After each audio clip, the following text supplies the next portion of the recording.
All right, I think we were live on both of the YouTube channels. Be 1 second here.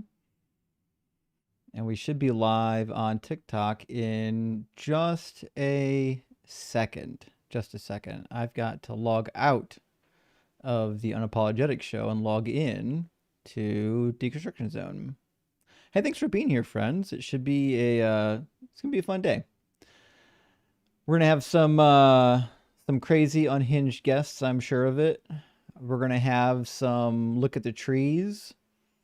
Well, I'm sure we're gonna have like somebody say that you can't get something from nothing. That seems to be a fan favorite.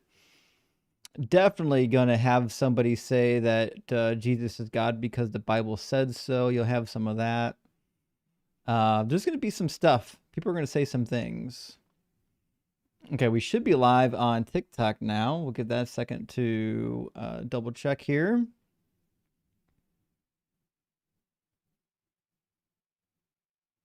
Yeah, bada bing, bada boom. We are live on the TikToks. I heard, I haven't been keeping track of the news very well, but I heard that there is in fact a buyer or there's already a deal that's been had for TikTok. If you guys know about that, let me know. Oh, let me open the guest box too. Welcome in, Dalton. I was just live like 5 minutes ago. I ended my live, so if any there might be some crazies that follow me here, so we'll see. We're definitely going to have some crazies. Well, welcome in, friends.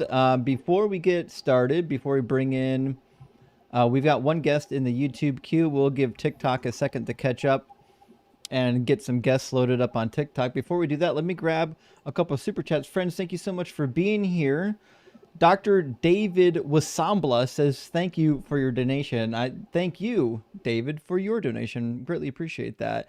And Carjack is saying, let's go Pittsburgh. I cannot disagree more vehemently. Let's not go Pittsburgh. I don't root for Pittsburgh until Cleveland's already guaranteed out of the playoffs. Then I'll root for Pittsburgh. The Viking chefs have had a great cook tonight. Your work is so good. Odin approves of the low and slow barbecue method. Rock hard for Doug. Well, thank you, Viking chef. I super appreciate that. And a big W for supporting the channel. I appreciate it. Also, David again with another thank you for your donation. David, double thank you for your donation. And Jim, great to see you tonight. Thank you for the $10 super chat. It says, a weird one out of the gate. I do not think you have been asked if you had not left the faith and called in right now to your current show, what would your evidence be to sway the current DC? That's a good question. If I was still a Christian, I don't know if I would be in the debate stage. I was okay accepting that it was a faith and not a fact. That was something that I was okay with. And I knew that even though I had personal, like things I would say is personal experience, I knew that my personal experience is meaningless to somebody else, right? So I guess those are some of the things, like if I was still a Christian, I wouldn't be on the debate stage. I would accept that this is something I believe in and it's rational to not believe in it. I'm baffled by the amount of Christians who think that we're dumb for not believing in their fantasy. It is what it is. Edward, great to see you tonight. Thank you for the super chat. It says, hello, friend. I've now read the entire NRSVUE. Thanks for inspiring me. That's a huge endeavor. Congratulations on completing it. My opinion is still the same. Yahweh is a punk, Jesus is a loser, and I'm a firm believer in the Doug spell of Sharon. I mean, we're with you. We are with you. And big W for actually completing the Bible. Remember, friends, readers are leaders. And I've got two more supers. Dex, thank you. Oh, my guest left. Oh, well, I guess I've had four guests already come in and leave. I guess the spirit wasn't strong with them. The mind is willing, but the spirit is weak. Dex, thank you for sending out 5 DZ Debate memberships. I super appreciate that, friend. And Ryan, thank you for the manifesting.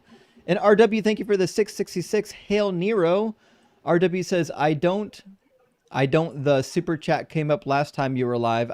I think you missed a word in there. So again, do you know when the book you're working on will come out? Do you have any idea about the date? Well, I'm hoping to complete it before the end of the year. I have to shop around a little bit for a publisher, but that's the goal right now. So I'm kind of delayed right now because I've got a wedding that I'm doing this week and some other stuff going on. But after that, I'm going to be trying to get like close to one chapter done a week. We'll see. We'll see. Time will tell. But thank you for the query. I'll definitely let everyone know when it's out. All right, let me grab our first guest, and the name is special, so this should be fun. God question mark hates Scott. Welcome in,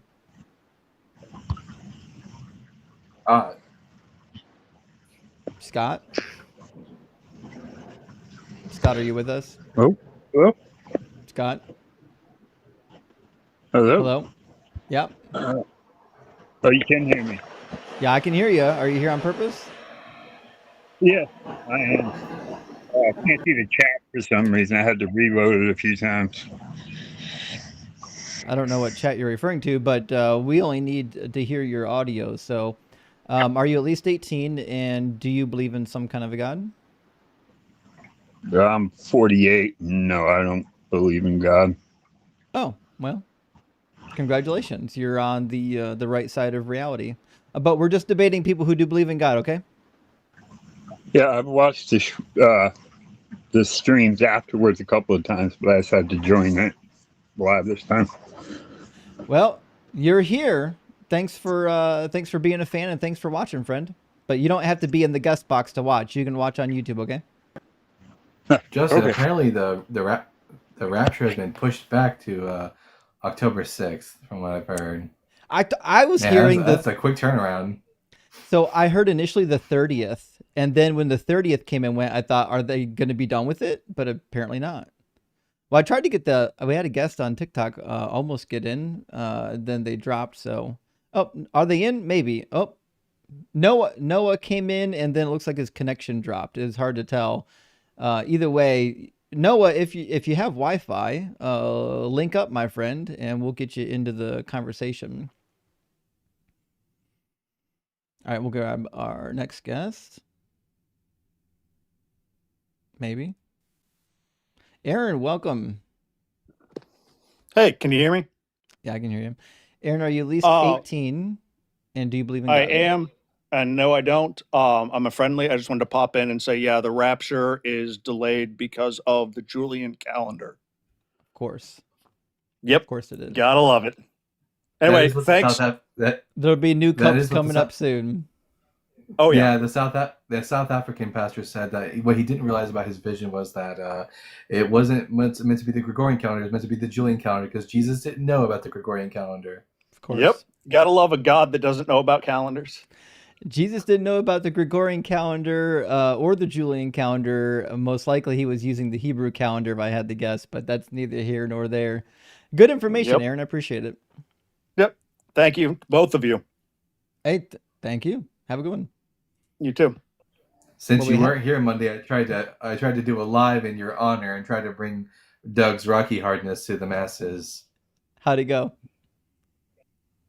Actually, it was like the most lives I ever got. Like, I just kind of took your audience out for a day, I guess. It's fine. It's fine. I wasn't live, you know. Well, we lost our we had a guest come in when Aaron was up, and then they bailed. I think there's a lot of people tapping on the screen. This happens at the beginning of a lot of live streams where people are tapping because they just get the live stream going, and then they accidentally request into the guest box. But friends, if you're watching on TikTok, you can hit the guest request in the bottom of the screen, and you can enter the conversation. If you're watching on YouTube, there's a link on the screen, tiny.cc/DZ and that same link is in the description of the video. You can click that link in the description if you don't want to type it in. So, oh, we got an Ian raid already. Welcome in, everyone, from the Ian raid. Big W to Ian. All right, let's bring in a guest.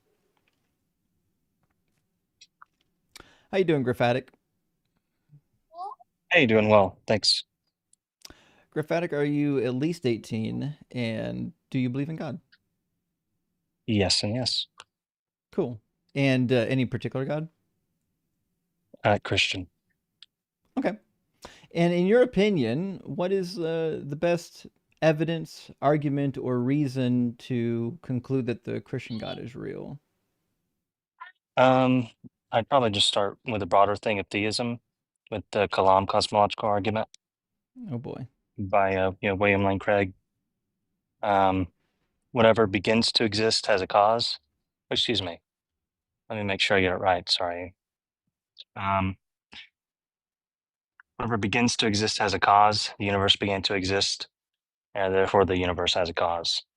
That's the basic outline.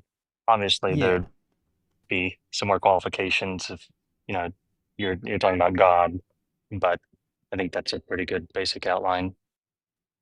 Yeah, we're pretty familiar with Kalam. So premise one is whatever begins to exist has a cause, and premise number two is the universe began to exist. Correct? Yes. Yeah. Can you support premise two?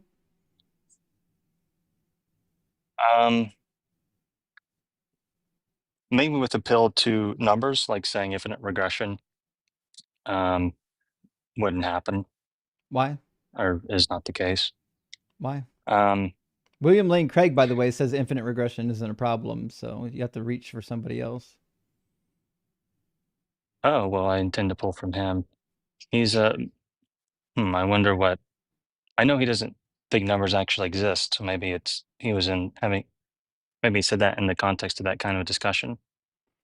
I He don't know, was making the but case for logical infinities. There's no logical contradiction or problem with infinities existing. He says it's difficult to understand how they could be instantiated in the real world, but there's no logical issue there. And as far as we can tell, there's not a single reason to believe that there was once no universe.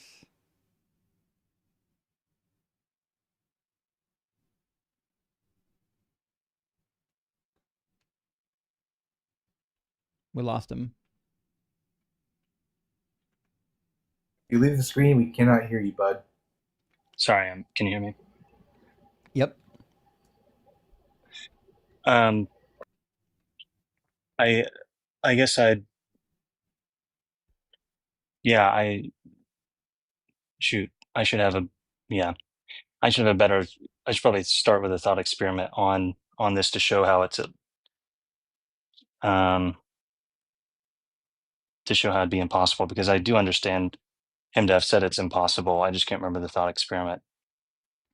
Yeah, so there's a lot of thought experiments on it. They all kind of fail because they commit category errors. Like the most famous is like Hilbert's Hotel, or somebody will say something like, well, if you start at infinity, you'll never get to today. But these are all category errors because they try to make a finite point on something that's not finite.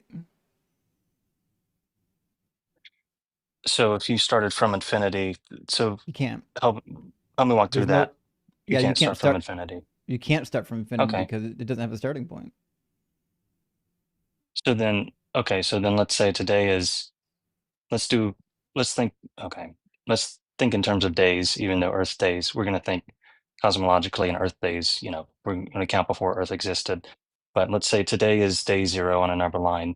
We're going to count back to, yesterday was day -1, -2, -3.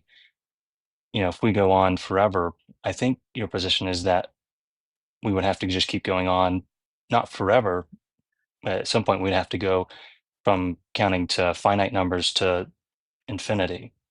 Is that right? No. Because you would say the universe doesn't have a beginning. Yeah, there's no evidence that universe has a beginning. And so I think that thought experiment I just put out shows that you would need an infinite number. You would need to say that it is possible to count back. At some point, you would wind up getting to negative infinity, but you No. can't. You could just count negative infinite times. So you would always be. So you're saying that you would always be in the realm of finite numbers? Yep.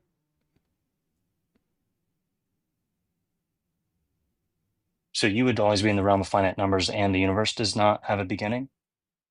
Yeah. Is the claim the universe... There's no limit to the amount of negative numbers that can exist. Yeah, in theory, but I'm talking about actual days. We're Like, not talking are about you? days. Like theoretically, Well, there's only that's my about thought four. experiment. Well, the Earth is only 4.7 billion years old or some change. So like, once Yeah, the Earth doesn't that's exist, true. days are kind of Yeah, irrelevant. I initially tried to say I don't want to think in terms of Earth days because we're going to go before Earth existed. But in term, diurnal units, whatever Hmm. units of time, like concrete units of time, whatever that is. Let's just say day, even if we go before the Earth existed. Hmm. Um, I think what you're saying is the claim that the universe had. Well, I don't know if you're saying this, but is it true that the claim that the universe does not have a beginning equivalent, or is it What I'm su- biconditional that what I'm if suggesting the universe, is that premise number two, which is a proposition that the universe began to exist, has no support for it. in this thought experiment, if I were, is counting to negative infinity the same as saying that the universe has no beginning You in your can't mind? count to negative infinity. It's a Well, category. I agree. You're And there, committing a but I think category those are the error. same claims. They're not. When you say you can count to infinity, it implies that there's an endpoint. There's no endpoint though in infinities. That's right. We agree that you can't count to infinity or negative infinity, or negative infinity, I guess is silly to say, but to infinity. Hmm. But to me, that proves, okay, so the universe um, must have a beginning, because otherwise it No, would have to have existed for an infinite number of diurnal units, so to speak. it it did. Yes, the universe existed for an infinite number of units.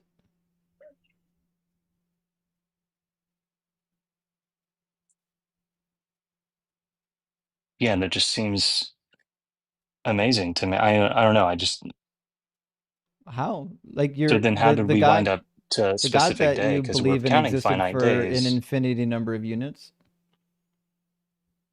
Maybe, I don't know. right? So I'm saying like both of us are saying there is something that is existing for infinity. You're pointing to something that we have no evidence for. I'm pointing to the thing that we know exists and we have evidence that it did exist for infinity. Like the universe we know for a fact exists, and the data that we have would lead us to believe that fundamental particles didn't come into creation at a point. They're fundamental,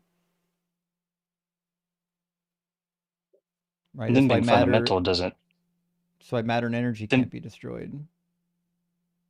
right, they can't be destroyed. Um, but, and, it could be that God had created them. Why would we posit that when the evidence points towards them never being created in the first place? Well, why? Well, I think what I led with, that the universe began to exist because infinite regression, Mm. you can't count to infinity, which implies that the universe must have a beginning. You can't I'm still count God, to not sure. infinity God, because you're creating a unnecessary category error in your question. That's like saying, What categories? Am I can you conflating two categories? can you smell the color blue? You can't do it. You can't start at a not beginning. You can't end at something that doesn't have an end. You're trying to say because I can't do the thing that is definitionally impossible, that infinities don't exist. Your So scenario you doesn't can't. work because you're trying to put two different words together that don't go together. So you're saying my category error is that I've I'm trying to move from finite to infinite in my thought experiment. You're trying to insist that the infinite has a finite beginning or a finite end, and it doesn't. The infinite has a finite beginning or a finite end. It wouldn't be infinite if it had a What beginning is or the an infinite? end. The infinite. Let's say the infinite is an adjective. What's the noun? The infinite. What? Infinite is an adjective, and end is a No, noun. you said the infinite, the finite. I think the infinite, fill in the blank. I think the finite, fill in the What I'm blank. saying is if you have an end or a beginning, it's no longer infinite, it's finite.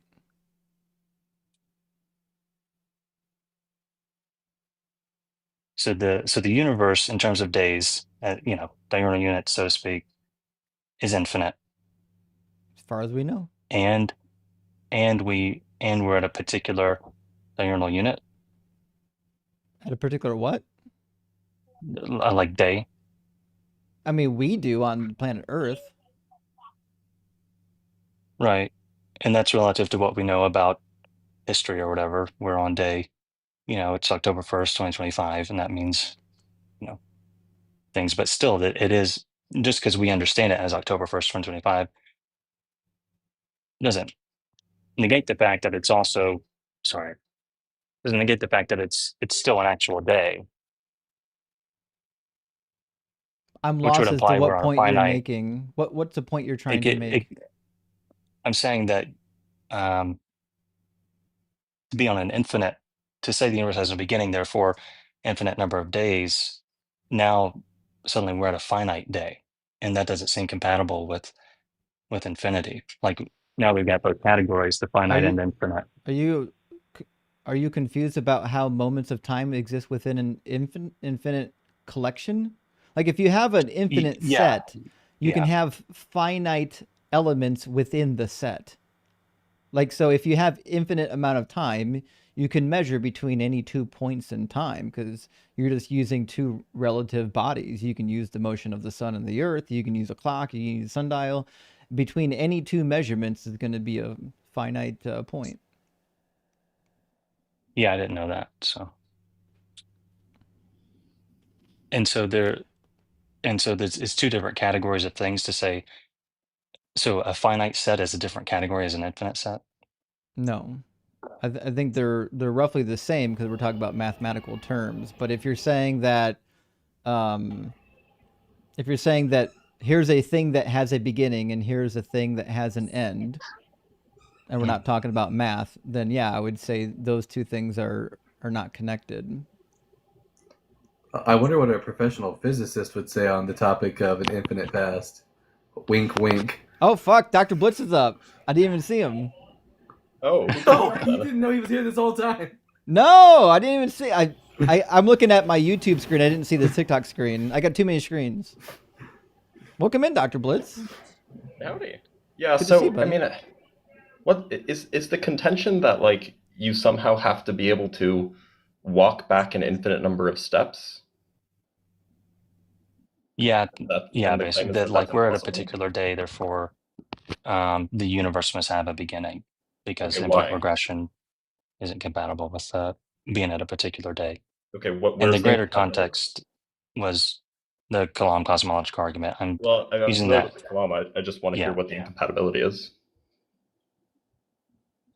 Well, Justin was just saying that actually within an infinite set, you can be on a particular number per day. Well, yeah, I mean, like there's an infinite number of integers, right? There's all the positive numbers, all the negative numbers, there's zero, and yet you can still pick out whichever one you want. I had earlier mentioned I like William Lane Craig, and so I'm just following him on this and things I've heard him say. He doesn't think numbers actually exist, and so when people mention, well, look, there's an infinite set of numbers, therefore there could be an infinite set of days, he rejects that because he says, well, yes, there's an infinite set of numbers, but numbers don't actually exist. Well, He's a sure. nominalist, like you know. The Neither So is point God. Sorry, the go ahead. point of the that's funny. The point of the analogy is just to illustrate how you can have finite pieces of infinite sets, right?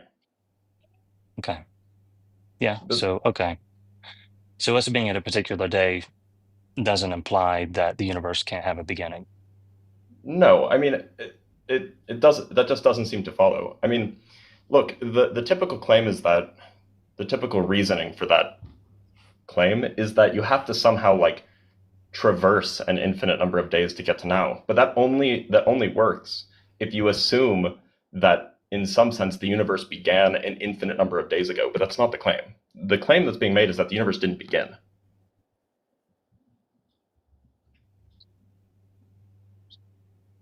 The universe didn't begin. Is that the same as saying the universe has been around for an infinite number of not They're Earth at least days, compatible. obviously, but They're at least units of compatible with time? each other, right? You can have beginningless universes that also don't have an infinite number of past days, but the point is that if you have an infinite number of past days, then you certainly don't have a beginning, and so there's no need to traverse an infinite number of days to get to now. because you don't have to start an infinite number of days in the past. There's no starting point period. Am I fair to say that's at least, and like I'm granting you win because that's all I got really on that line of reasoning. But just as like a bystander, imagine I had no stake in it, which obviously I'm a Christian, so I do. But if I were just a bystander, wouldn't that be a counterintuitive claim? That something without a beginning, which claim is counterintuitive? Yeah, something without a beginning. Like the universe doesn't have a beginning, and I guess it does have an end. But also I'm at a particular point in time within it. I mean, anything that involves infinities is generally counterintuitive, but that's just the nature of infinities, right? Like we're just really bad at kind of intuiting things about them, but that doesn't really, I don't know, it being counterintuitive doesn't seem to make it any less plausible or any less possible anyway. Okay. Yeah. You want to know why Christianity Yeah. fails? Yeah. I think Christianity fails for a couple reasons, because Christians, especially the Protestant types, are hell-bent on preserving the idea that the Bible is inerrant, and it's simply not. And also because the Jesus of the New Testament didn't fulfill even a single one of the messianic prophecies from the Old Testament. So no matter what you think about God, the Christian God is dead in the water.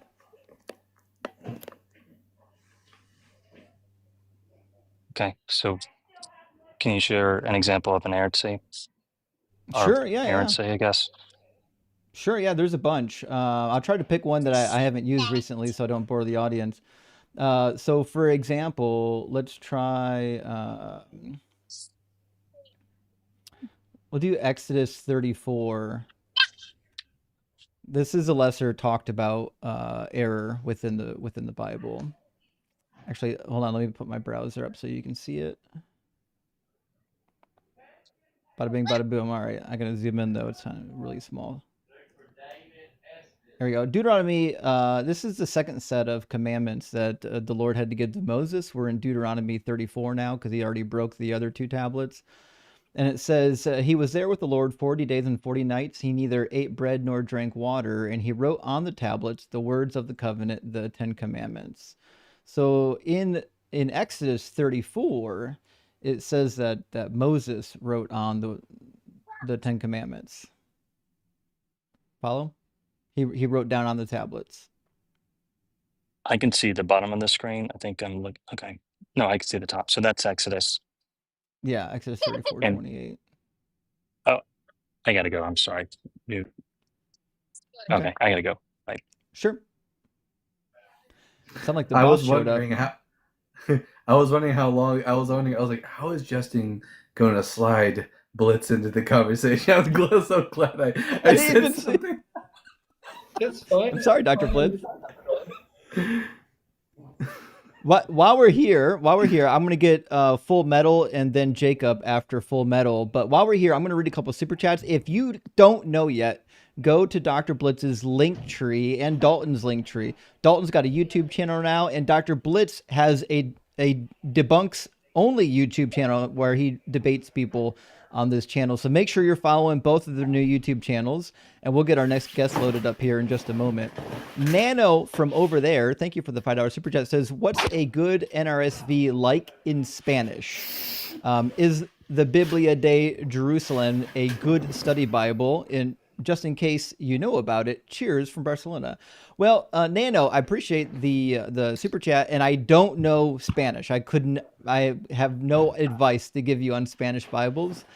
But if the Biblia de Jerusalem is related to the same translation committee that does the New Jerusalem translation, the New Jerusalem translation series is pretty good in English. I'm guessing if it's the same organization that their Spanish translation is pretty decent. But again, I can't speak Spanish, so unfortunately I can't really weigh in on that. Best of luck finding out, though. Jester says, binge watching your show for a while, and I'm a Thelamite.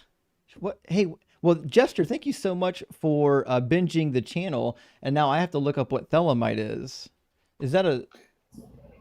See, I thought that was some more Doug. Okay. A Thelmite is a follower of Thelema, a philosophy and religion founded by Aleister Crowley, which emphasizes living according to one's true will. Fuck, I might be a Thelmite too. Big W, Jester. And the Viking Chef says, when Christians throw the New Testament during conversation/debate, what is the best way to disprove the New Testament as a whole? Sinfully what for share? And I think the best way to disprove the New Testament are the two methods I use. The easiest way, the simplest way, is to show the straightforward contradictions. And then the next way is to really know the prophecies and be able to go in and understand the context and show how, in context, they didn't get fulfilled. It's just a complete flop. Yoda, great to see you tonight. Thank you for the 19.99 super chat. My friend says, halfway through the week, I'm glad you've made it this far. I hope you had a great day. Yes, even you. Rock hard for Doug. Sinfully wet for Sharon. $20 says we get 3 baby pastes tonight.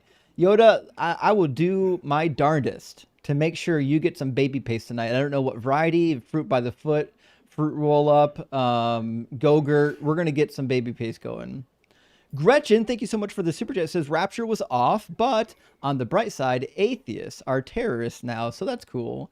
Not only are we terrorists, but remember, we might get left behind still. They moved the date I'm hearing to the 6th. So there's time yet, friends. Smokelahoma, great to see you. It says, hello, friends. Great to see y'all cooking together. It's great to see you, Smokelahoma.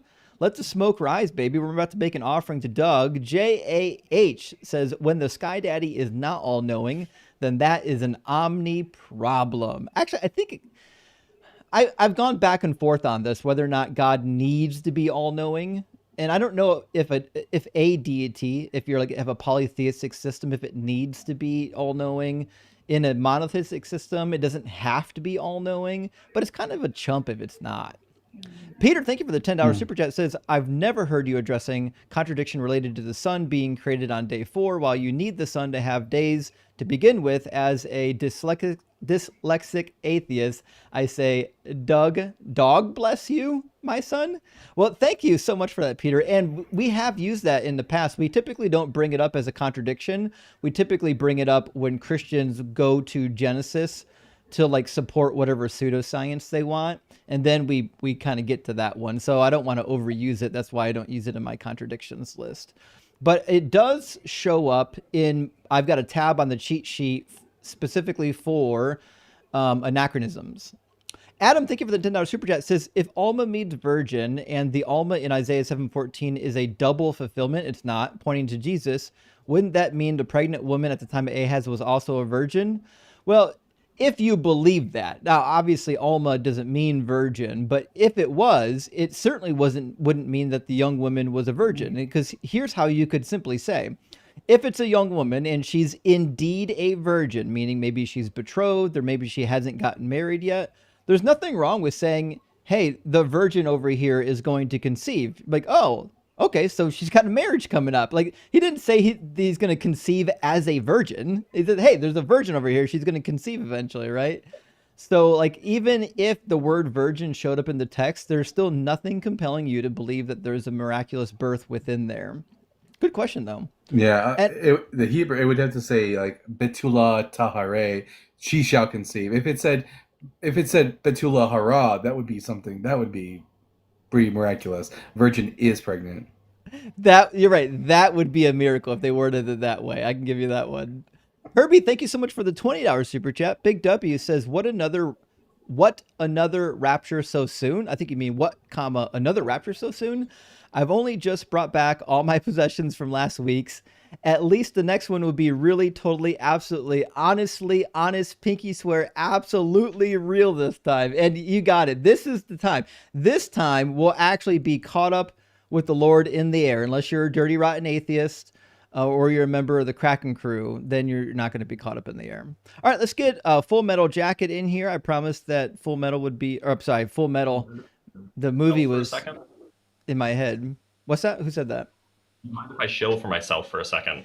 Please do shill for yourself, buddy. All right, so in case you don't know, if you don't know me, that's fine. I do debates with Justin every week. However, I just launched a Clips channel. I have a main channel that has plenty of subscribers. I'm trying to monetize the Clips channel. So go to @DrBlitzDebunks on YouTube. Subscribe so that I can monetize it. I want to start making money from the clips too. It's how I Will will make do. sure that I don't have to, work at a McDonald's or something if TikTok goes away. So go subscribe. Anyway, Yes. sorry for that. Definitely subscribe to Dr. Blitz's second channel because it's going to have all the best debate content on there. And I'm pretty excited about it. And also, Dr. Blitz is making it as a content creator, or at least trying to, outside of the halls of academia. So let's show him some support and follow his content. Full Metal, welcome in. How you doing? How you doing? Can't complain. How are you? Great. Full Metal, are you at least 18? And do you believe in God? Yes and yes. Cool. And which God? There is only one. So my whole thesis is, for one, God in and of itself is everything, right? It's not a. Go ahead. What do you What are you mean? gonna say? Go ahead. What do you mean by everything? Because I know about the God Shamalam Ding Dong, but he's not everything. All right, watch this. So the first law of thermodynamics says that energy cannot be created or destroyed, only Power transferred. spell. Right. So that means that energy in all of its states, all of its forms, all of its ever presence is one body. It No, just that's locks not in a what that different. means. Nope. Why is it not? Why is it not? What do you think? What do you think a body is? A form of systems, an organization of organs. Typically, a body is something that has some sort of a bond, like whether in proximity or mechanically. Like, Right. but like For if we're function. just talking about the entire universe, I don't know why we would call that a body. We don't even know if the universe is finite. The universe could be very well be infinite. It's a system designed for function. That's the whole How do thing you of know a it's body. designed? Okay, so we have laws of physics, right? The laws of physics that we have are our means of understanding and interpreting the function of the universe. We agree on that? I mean, the laws of physics are descriptions of how the universe behaves. Right? That's what I'm saying. Do we agree on that? I think we can agree that they're descriptive, not prescriptive. Prescriptive in this sense, Meaning they have to be followed, like the law to not speed or the law to buckle your seatbelt. okay. So with that being said, right? Go ahead. What were you gonna say? You do know the difference between a prescriptive and a descriptive law, right? Description is, I know what a description is, but when you put it in that sense, I would like you to explain it. Go ahead. Right. So if I'm saying that a law is prescriptive, it means there's some sort of governing body that put a law into place and is enforcing somebody to follow it. A prescriptive law is that. A descriptive law is just a description of something that is observed to be constant or observed to always be the case. And so you're saying that the laws of physics are descriptive or prescriptive? They're descriptive. Okay, yeah. You observe it and that's what it is. It's not a law because we said it's a law. It's a law because we observed it, and that's how the universe functions in that way. Well, we call it a law because it's consistent. It works. Right, exactly. Because we observed it and that's how it works. Exactly, right? So laws are rules, yes? No? Descriptions? Why? Because rules when you that say must be rules, followed. you're invoking prescription. Why? Because rules are something that are prescribed to follow typically. And the descriptive law is something that just is, right? The descriptive law are descriptions of behavior. Right. The behavior that just is completely independent of any observation. It just is. I would say so, yeah. Okay, so in that case, it would be a rule that you could call inherent to the system itself. It's a law, a rule that is inherent and inherent. I mean, the behavior is inherent. If the behavior is happening and we've called it a descriptive law, then that means it's an inherent rule. It behaves this way. That is how this system behaves. It's how the system behaves, but you're still trying to like weasel into a prescriptive rule. Why is that? I'm not trying to. I'm How- not even arguing prescriptive or descriptive. This is it strictly sounds like you're semantic right now. I'm not talking sounds about like you're trying to changing. do it. All right, so I guess I've lost track Bro. of the actual point that you're trying to make. What's the point being made right now? Okay, so energy as it stands, the word is a noun of one be. It's of one thing. All energy in all its various forms is still energy. Period. We're not looking at it as What do you it's a think whole bunch of energy different is? things. It's like water. It's part photons and electrons in motion. Electromagnetism. That's Do you what think energy energy we is a understand as thing? energy. This is What do about you to be mean? my 9/11. I know, Dr. What Bliss. do you mean? He's gonna get hospitalized tonight. What do you mean? I think it's a thing. Do you think energy is like something you can put into a bucket? Like, what do you think energy is? What? No. Energy is particles in motion. That's what energy is. I mean, we agree that if something's in motion, it has to have energy. I'm just making sure What? when you say energy, we're talking about the same thing. We are. We're talking about particles in motion, which is energy. Uh-huh. Okay, so where were you? You asked me if I thought energy was a thing. What do you mean? When you say thing, what are you saying? What? A thing. A noun. Something you can touch. Yes.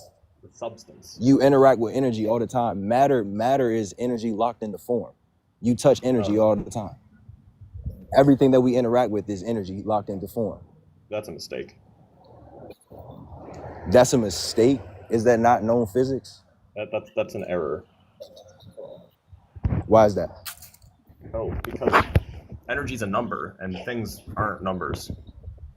Right. What? Do you think that energy is like 12 joules or 13 electron volts? And then there's stuff, and stuff is like a proton. Do you think a proton is like 12 electron volts? That's like saying a molecule of H2O is not water. No, it's like saying a molecule We're talking about the big 4. Say it again. A molecule of H2O is not 4. 4 as okay, so now we talk about so fine. The cell, the emergent property of the cell is to become a molecule, right? What I'm saying is I'm going to the root of the emergence. No, the emergent property of a cell is not to become a molecule. Atoms to cells, cells to molecules, molecules to organs, organs to organisms. That's emergence. Molecules are smaller than cells. I didn't say molecules to cells. No, you said I didn't say that. Then that's my mistake. Now correct the sequence, and that is emergence, correct? Sure. Okay. What I'm saying is we're looking at emergent properties of energy when we start talking about joules and we start talking about input to function. Those are measurements, not properties. Go ahead. What? Okay, you're measuring a property of energy. No, you're measuring a property. Stuff. Thank you. Yeah, you're not measuring the energy. You're measuring the stuff. What is joules? It's a quantification of a property.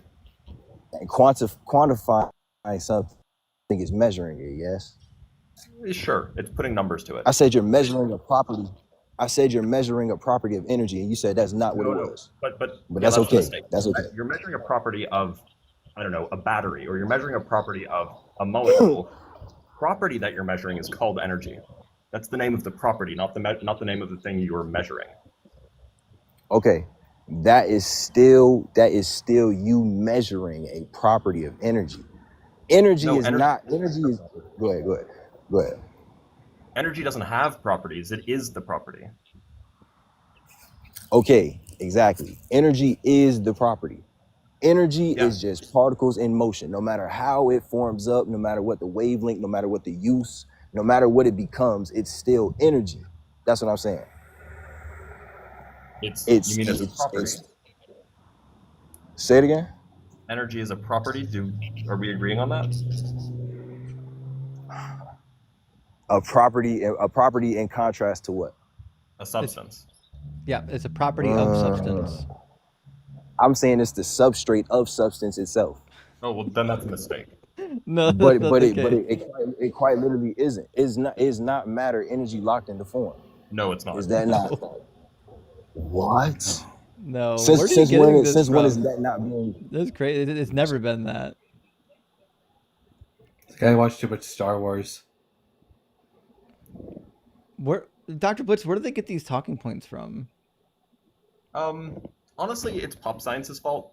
Like it really is. No, like, it's not. Neil deGrasse It Tyson would will have say. to be Einstein. It would have to be Einstein's fault. It would have to be Einstein's That fault. certainly if isn't anybody's. Einstein. It would be like. Okay, go ahead and look it up. Go ahead and check.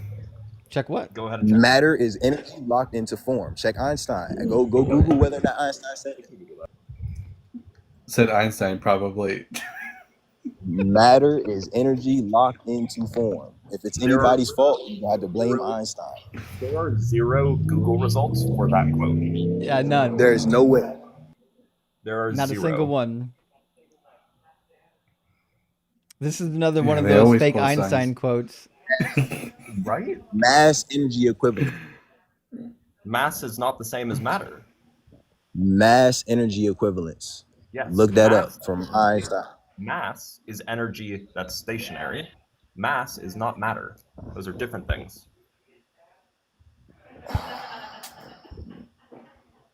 Okay, define matter then. Matter is substance. It is composed of particles with all sorts of kinds of properties. So you might call matter fermions. You might also include photons. I love it when they throw out a bunch of meaningless buzzwords and then they'll tell the PhD physicist to go look it up. Nah, see.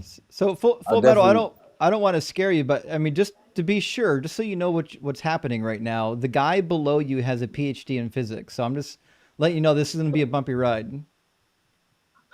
I don't see that. I don't see that as meaningful. Okay. Right. Sure. It's not that I don't see it as meaningful in the sense of it's not a nice accolade. Like you put in the time, you put in the dedication and the effort, and you deserve your respect for that. But as far as intellect and the ability to intellect. I can't really put too much stock. Can you imagine? Could you imagine if you walked up and you're like, I think I know what's wrong with my car, and your mechanic says, no, actually, it's not that, it's this. He goes, well, I know you're a mechanic, but I think I know what's wrong with my car better than you do. It's a matter of intellect, after all. Yeah, but I mean, there are always those geniuses that work on cars on their own and don't have to go to school for it, and they can tell you way better than a regular mechanic. Yeah, but they're all missing like 3 fingers. Yeah, but you're not that though. In regards to physics, I got all my fingers. Mm-hmm. Okay. I would say. The thing is it's not even the accolades that are important. It's just that I know the substance. So like I know how we define energy. Energy is a quantity that is associated with a conservation law. That conservation law arising from time translation symmetry. That's what energy is. That's what it means. If you go and you look in a physics textbook that's more advanced than what they teach 19-year-olds, that's just what it is.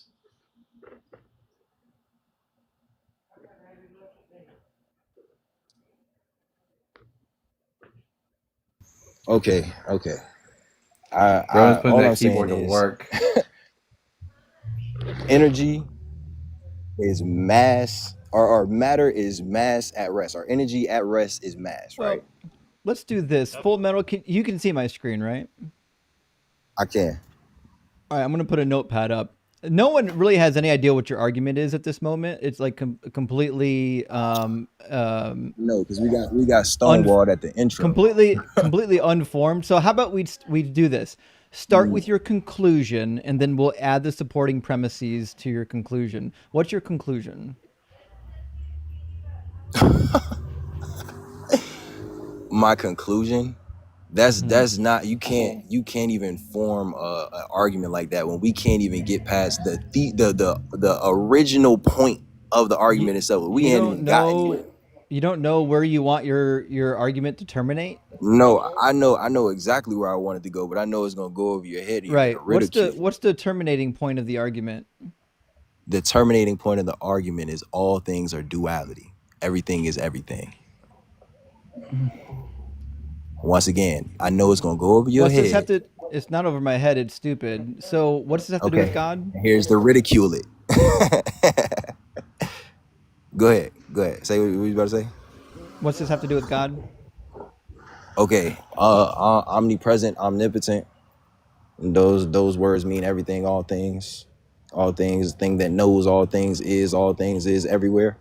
So because all things as a phrase exists, God exists? No, see, that's what I'm saying. This is You bad. just told me. This You might just be the told worst me to argument I've tell heard in a you. long time. You just So- told me to Saying- tell you the conclusion of my argument, and Say- then That's ridicule actually- all the things conclusion are- of my argument without That's actually listening premise to number the- one. the what Premise came number before. one is all things are all things.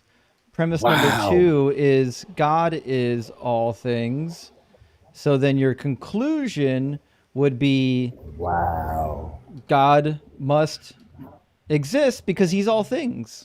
That's your argument so far. No. Okay, then sort it I- out. This is why I said you cannot go from the beginning of an argument to the end of the argument. That's All you're literally doing how is arguments work. ridicule. That's the whole idea of putting together I'm a saying cogent argument. You just forced me to jump from the beginning to the end so that you could ridicule everything in No, the middle. I want you to do That's all what the you stuff just in the did. middle. Well, fill in the middle for me. we gotta go back to the beginning first. Buddy, I don't think we need to go back to the Oh, beginning. man. The beginning is all Why- things are all things. I don't even understand how we're messing up at the point that matter is energy locked into form. Well, first of all, it's not true. I'm still saying that. The phrase "all okay. things So are we- all we- things" we is just about as talked useful about as saying PhD. "chairs are chairs." We just talked about a PhD, big PhD, whatever, cool, right? The reason why I don't hold too much stock in that is because I've had similar conversations with NASA JPL division administrators, and they understand what I'm talking about off They the don't. top of the conversation. Okay, They don't.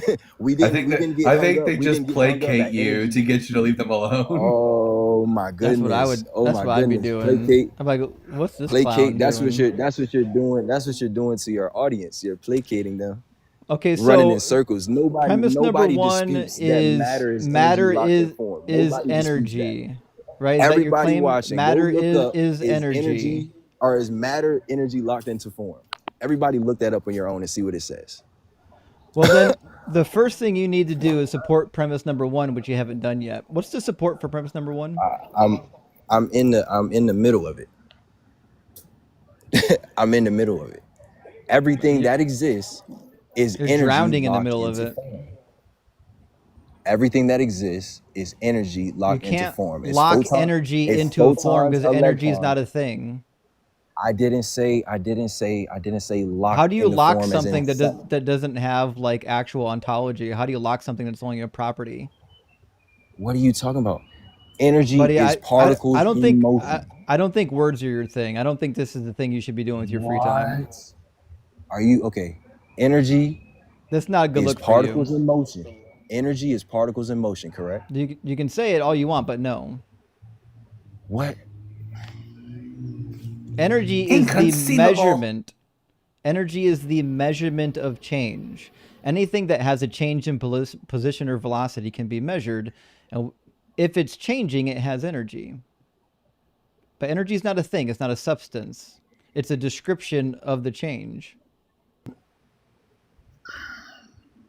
Oh my God! So you got kinetic energy, Oh, right? there he goes. Oh boy. Can you give me Know a what I'm bucket saying? of You kinetic got- energy? No, I cannot give you a bucket of Right, kinetic because energy, it's- and you know because it's not a that. Once thing. again, that's an asinine question in order to dilute the argument. Once again, I'm diversionary. not tactic. diluting the argument. I'm showing how saying. silly it is. All right, listen, Full Metal, I don't think you came with a full box of crayons to this discussion. I'm going to move on to the next guest, okay? Okay. Bro met a janitor at a university and thought, I had a conversation with him and said, yeah, everyone there believes what I just said. That's 100% what happened. Yeah. He thought he was going to do the Goodwill Hunting situation, and I don't think it's going to pan out for him. Herman, thank you for the $5 super chat. Says infinity isn't a number. It's a concept of endlessness. You can always add another digit forever. How is this confusing? Well, the guest was very confused, and I got to be honest, I think the second guest was even more confused. At least the first guest was willing to admit that he was working through it, and I think he was doing his best. Second guest was just out there. Patch, good to see you, Patch Grabber. Says, if time goes forward infinitely, why can't it go back infinitely? Why is it so hard for theists to understand?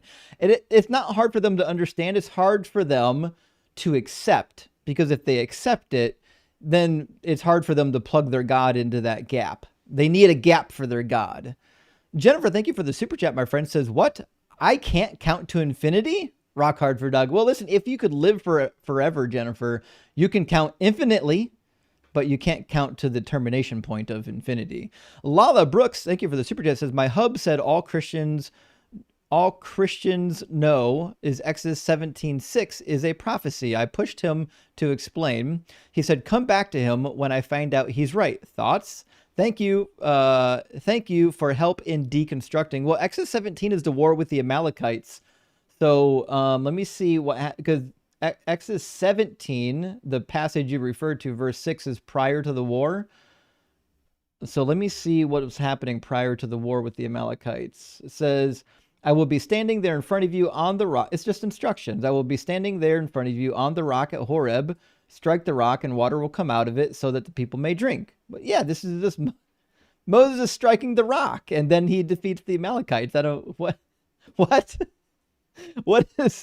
what's there to explain about prophecy? There's no prophecy here. Moses did the magic water trick. I don't know what to tell you, Lala. There's no prophecy here, friend. CJ says China and ByteDance, the company that owns TikTok, have yet to officially approve the deal. I know it's a shocker, but Trump is a liar. CJ, I didn't know that. That's crazy that they haven't even approved the deal and they're announcing it like it's a done deal. I shouldn't be shocked. This is what happens. Hammond, thank you for the $10 super chat. Says, hi everyone. Is it fair to say that the Witch of Endor is treated as evil, as Saul banned necromancy and is in desperation of his impending doom? Asked a medium in disguise. Yes, for sure. The story of the Witch of Endor doesn't really paint the witch necessarily in a good light. She's just one of those, she's like a bystander in the story. She's not really all that important to the story, to be honest. She's just there because the story needs to be told. John, thank you for the $10 super chat. Says, Justin, you never seem to debate Amish folks. I think that debate would be electric. Oh, I love that. That deserves a drum roll. I agree. That would be an electric debate. I'm with you on that. And then I guess they'd have to go pray for forgiveness at the end. Mike, thank you for sending out 5 DZ Debate memberships. I really appreciate that, friend. And Dr. David, thank you for the $10 super chat. Says, thank you, Justin, for your great work. I am a new deconstructee, and I have been binge watching both of your channels here on YouTube and TikTok. I am still looking for resources, but your channels help. Well, thank you so much, Dr. David, for doing the binge watching. It really does help the channel quite a bit. Any suggestions, let me know. And join the Discord, friend. 1999 from Jesus Tap Dancing Fucking Christ. Good to see you tonight, my friend. Says, I know you're probably too smart not to know this already and just too nice to say it. But my name isn't tap dancing. It's pronounced TT-fing. Oh, thanks for giving me another excuse to support you and all you do. You're right. I'm so one of the things I heard a lot growing up was Jesus Tap Dancing Fucking Christ, because my mom used to say it all the time because she was a good Catholic. And so when I saw your name, my brain instantly put TF, not TTF. I was like, oh, TFN, Tap Dancing Fucking Christ. I was like, I see what you did there, but I'm wrong. I'm totally wrong. Sorry about that. Jesus TTFN Christ. But now, TT Fing, the question needs to be asked, what does TT Fing mean? Does anyone know what that means? I'm lost on that one. That's entirely new. It's a mystery to me, but I'll Google it. Yeah. And Chance, good to see you tonight. Chance says, I just looked it up and he said to do I just looked it up like he said to do and got no, matter and energy are not locked into specific form. Oops. I guess he shouldn't have challenged you to look it up or do your own research. Dr. Fudge says, actually, matter is you, because as we all know, what's the matter, you? that checks out, actually. That checks out. I'm on board. And Hank, good to see you, my friend. Thank you for the 777. Says, regular reminder that Bill Craig isn't a physicist, and neither is Full Mental. Dude's counting on his fingers while flexing. Oh, I couldn't agree more. That dude needs to get a calculator. I'm going to read 2 more super chats. We'll get our next guest in here. Susie, thank you so much for being here, and thank you for the super chat. Says, check out Dark Matter 2525 cartoons. They're amazing, by the way. They're really good cartoons. And the story of Job. Great cartoons with God and Jesus. I love Dark Matter. It's hard for me to believe that somebody here doesn't know Dark Matter. His whole series on that whole series about Yahweh being some kid in a like a VR simulator. So entertaining. Yeah, really I couldn't find anything on TT Fing. It said possibly Jamaican TT for tatas and Fing for thing. I don't know. Oh, okay. All right. Okay. That's all I could get. I don't know. We'll dig deeper in this.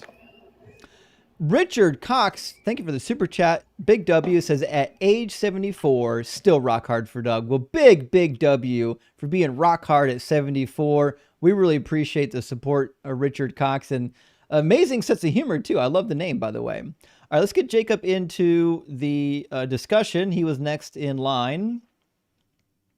I'm going to bring Jacob in on YouTube. Welcome in, Jacob. Hey, what's going on? I'm quite excited. Not too much. How are you?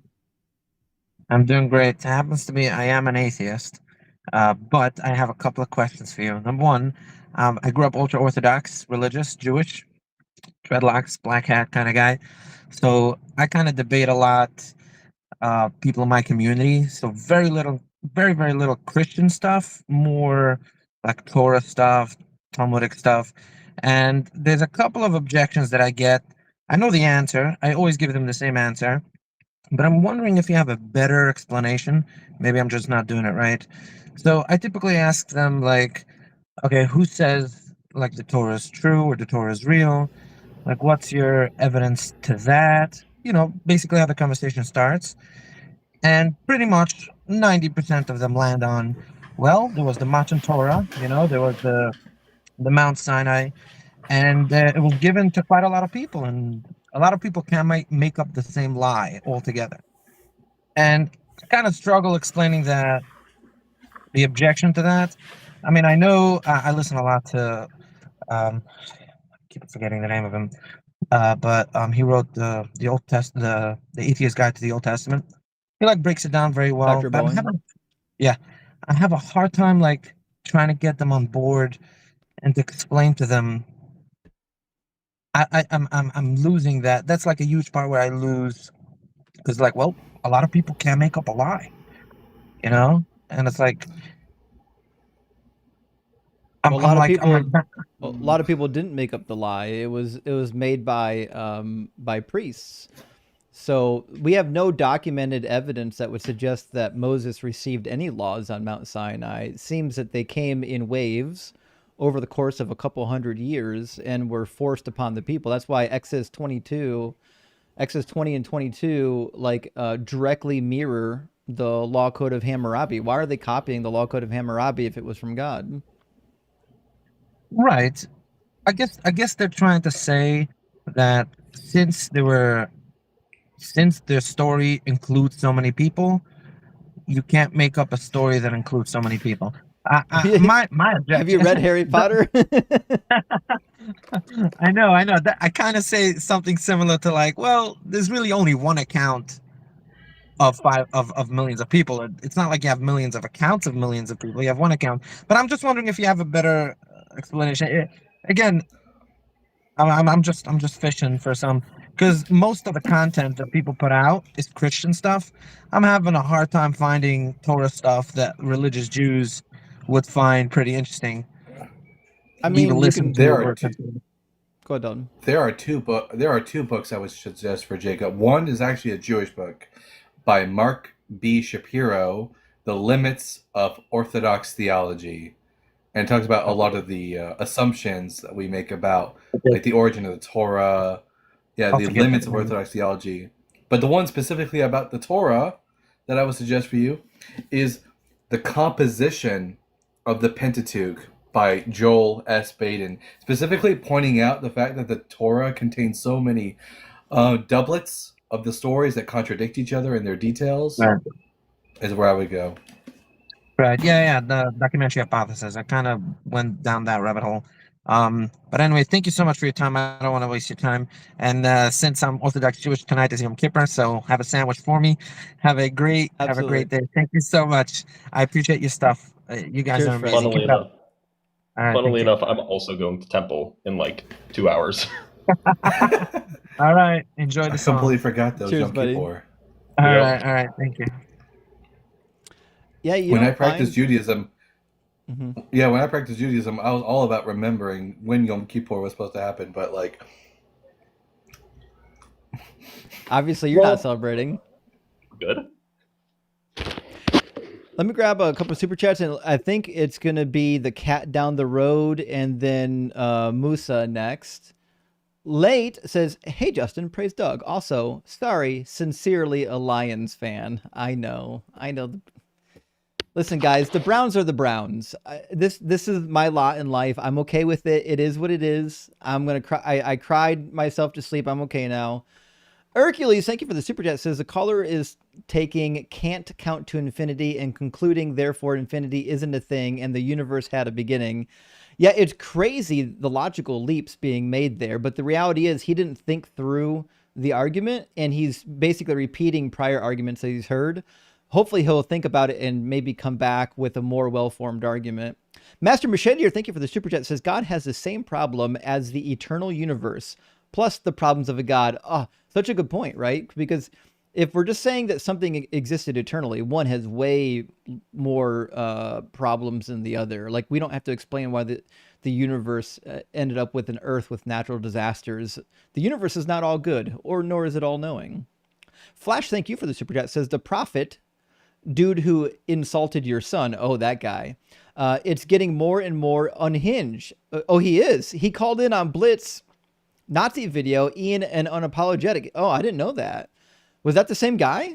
That can't be the same guy. I know the guy who called me under the name Prophet. He's got 2 or 3 different accounts. I didn't know he called in on the other channels, but I would not be surprised. I don't think he's coming back here though. So the guy in my video goes by the name MX Racer. And Different guy. I think it was a different guy. Yeah. But Yeah. they all sound the same. I know, I think right? They have Hadassah that same called crazy me- voice. I think Hadassah called my live yesterday under a different name. Oh, hell yeah.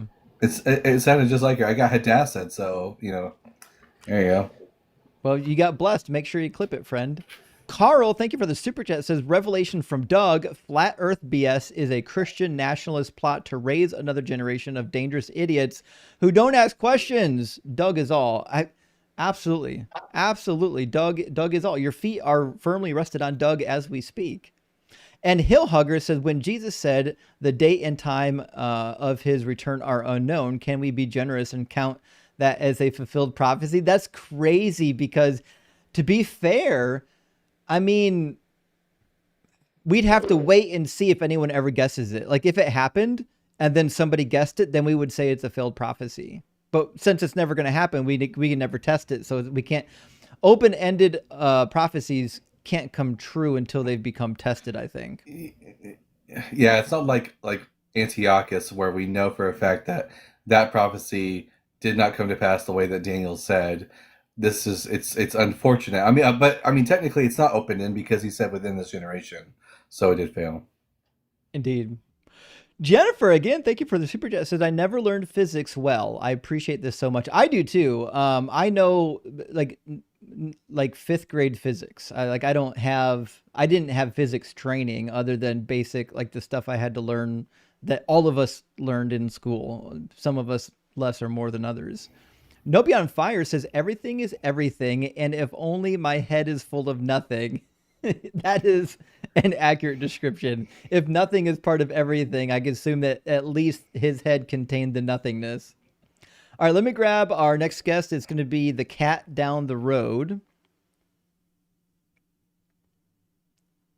We'll get Cat in here.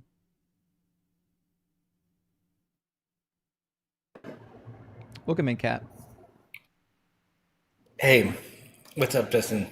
Not too much. How are you? Doing all right. Cat, are you at least 18? And do you believe in God? Yes, on both accounts. Cool. And which God? Well, I wouldn't say they're necessarily which. I only believe there to be one. You know, and I don't think it's specific to any religion. I think it kind of underlies all religion in that each religion has its own way to hint at it. I see you making a So- face there, but So it's Is this a nameless, perennialism? bookless, religionless God? well, no, I think it ties up with the perennial philosophy. What's that? It's this the notion that there is one metaphysical truth, and it's expressed various ways throughout epochs and different times and different areas throughout history, through each of the world's major religions. How could you possibly test this hypothesis? Well, so like, I know you deal a lot with Christianity and the Bible. I don't know if you ever looked into Christian mysticism, perhaps at all. I think all forms I of have. mysticism are silly, but my question was, what could you possibly do to test this hypothesis? Well, yes, I was leading towards that. And you see, I don't think that you may say they're silly, but I think they have basis in our reality, in that we study in neuroscience what's called mystical experience, and that lends towards their, ontology. I don't know if you ever looked into studies on mystical experience out of Johns Hopkins or various other places. Yeah, University of Virginia, Raymond Moody, a bunch of people wrote about him. I'm aware. Well, yeah, see, these professionals make a similar argument. They'll say that they align with, the perennial philosophy, and that the mystics of the world's religions seem to be arguing the same point, that, whether you're talking about the Holy Spirit of Christianity or Nirvana of Buddhism or the Samadhi of Hinduism, Those they're aren't the all same thing. they're referring to this phenomenon in consciousness, because that phenomenon in consciousness is universal. And yeah, they may not appear the same in description when you read the scripture, but what these professionals are saying is that they're alluding to, in their own various ways, to this phenomenon in consciousness that is now recognized in neuroscience. It's not recognized in neuroscience, to be clear. I beg to differ. I look into the neuroscience of religion, or neurotheology, and it's well established. It's not well established. It's established that people have mystical experiences. It's not established that they're meaningful or that they're not hallucinations. No, And I'm not familiar with any Christian mysticism that says anything about perennialism or even like alludes to it. Well, no, the perennial philosophy absorbs Christianity. I don't think it's the other way around. But no, I mean, mystical experiences go all the way back to the work of William James in the early 1900s. They are well established, and they do make them distinct from hallucinations. No professionals would equate hallucinations. What makes them with distinct? In that, see, hallucination, it could kind of occur in different modalities, like your olfactory. You can have synesthesia-like hallucinations, but however, mystical experiences are very concretely defined in the context of this research. That's why I'm asking. What's the difference? So yeah, the mystical experience is more a universal phenomenon in consciousness, whereas hallucination is more a kind of like a visual disturbance, where people describe things maybe that appear in their visual field that aren't truly there, things like that. That's not necessarily Mystical what experiences people do the same. Yeah, these are just malfunctionings of the brain. No, I don't think so, because these are, They are. they can potentially occur in any one of us. One of the examples you gave was synesthesia. Synesthesia is nothing more than like the brain working in ways that otherwise it normally doesn't, but it's completely natural. But I wasn't equating synesthesia with mystical experience. I was saying that they're distinct phenomenon. So, how would you distinguish between a hallucination and a mystical experience? Well, okay, like I said, mystical experience, there's decades worth of research on this, going all the way back to William James. They've been very concretely defined in this Okay, so, context. so I'm asking you, so if you had, like, if you're an individual and you have an experience, how would you distinguish it between being a mystical experience and merely a hallucination? Okay, so like I said, mystical experience are concretely defined. Okay, So, great. Do the concrete definition. What's the distinguishing features? okay, all right. The distinguishing features at this point they go by 6 characteristics. I'll list them quickly for the sake of time, but the core feature is what they call unity. It's the interconnectedness of all people and things, all is one or pure consciousness. The Have you second never listed been is to a sacred. rave? I've heard of people taking MDMA at a rave, sure, but I wouldn't equate that to this. Have Well, you wait a taken minute. So it? are you saying that there's a feeling of unity? Well, yes, because in a rave you're able to still walk around and so forth. And mystical experience, it's a complete transformation of consciousness. You're in a, Okay, so I'm just asking for clarification. So what you would say one of the distinguishing features is that in a mystical experience there is a feeling of unity. yes, like the sub. Okay, right now you I don't know if you're on your phone or on a computer, but as you sit there looking at the screen, you have this impression that you're a bodily entity relative to an environment. Okay. Correct? No, I understand. I was just clarifying. So what are the other 5? Yes. Okay. So the next on the list is sacredness or reverence. People have this sense of a majesty when they encounter these experiences. Another one that William James listed is a Well, noetic quality. people have the same mystical experiences or religious experiences on drugs. Like, I don't understand why you think these are unique to mystical experiences. People have religious experiences on all kinds of substances. Well, no. Okay. Or why would you think No, it's anything other than like a natural phenomenon in the brain? well, that's what I'm trying to get at. That it is these professionals do consider it a natural phenomenon in the brain, and it's not necessarily. I wouldn't say drugs offer some other phenomenon.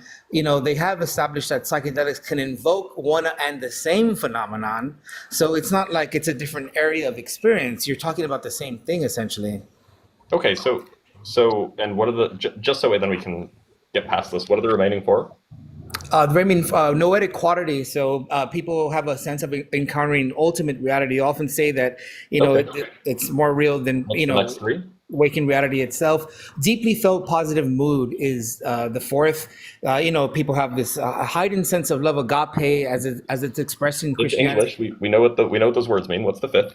Well, I mean, it's not just your average. It's like an infinite, unconditional, so on and so forth. The next one would be So DMT transcendence of therapy. space and transcendence of space and time, past and future collapse, past, present, and future collapse into the moment. And so when people describe it after of course, when they come, when they return to the baseline of consciousness, they often say, either it was, there was no time there or it was beyond dimensionality. They'll use this kind of descriptors to describe the phenomenon. And then the last one would be ineffability and paradoxicality. So like one of the first things that's noted when people come down from these experiences is that they cannot possibly put it into words. Of course, in these type of studies, they're followed along for several months, up to 16 months in some of these cases, even longer in some cases. And then eventually they're able to say something about it. But, So I'm a little confused. So it sounds like these are all properties that hallucinations could have. So are you just saying that a mystical experience is a type of hallucination? It's like a defined category? yes, it's defined by expressing all 6 characteristics. Okay, so this is just a type of hallucination, though. You could put it that way, but they specifically refer to them as mystical experiences in that they seem to be, they appear throughout history in individuals since time immemorial. I mean, they've been occurring Sure. for I mean, but like so do millennia. hallucinations, right? Sure, but so as people have also been doing. There's a lot of phenomena that have been occurring for a long time. But Why, this is why should we believe that this hallucination is telling us anything real about reality? well, it's if you're going to consider it something like an illusion or something like that, you would have to say that there's an illusion that people have, but it's unanimous across the board. People Can I are ask a not. question? I don't think it's unanimous. And also, I'm looking up the descriptions that people give of their DMT therapy, and they're all the same. There's a sense of unity. There's a sense that like the physical parameters of the world dissolve. They have spiritual insights. They have heightened emotional sensitivity. They go into hyper realism sometimes. Like everything you've described is something you can experience just taking a drug. What But go ahead, Ems. So, did he mention that these would be following different mechanisms than normal hallucinations? I think he did. Yeah, and I don't think you're necessarily saying anything different there, Justin. I mean, these professionals have I answered your established question that though. Kat, did you hear him? that psychedelics. I asked did you you. hear the Yeah, I question? asked you. Yeah, I asked Yeah. you. Did you say that these religious experiences are being caused by different mechanisms in the brain than do usually cause hallucinations?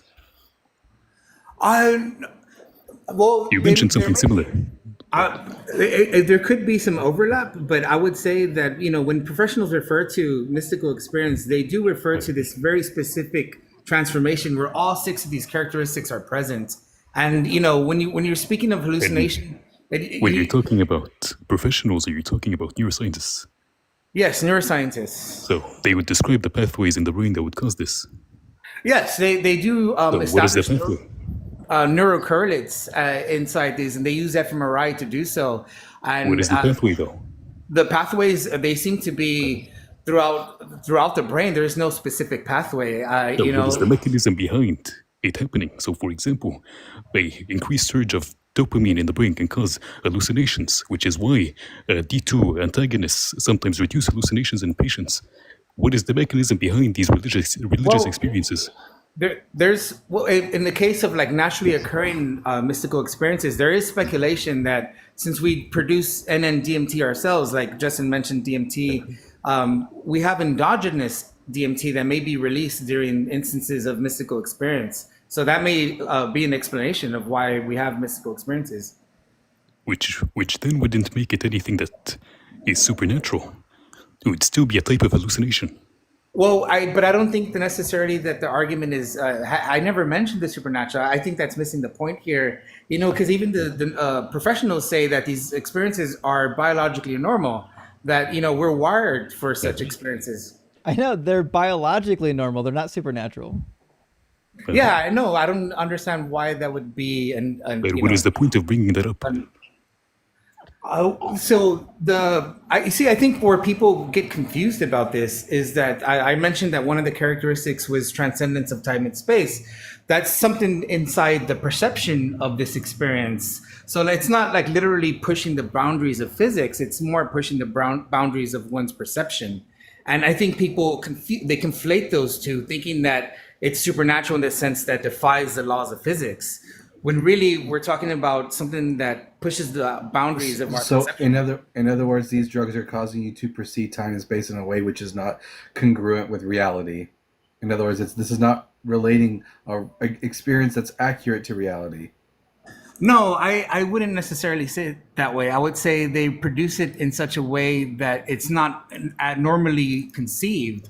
That we usually experience time in a linear fashion, whereas in mystical experiences, time is seems to be occurring simultaneously from with all past, all future occurring at once. So it's in a way we usually don't perceive it. I wouldn't necessarily say it's unmatched from reality. This just sounds like somebody describing what drugs feels like. Yep. Would I say that one more time? That sounds like somebody describing to me what taking drugs feels like. Well, yeah. I mean, like I said, professionals have established that psychedelics are very capable of inducing this same phenomenon. Yeah, you're introducing chemicals to your brain, and it's causing your brain to malfunction, so it's not operating correctly. Therefore, you're not perceiving reality as it is. You're just describing a malfunctioning brain. By the way, I'm curious because you sound familiar. Did you call the atheist experience like a long time ago? I've called the atheist experience before. I thought so. I've heard you before talking about Dylan. Yeah, so I've mentioned say that last thing you said. I didn't catch it. You're introducing chemicals to a brain, causing it to to function and malfunction. And you have a healthy brain, which is able to actually, for the most part, understand reality around it. And you're introducing these chemicals, which is causing your brain to malfunction and not actually properly understand reality. And No, I see. I don't think it's necessarily a malfunction because it occurs in completely healthy human beings. And people engage in temples and meditation to induce Yes, these type of experiences. if I give mushrooms to a completely healthy human being, their brain function is no longer it's no longer functioning the way it's supposed to. It doesn't mean that you're sick. This can happen to a healthy person. Well, I don't think that's necessarily the conclusion to make here. Are you familiar with the mind at large of Aldous Huxley, for instance? Auto what? No. The mind at large. So Aldous Huxley had this notion that your brain right now, in your sober state of mind, is actually filtering reality. And so when you have something like a mystical experience, these filters are removed, and so what Wait. you're receiving is Let a me kind of interrupt. What- higher bandwidth. Why are you keep pulling science from guys that died almost a century ago? What's happening here? Well, notions like these I think, are still speculated among even professionals inside, that work I in don't these think fields. so. My friend Dr. Joe's up here, and she actually has done some research in this field. What are you thinking here, Dr. Joe? Hey there. Yeah. Hi, everybody. Kat, I'm curious what research and professionals you keep referencing. I literally work with neuroscience every day to develop treatment and curriculum for people in my facility. And I'm not familiar with what you're describing. And I interact with valid peer-reviewed research every single day. Also, I want to add that the state that you're talking about, I think you're making some attributions to people's experience, and I believe that that's what their experience is. I just don't attribute it to being mystical. The same experience can be organically manipulated through, and they do it all the time at youth events and at charismatic rallies and other things. They can be manipulated with sleep deprivation and with a diet mostly of carbs, and hyper socialization and other things can create a neurochemical pattern that puts people in a basically a psychotic state. Well, are you familiar with the work of Dr. Roland Griffiths out of Johns Hopkins? No, it doesn't come to my mind. Well, he was the original leading neuroscientist there that was running these studies, and he was building on earlier work that Dr. Walter T. Stace, all the way back to William James. He died a couple years back, but the work was taken over by Dr. Frederick S. Barrett, and they've managed to publish a number of studies out of there on mystical experiences. And I would recommend looking into the research itself to I guess get a better grasp here. But I don't think we can come to hasty conclusions about this. Like I think the Bible guy was trying to. Oh yeah, go ahead. Not to get too far, but I'm looking at one of the articles that he published, and he says psilocybin can occasion mystical type experiences having substantial and sustained personal meaning and spiritual significance, which again, like if we can just reproduce it with drugs, I don't understand why it's spiritual. Well, of course, when they say mystical or spiritual, they're not referring to something that defies the laws of physics. They're referring to this very, this bandwidth of characteristics, or this cluster of characteristics that occur in individuals. So when they refer to so-called complete mystical experience, they're referring to all 6 characteristics. They're referring to a volunteer who meets criteria on the gauges they use to measure this phenomena. and on all 6 criteria simultaneously. Right, but That's my essentially. point. But my point is, if you can duplicate it with psilocybin or DMT, I fail to understand why we would say that it's anything other than drug-induced psychosis or hallucinogen. Oh, well, okay, but I think that assumption there is materialist in that you're assuming that consciousness is something that's generated by the brain itself, or an Why emergent should we property. not? Why should we not have that as our default position? Well, I think studies like this actually call a lot of that into question, and I think that's why it's an ongoing debate. You may shake your head and feel like it's settled, but I disagree. Kat, how would you define consciousness? Well, I think that's one of the hardest things to do. I mean, we could say that it's our self-awareness or something like that, but I think I don't think we've nailed it down in neuroscience, and I think it's still quite a mystery to neuroscience. And why do you think these studies are disproving the notion that the brain is what is causing consciousness? Well, What is the correlation? I think they're kind of I think they're undermining materialism a bit, and they're causing. And how is that happening? You're Well, introducing a physical substance that is affecting physical receptors in the brain, causing a specific response. Everything in this pathway is physical. How is that disproving materialism? Well, when people have these type of experiences, they're not reducible to their personal history or their upbringing or the culture they grew up in. They seem to be more addressing them in a universal sense. That people all go to the same place, so to speak, when So, they for have example, such experiences. if you have a random North Sentinelese islander and you give them the same chemicals as you did, for example, a random Westerner, they would also experience, for example, let's say, Jesus Christ.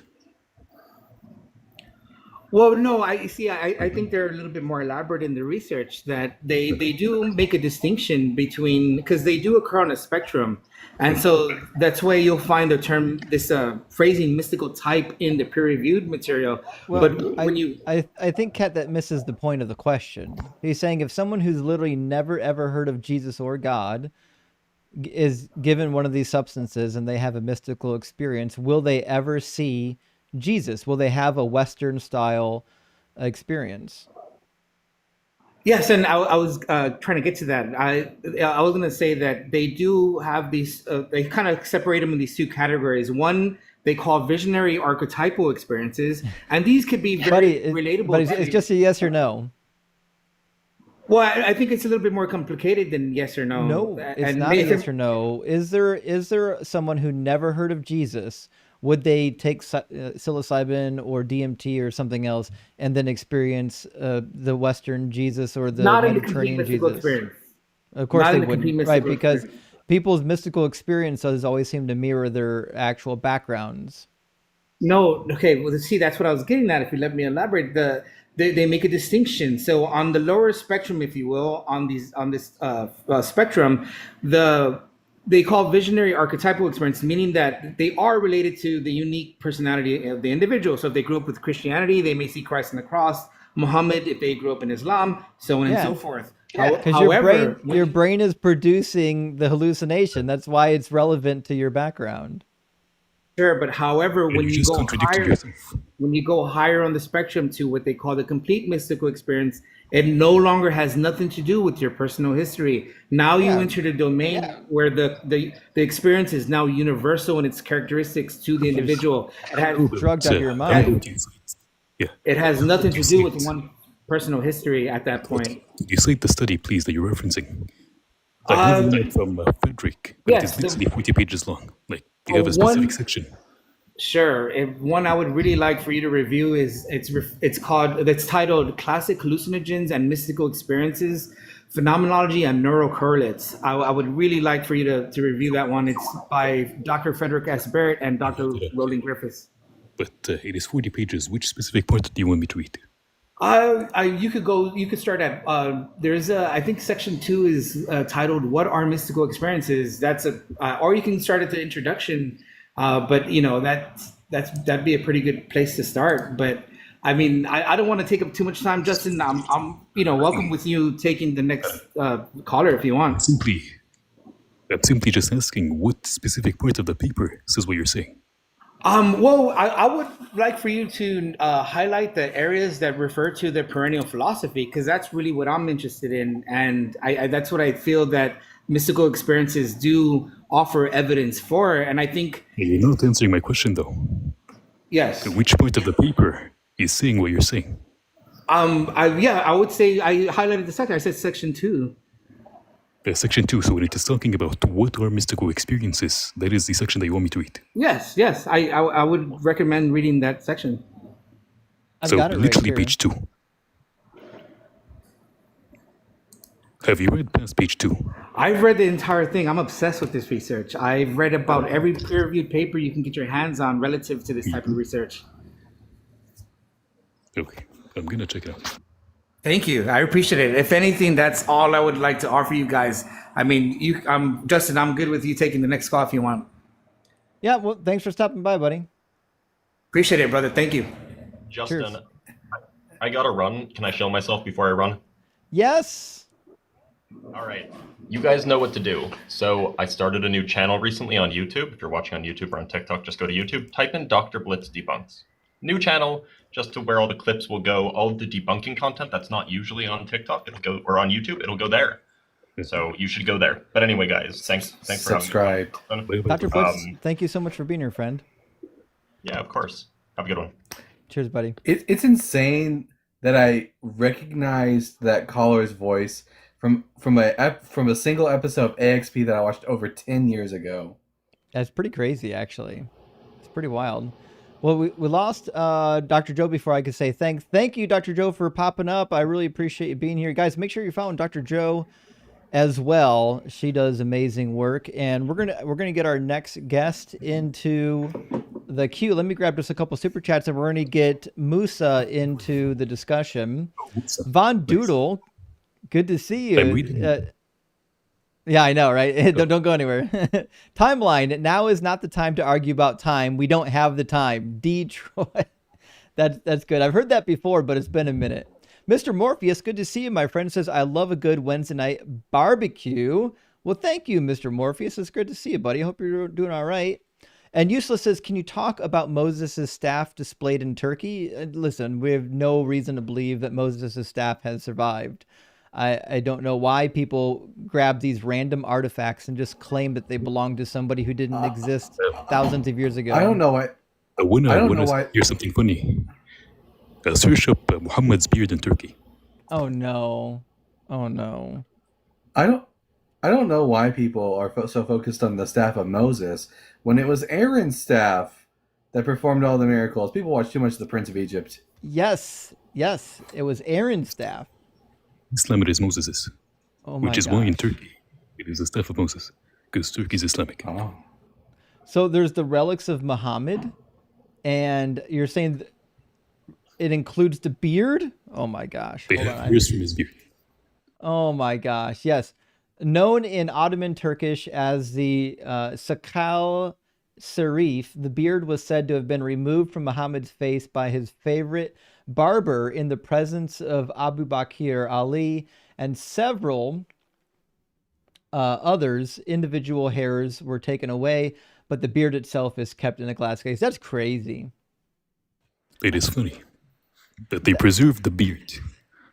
I'll never understand. And by the way, the paper that he mentioned, like the whole point of the second section, is literally just talking that the spiritual experiences are a sense of unity with everything. Literally every single drug addict. I was scanning it as he was talking. There was nothing really in there other than describing what people's experiences were like. As weird as beard is, not nearly as weird as foreskin. So I was about to say, do we have his foreskin? No, we don't. But apparently his penis is still intact. Oh, good grief. Of course it was. Herbie, thank you for the super chat. Says Fireman the philosopher in chat is a fabulous moron. I don't know who Fireman, but Fireman, you really had to do some say something dumb for someone to pay $5 for a super chat to call you out as being dumb in the comments. I hope you think about that when you go to bed tonight. Hammond, thank you so much for the $10 super chat. I think we should recommend informative YouTubers on biblical scholarship. I would like to recommend Inquisitive Bible Reader. It is really underrated, but really informative. I actually haven't followed that channel. Now I need to go to YouTube and check it out. If my audience thinks it's a good channel, it probably is. So I'll check it out. Inquisitive Bible Reader. Of course, it didn't go. This reminds me of maybe what Joel is doing. I see the Inquisitive Bible. All right, I'm subscribed. We'll check it out when we get time, and we'll keep on moving. In the same vein, if you like that channel, you'll love Joel Reads Bible. Mike, thank you for the super chat. I just discovered him. Oh, he's amazing. Yeah, more for fellow chatters. Go watch Ewoks Battle for Endor, starring Wilford Brimley and an actual Witch of Endor. Listen. Is it Wilford or Walter? What was his name? The mustache guy, Brimley, though. Is that the same guy? Now we got to, I don't know. William? I'll have to look it up. If it's the same guy I'm thinking of, I need to watch it. Sam says, please send me the link to your video where you explained your journey from Christian to atheist. Love you. Well, my friend, it's on Deconstruction Zone channel. It's like the first video I ever made. It was like my introduction to TikTok. And Steve, thank you for the $10 super chat. So relax, Jesus isn't coming. Frankie11. And Steve, I agree wholeheartedly. We are in violent agreement on that point. That sky carcass ain't coming back. There's no cadaver coming down from the clouds. Caucasian space Jesus is not coming for you. Jamie says, atheist dogma is what I believe. I love that. That was really good. To play on dogma and dogma, that was good. Appreciate that, Jamie. Thank you so much.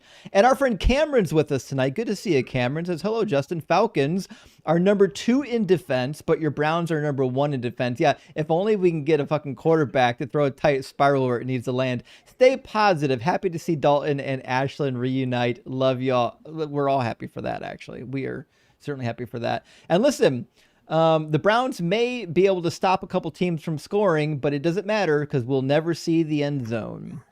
Red Trek, thank you for the $15 super chat. It says, I hope you, Dalton, Dr. Blitz, Ian, and others are careful in light of NSPM7. Please stay safe, you all. That must, Brittany, thank you for the paint. That must be the new legislation for, I'm sure we're terrorists now.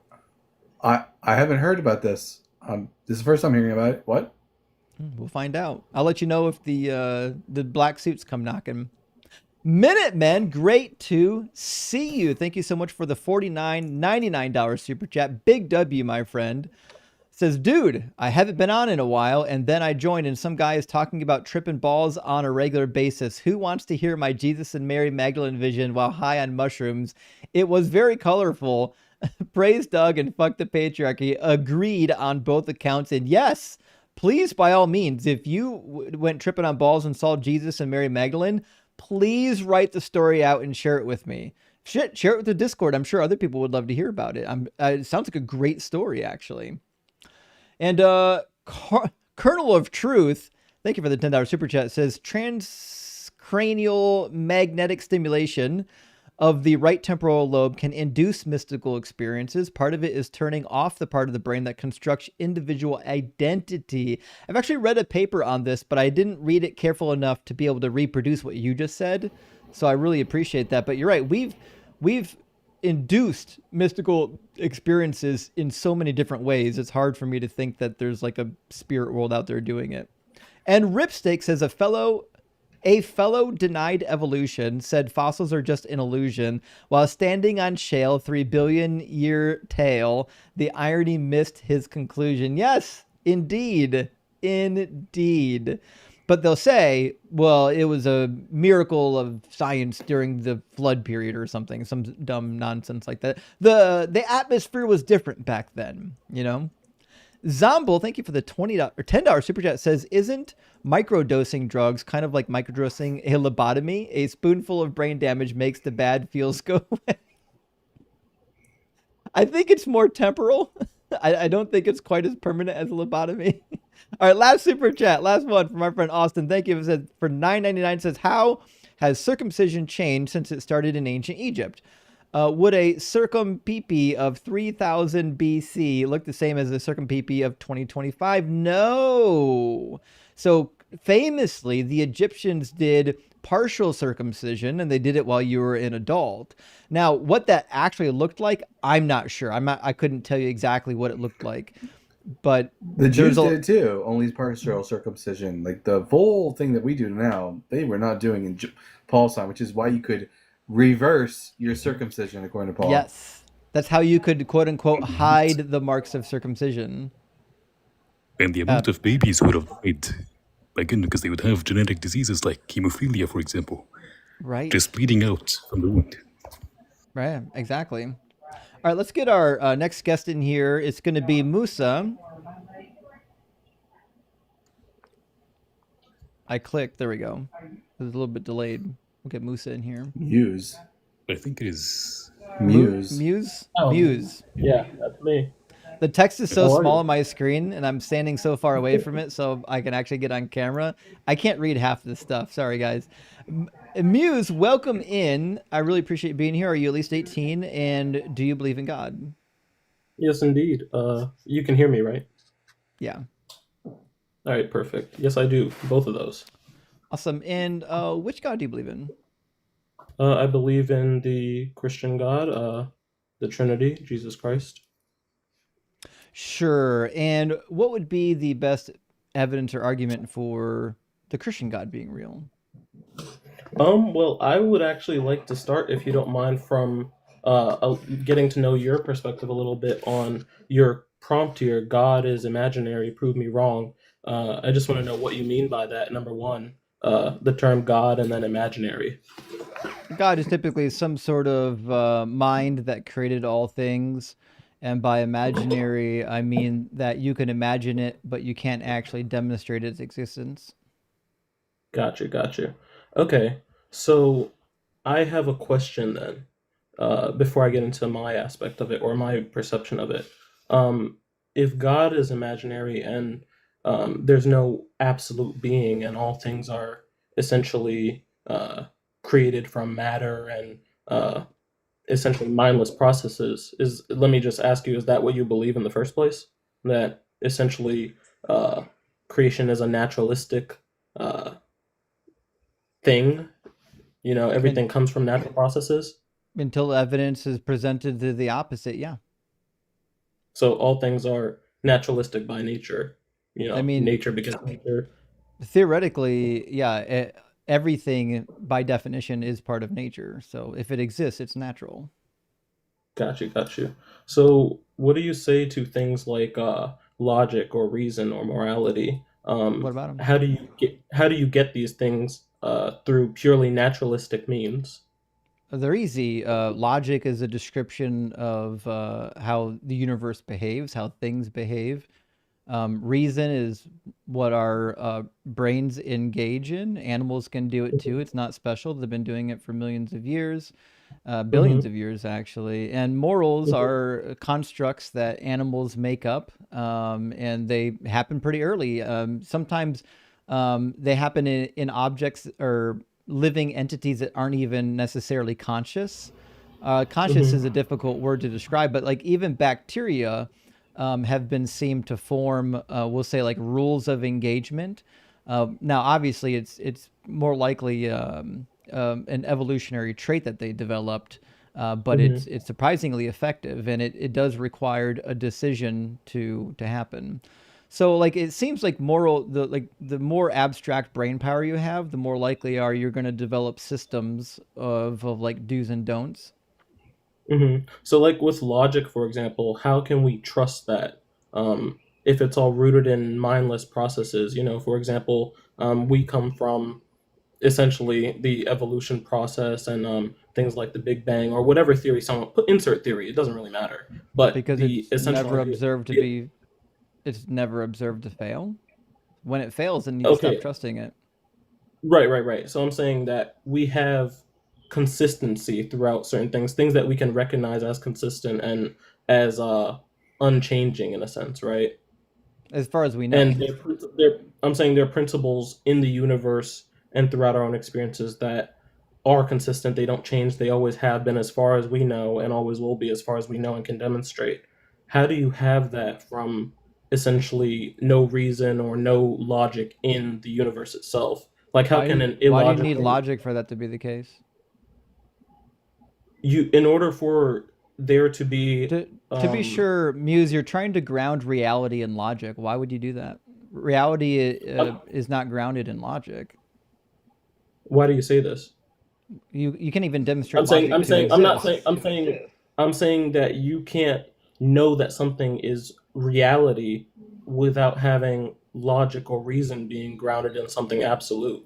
No, why do we need to ground it? Why doesn't it even need grounded? Because you wouldn't be able to have things like debates without them. Why not? Why does Because logic need to be grounded in something for us to know that it works? Can something be, if something is going to be right or wrong, for example, says who? Is it you or I is it don't me? believe there's objective right and wrong, and I'm willing to bet with a little bit of pressure you don't either. Right. So I'm Depends on the saying goal. if you don't believe that there's objective right or wrong, then why Do you? should anybody? Yes, I do. Why? But let me finish asking this. Why should I? So Muse, the problem with what you're doing right now is you're trying to do a soft version of tag, and that's fine. We all know tag. It's like baby's first apologetic argument, right? You're trying to do a soft version of it by just asking questions, but we all see what you're doing here, right? You're just presupposing that your God is necessary for the universe to exist without demonstrating that your God is actually necessary or that it exists. It's like tag is necessarily just a cheap God of the gaps. No, it's not, because again, if you have a premise or a statement that you're making and you're making an absolute claim about it, you're saying that everything is subjective in essence, by that same reason. Did I'm I say saying that? not. I didn't say No, either I'm of those. saying that if you don't have Who's something, making absolute claims? Yeah, I'm why saying you if you don't, why are you putting words in my mouth? I'm not. I'm just saying if you don't have something to root everything in and ground everything in an absolute sense. Why are Phil Bros obsessed with the word grounding? What do you think that does for you? You know, in the real world, no one cares about that, right? Of course they do. The idea that something needs to be grounded in something else is not a reality that normal people have to contend with. This is something that weird Phil Bros engage in. Like, if logic exists, it doesn't have to have grounding. It's just a process that we engage in that doesn't fail us. When we find a section, when we find something where it fails, then we'll modify it. Again, when you have things like right or wrong, for example, or good I don't. and evil, things like Yeah, okay, so, right or wrong are sort of like, it depends on what the goal is. If we can talk But about I what the don't- goal I is, then don't- we can talk about what's right and wrong in But I'm comparison saying- to the goal. But I'm saying I don't think that in your own reality or in your actual practice day to day that you actually believe that. I think you give verbal credence to it, but you don't Nope. actually practice it. And you'd be wrong. Yeah. I believe in subjective morals, and again, so do you. You just don't realize it. Prove it to me. Okay, do you think it's ever okay to put a sword through an infant? No. Do you think it's okay when God does it? No. Okay, then you have what you think are objective morals until I read the Bible to you. You want to read the Bible where God commands it? Okay, the difference between God doing something Oh, and here humans doing it comes. Here it comes. Subjective. Oh, but God No. can do it. Okay, so you do have subjective Hold on. morals. No, it's not subjective for the Here fact comes that the God is. backpedal. Does he know God the is. meaning of the word subjective? I misspoke and was wrong earlier. You're right. I was wrong about that. Muse, do you know what the meaning of? Do you know what the word subjective means? It's arbitrary. It doesn't have to be an No, absolute thing. that is not what No. subjective means. It's your experience versus mine, or the It's- collective experience versus someone Subjective else. is just means that something is stance dependent, or Yeah. mind dependent. God's a mind. Again, but I'm saying in the case of God, for example, you asked us if it was okay for him to again go through the heart of an infant or kill an infant or something like that versus a human doing it. The difference when God does it is that God's the one who creates life and is able So to what? take it versus No, what Justin versus- means not. versus- By the way, when Justin talks about God doing this, he means when God tells the Israelites to do it. So the Israelites are the ones who are I performing the understand. action. I understand that. Yeah, I do know that. But it's no different than like God giving the authority of the state to take and keep life of people. So You know, morals are that's relative. fine. No. Yeah, well, if they It's apply to depend- me, but they don't apply to you, if they apply to me, but they don't apply to God, then they're relative. No, I guess you could say relative in terms of us to God, but not from us us to, humans to humans. No. No, I didn't say humans to humans. Relative. If God is Yeah, an agent and we're agents and his morals are different than our morals, then morals are relative. So you no, I'm saying believe in divine command theory. You don't believe in objective morals. If you believed in objective morals, then morality not only wouldn't change, and it wouldn't matter who it's being applied to. no, it does matter in the sense of God doing it, because he's number Why? one, he's outside and above all What do you these think the things. word So objective means? I don't think you know what that word means. when I'm saying objective, I'm saying in relation to if God gives a command or a general decree about something. No, That's that called is divine that's just command theory, Muse. That's called divine that's command not theory. Objective that's and not that's morals okay. just mean that they exist independent of God. Oh, yeah, I'm that's saying just God's subjective opinion. This you M's just just lost left. Ems. That's just God's subjective opinion. no, He's but got the biggest stick. I'm saying if God is the one who makes it the rule, then it's not subjective, it's It objective, because is. he's No, the God's one a subject. he He's a, do you think God he is a mind, Muse? yes. Okay, then subjective means that it is mind dependent, as in it's coming from a mind. The only way Mhm. something is objective is if it's not coming from a mind. It exists independent of any stance or mind. But since God is a mind, that means that the laws he is putting forward are not objective unless they're not coming from God. That God is like sort of like leaning on some other like objective force outside of himself. And that's what I'm saying. I'm saying he's not leaning on any objective or any other force outside of himself. I'm saying he's leaning on his own. Then it's So But it's subjective. subjective. but I'm saying it's not subjective in the It idea that is. if God No, it definitionally speaking, it's subjective. You just don't like the phrase. You've no been okay, programmed to fine. think that morals are objective, but they're not. Let's get rid of that phrase then and just say it your way, since these are the words that Right. I'm fine. I'm willing to concede that. So But what all you I'm believe saying in is divine command theory, which is if God says to do it, then it must be good to do. I'm saying if God commands to do it, then yes, essentially it must be good to Okay. do. But that doesn't mean So that so what doesn't are the blanket. Hold limits? on, that doesn't. I'm saying that doesn't blanket statement to mean that it is every single time. There's examples of exceptions to the rule that God can make, and He can do that. Is Versus it the general always rule. good to be obedient to God? Yes. Okay, so if God commands you to put a sword through an infant, it's good to be obedient to God's command, right? Yes, it's good to be obedient to God's command. Yes. If God told But you I'm saying in the to event burn down of the orphanage, would it be good to follow God's command? yes, it would be. But let me Okay, first if God elaborate told on that, you because I to, think that before you I burn think down that the you're using orphanage, if God told you to take the babies out of the orphanage, you can burn down the orphanage next, but take the babies out of the orphanage, put them into a meat grinder, and then you're going to put them into a bit of a baby paste with some whey and curd, and make a little bit of baby paste yogurt and fill your Go-Gurt sticks with baby paste you're not letting Go-Gurt. me finish. Would it be good to be and obedient to that command? you're not letting me finish and elaborate on what I'm saying with that, It's just because a yes or no. no, Would it's not just a obedience yes or no. would obedience be the It's right not. thing? Yes, obedience will be the right thing, but the reason Okay. obedience will be And the so we you're started not this letting whole me finish conversation again. with you If we're gonna trying have a to conversation, how you we started gonna this cut me off without conversation letting with me you finish what I'm trying saying? to demonstrate that atheists don't have a foundation for morals, and you're willing to do baby paste Go-Gurt. So I'd say Again, my subjective morals are better than your subjective morals. no, and you haven't even let me finish. You kept cutting me off when I was trying to finish what I Dalton, was what do you saying. think about baby paste Go-Gurt? I don't Can you think even hear baby me? paste Go-Gurt is very good. Can you No, even I hear don't. me? I don't think if somebody commanded someone to do baby paste Go-Gurt, I don't Hello? think there's ever a situation where that would be a good thing. We're listening, Muse. I wouldn't do it. Yeah, what I was trying to say before you kept on putting all these different examples in front of me was that we can only see things from our perspective and from our time in history. So if God gives a command for something and we're going on the premise, I'm going off of the premise that God is good by his own words. If God is Why? absolute good, let me finish first. If You're God just is kind of taking his if word God on is that, aren't you? if God is absolute good and he can see all of past, present, and future, and he knows what is Muse. necessary for the If most. God were evil, I'm not if even God, able to finish an entire sentence. if Can I just if finish No, the God sentence let him first? let him finish. Let him finish.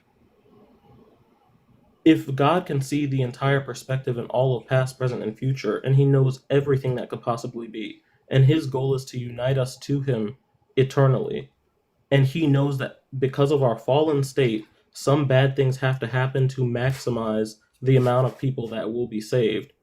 If he can see that some people will have to do some things that normally wouldn't be good in order for us to have as many people saved as possible, then that in and of itself is God seeing beyond just the individual human and seeing humanity as a whole. That's why I was saying that A lot of it could be, assumptions. but it's no different than, for example, when we go to war for certain things. Sometimes we have to kill people in order to save a whole lot more people. Yeah. Not babies. And Not sometimes we babies. do the wrong thing. Like- I'm not- sometimes I sometimes only we said- I kill only said- sometimes we hold kill on. individuals that we're commanded to kill and we shouldn't have done it. I only agreed to the babies part because he was using an extreme example, and I was just I saying know. that the thing That's not the extreme. thing the thing of course it is. It's extreme to want to It's in the grind Bible. up babies and these and this. I understand that, but that doesn't change its extremity. If the Bible said that you had to go and kill 10,000 people and then grind them all up, would that change the fact that it's extreme? No, it's still extreme. But I'm saying Muse, that doesn't. if God was evil, would you be able to tell? Of course, How? Ow. because he would contradict himself and he would lie and he would deceive the people. Oh fuck. Oh, I mean, okay. that's not even hard to demonstrate. That easy? That's in the Bible. Have you not read the Bible? Yeah, I have. Has God Did- ever sent spirits to deceive people? I would say, yeah, even from the devil. Well, not from the devil. Not spirits coming from the devil. God sending spirits to deceive people. Yeah, but I'm saying that these are evil spirits, not just From yeah. God. Yeah, I mean, even okay. Let me give an example. Even when in the book of Job, for example, Job has all these afflictions placed on him. God allows the devil to do all these things, and even says, "Hey, do everything except kill him." That's an example of God allowing and what? Well, we're not talking about that, although that is problematic. We're talking about God specifically. I assume Dalton's going to 1 Kings 22, where God says, "The Lord asked him, and he replied, I will go out and be a lying spirit in the mouth of all of his prophets." Then the Lord said, "You are to entice him, and you shall succeed and go out and do it." So God sends a lying spirit and causes deception on purpose. So he does Hold on, cause deception. Sorry, just give me 1 second. So does this? I mean, you said we know God's evil if he was started to deceive people. But in this case, in the case of First Kings, it looks like what we have is God's divine judgment being used as a way to essentially harden the hearts of the people there. I mean, if we read the entire context of it, Yeah, we know. because God never does things like harden people's hearts without good reason, So, or To be cause sure, them God deceived can without good reason. God can deceive people then, right? Yes. Okay, so that's all he's Like, there's addressing an- is that there's God an- does in fact deceive people. Yeah, that was Okay. one of your criteria to tell whether or not God was evil, is if he Right, deceived people. But the point of it there, again, God deceiving people, what I'm talking about, that I'm talking about just everyday people for no good reason. And again, when I said that God allows these certain things to happen or even commands these certain things to happen, That's a God commands goalpost people- shift, Muse. You didn't Hold on, say God that. commands You had to people- add that God to it commands- now. God commands people to be killed too, but again, we don't know the whole purpose of it. He's saying that the purpose of it is for as many And you're people just to be taking saved it, as and you're just possible. taking his word for it, aren't you? Like, Again, how do you know he's not lying to you? When I'm be the saying- first time he's lied directly to somebody in the Bible? Give another example. Okay, did Adam and Eve die on the day they ate the fruit from the knowledge of tree and evil, good and evil? Yes. No, Yes, didn't. they did. And I think that's a misunderstanding of scripture right there, because Adam and Oh, Eve, boy. they did die. They died did not. spiritually. They That's were not what the disconnected text from says. What?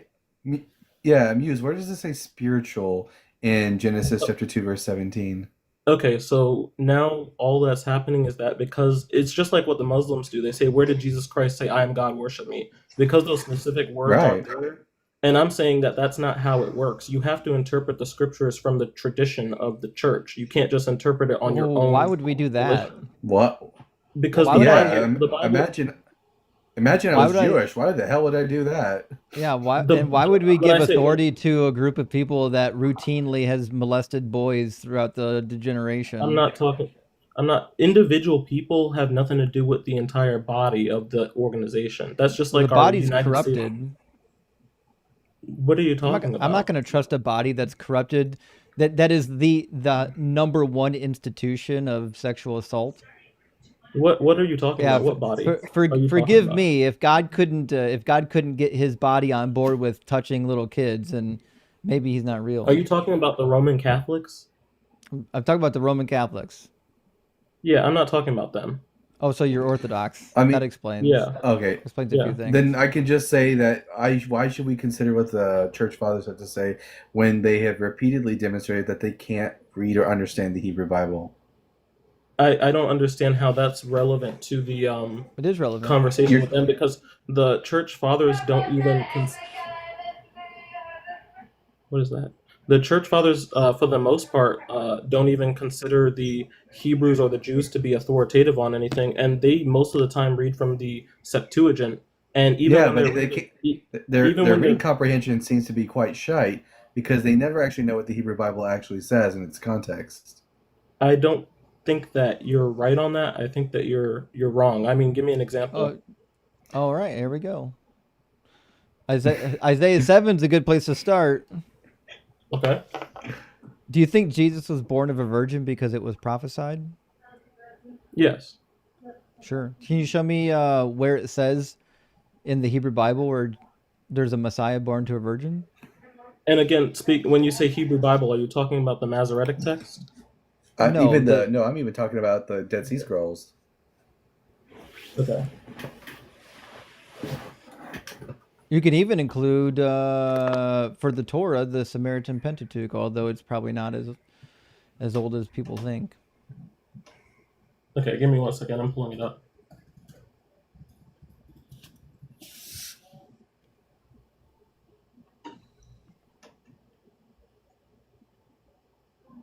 So I don't really see any problem in Isaiah 7:14 when it says, "Behold, a virgin shall conceive and bear a son; his name shall be It called doesn't? Emmanuel." What's Doesn't the Where's say what's the that that. problem at? with that? Verse 14 says, "Therefore the Lord himself will give you a sign. Look, the young woman is with child and shall bear a son and shall name him Emmanuel." She's already pregnant Yeah, at the time of the prophecy. I'm sorry. Therefore the Lord said to himself, "Will give you a sign. Look, the young woman is with child and shall bear a son, and shall name him Emmanuel." So what's the Yeah. problem here?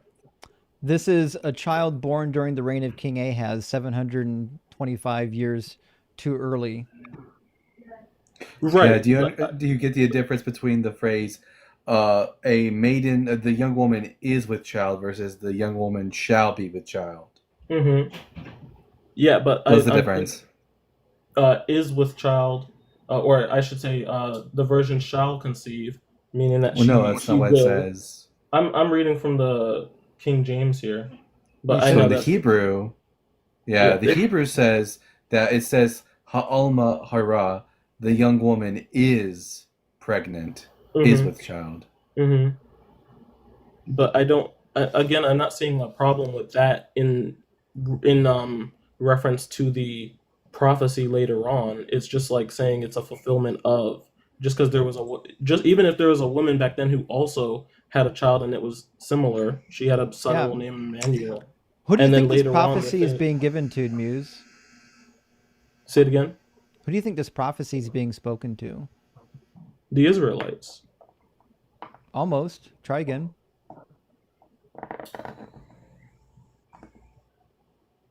Just go ahead and tell me. King Ahaz and the household of King Ahaz. So King Mm-hmm. Ahaz is under attack by two other kings, Rezin and Pekah, the two kings of the north, particularly the Israelites and the Arameans, and they're trying to replace them. And God is like, no, no, no, it's okay. I got you. You're going to be okay. You got to stand strong. And then he sends two prophecies initially in this chapter. And the Mm-hmm. second prophecy says, "Again, the Lord spoke to Ahaz, saying, Ask a sign of the Lord your God, and let it be as deep as Sheol or as high as heaven. But Ahaz said, I will not ask, and I will not put the Lord to the test. Then Isaiah said, Hear then, O house of David, is it too little for you to weary mortals, that you weary my God also? Therefore, the Lord himself will give you a sign. Look, the young woman is with child and shall bear a son and shall name him Emmanuel. This is where it gets interesting. It says, he shall eat curds and honey by the time he knows how to refuse the evil and choose the good. For before the child knows how to refuse the evil and choose the good, the land before whose 2 kings you are in dread will be deserted. So the prophecy is specifically to King Ahaz about a child that's born during King Ahaz's lifetime. And it says, before that child is old enough to know right from wrong, these other 2 kings are going to get their asses kicked. It's going to be okay. It's not about a Messiah coming 700 years later. Well, I'm just saying that I just was looking real quick, and like you have Justin Martyr here talking about that, and then it being quoted directly again in Matthew 1:23. But the Why do I care Justin could. But hold on, I got 2 Justins before me. I got one who speaks Hebrew, which is this Justin, and I got another Justin who apparently doesn't speak Hebrew. Which Justin should I go with here? I'm talking about Justin Martyr, the one who does speak Hebrew, and he says that the word Allah, what is it? Almaha Ha'alma? means virgin. Yeah, it means virgin, not merely young woman. It does and that's not. That's not just word, him. The Hebrew word for virgin is Bethula. We can show you in the Hebrew. Yeah. Joel 1:8 uses the word for virgin being Bethula. Yeah, but many words can have the same meaning too, or different meanings. No. Ha'alma in the lexicon is just a young woman. That's it. She's not a virgin. Nothing in here about a virgin. The reason why the New Testament has virgin is because Matthew is a goof. Matthew doesn't even know classical Hebrew. In classical Hebrew, at the time that the Septuagint would have been translated, Parthenos in Greek would have also meant someone who was either a virgin or not a virgin. It took on a tighter semantic range closer to the New Testament time period, where almost universally at that point meant someone who actually was a virgin. But we have lots of instances in classical Greek where it's used of non-virgins from the same time period of the Septuagint. Genesis 34 has Dinah being referred to as a Parthenos after she's already had intercourse. The writings of Homer talk about multiple women that were Parthenos even after they were married and had sex. So what happens is Matthew is reading this older Greek edition of Isaiah and just assuming that Parthenos must be referring to a virgin birth. Not only is it not referring to a virgin birth, it's also would be wrong to conclude that it's a virgin birth to the Messiah, because if you're reading the passage in context, it is quite clearly a prophecy to King Ahaz about the stuff happening at his time period about his particular predicament. Well, I'd like to definitely. Will you be live again some other day? Like yeah, sometime later. I'm live pretty often. Monday, typically, Wednesday, and Friday. Okay, well, I'd like to come back to you on that because I actually haven't done a lot of research on that. But I do think that in this case, just like many others, as far as I understand it, there can be multiple different prophecies fulfilled with one specific part of a verse or section of the Bible. So I'm going to look into that some more and see what I come up with and then get back to you. Why would we conclude that a prophecy has multiple fulfillments and that the additional fulfillments are completely disconnected from the actual context? Well, that's what I'm saying. I'll look into it more because I know you read that section, but I need to look into the broader context of the entire book to see. While you're doing that, you should look into the way in which Muslims use that same exact tactic to read Muhammad into the Bible. Right, I know that they do that a lot. They do that even with like the book with Solomon and things like that. Right. I understand that. But I'm from my perspective, if you have a body of followers of Christ who are claiming to be in continuity and the continuation of Judaism, the completion of it, essentially, and they're saying that, hey, it was in reality and the physical world this thing, but spiritually it meant this thing as well. And that happens all throughout. That's literally no different than Muslims. They think that they're the continuity and completion of Judaism and Christianity, and that while the text might say one thing, it's actually alluding to another. Yeah, but I think it is Mormons different. Yeah, I think it is different in this case though, What's different? because I would say number one is the fact that Jesus himself is the one quoting from these things and But talking why do about we them. care? And Jesus then isn't special. He's a liar and a fraud why do you say this? because he didn't fulfill a single messianic prophecy. You don't get to be the Messiah until you fulfill the messianic prophecies. Now, listen, if he fulfilled the messianic prophecies and then he also went back and was like, also, didn't you know, if you read these prophecies, they also point to me, but in some sort of a spiritual sense. Then I'd be like, oh, that's kind of cool. But until he actually fulfills the real prophecies of the Messiah, I have no reason to believe what he says. Okay, well, I think as far as I know and have seen, I do think that he meets the requirements of them. But like I said, Like what? I'll get back to you on that and have some like written down examples and stuff that I can refer to, because I'm not really good when it comes to going off of memory. I have to look things up and write it down so I can actually interact a little bit better. Fair But enough. Yeah, go give go give the prophecy track a read and come back. yeah, I'll do that. And then let me see. What would be, as far as you're concerned, or either of you, your greatest, I guess, reasons for not believing in like Christianity, for example, specifically Christianity. Well, If you I had to think give like two or three. a couple reasons. One, the New Testament authors clearly have no idea what's happening in the Hebrew Bible. They clearly can't read Hebrew. They screw it up at every turn. Even Paul claims to be Hebrew of Hebrews, and he completely demonstrates he doesn't know how Hebrew works in Galatians chapter 3. So like we don't have any good evidence that the New Testament was written by like legitimately trained Hebrew readers, and they keep quoting from the Greek Septuagint, which is not a good translation of the Hebrew. And none of the prophecies about Jesus match the actual context of the prophecies. So if you go even just through Matthew, I think there are 22 different prophecies in Matthew. Not a single one of those prophecies listed in Matthew matched the original context of what the prophet was actually saying. All of them are these weird spiritual fulfillments. But a spiritual fulfillment is meaningless to me. The original fulfillment needs to come true.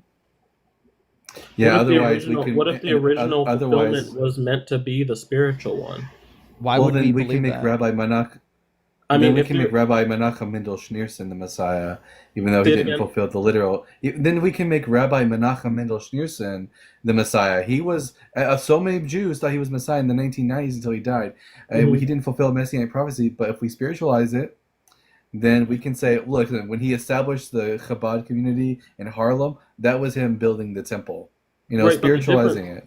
But the difference between all of them and the case for Jesus is that Jesus claimed that he would rise from the dead, and he did. So that would make everything that he said certainly accurate. did not. That dude's a fertilizer. He's worm food. He's gone. And we don't know the historical Jesus actually said that. We have the gospel authors putting those words into Jesus' mouth, and we know for a fact that they're not beyond making up things about Jesus. We also have people from outside of there claiming that what they heard was Jesus was risen from the dead too. They did not. I can't remember. They said that there were Christians who believed it. Mm-hmm.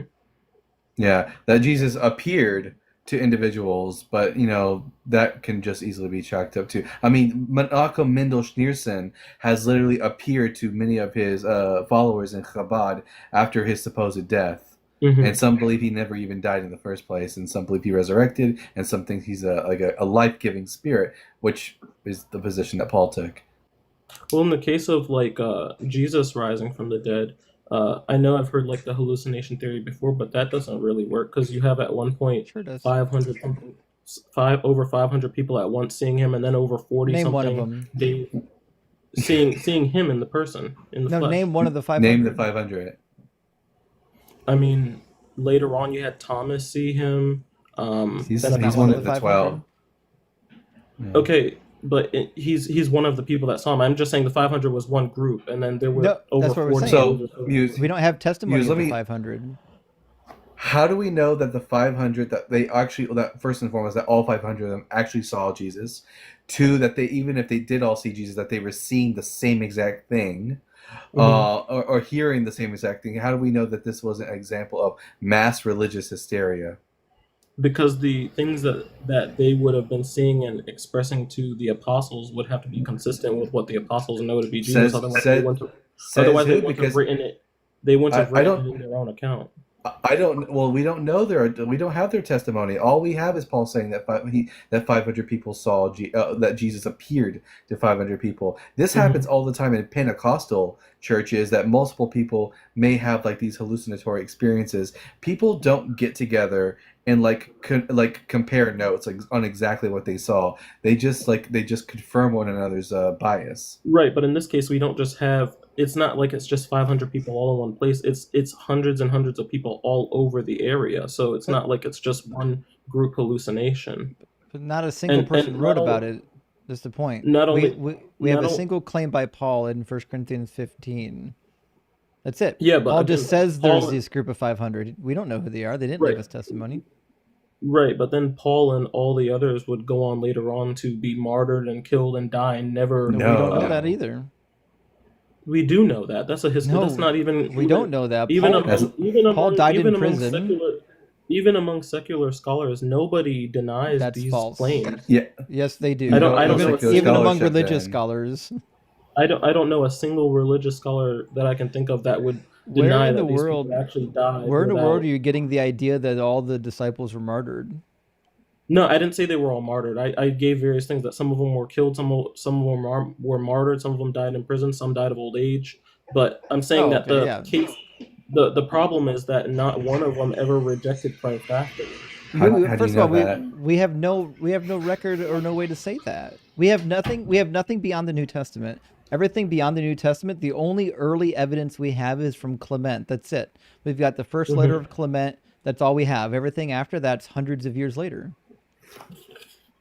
Yeah, but we also have people who were disciples of the disciples, who, just as Like well. We have, I think, Ignatius. Who is he a disciple of? I don't remember. I believe he was. No, I think it was. It may have been Irenaeus, actually. I think Irenaeus is the one you're looking for. Who is he a disciple of? Let me see. But Irenaeus wasn't a witness to any of the things. Disciple of Polycarp, and Polycarp was a disciple of John. But my point is that did Polycarp say this, or did Irenaeus say this on Polycarp's behalf? Yes, that's what I'm saying. Both. So Polycarp himself says that his disciple is Irenaeus, and that Polycarp's teacher was John. Yeah, I'm pretty sure. I'll have to double check. Like I said, I'm gonna look this stuff up to confirm when we have our next chat, because off the top of my head, I can't remember. Because I'm only aware like 3 of generations. one letter of Polycarp. Isn't there just one of them? I don't remember.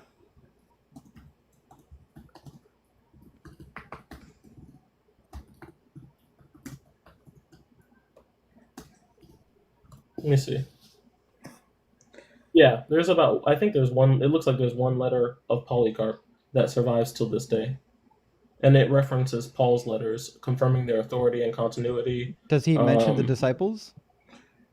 Let me see. Irenaeus only says that he knew Polycarp and against heresies, and he says Polycarp was taught by the apostles. But yet in Polycarp's letter, I don't see any evidence here of talking about his relationship with the disciples.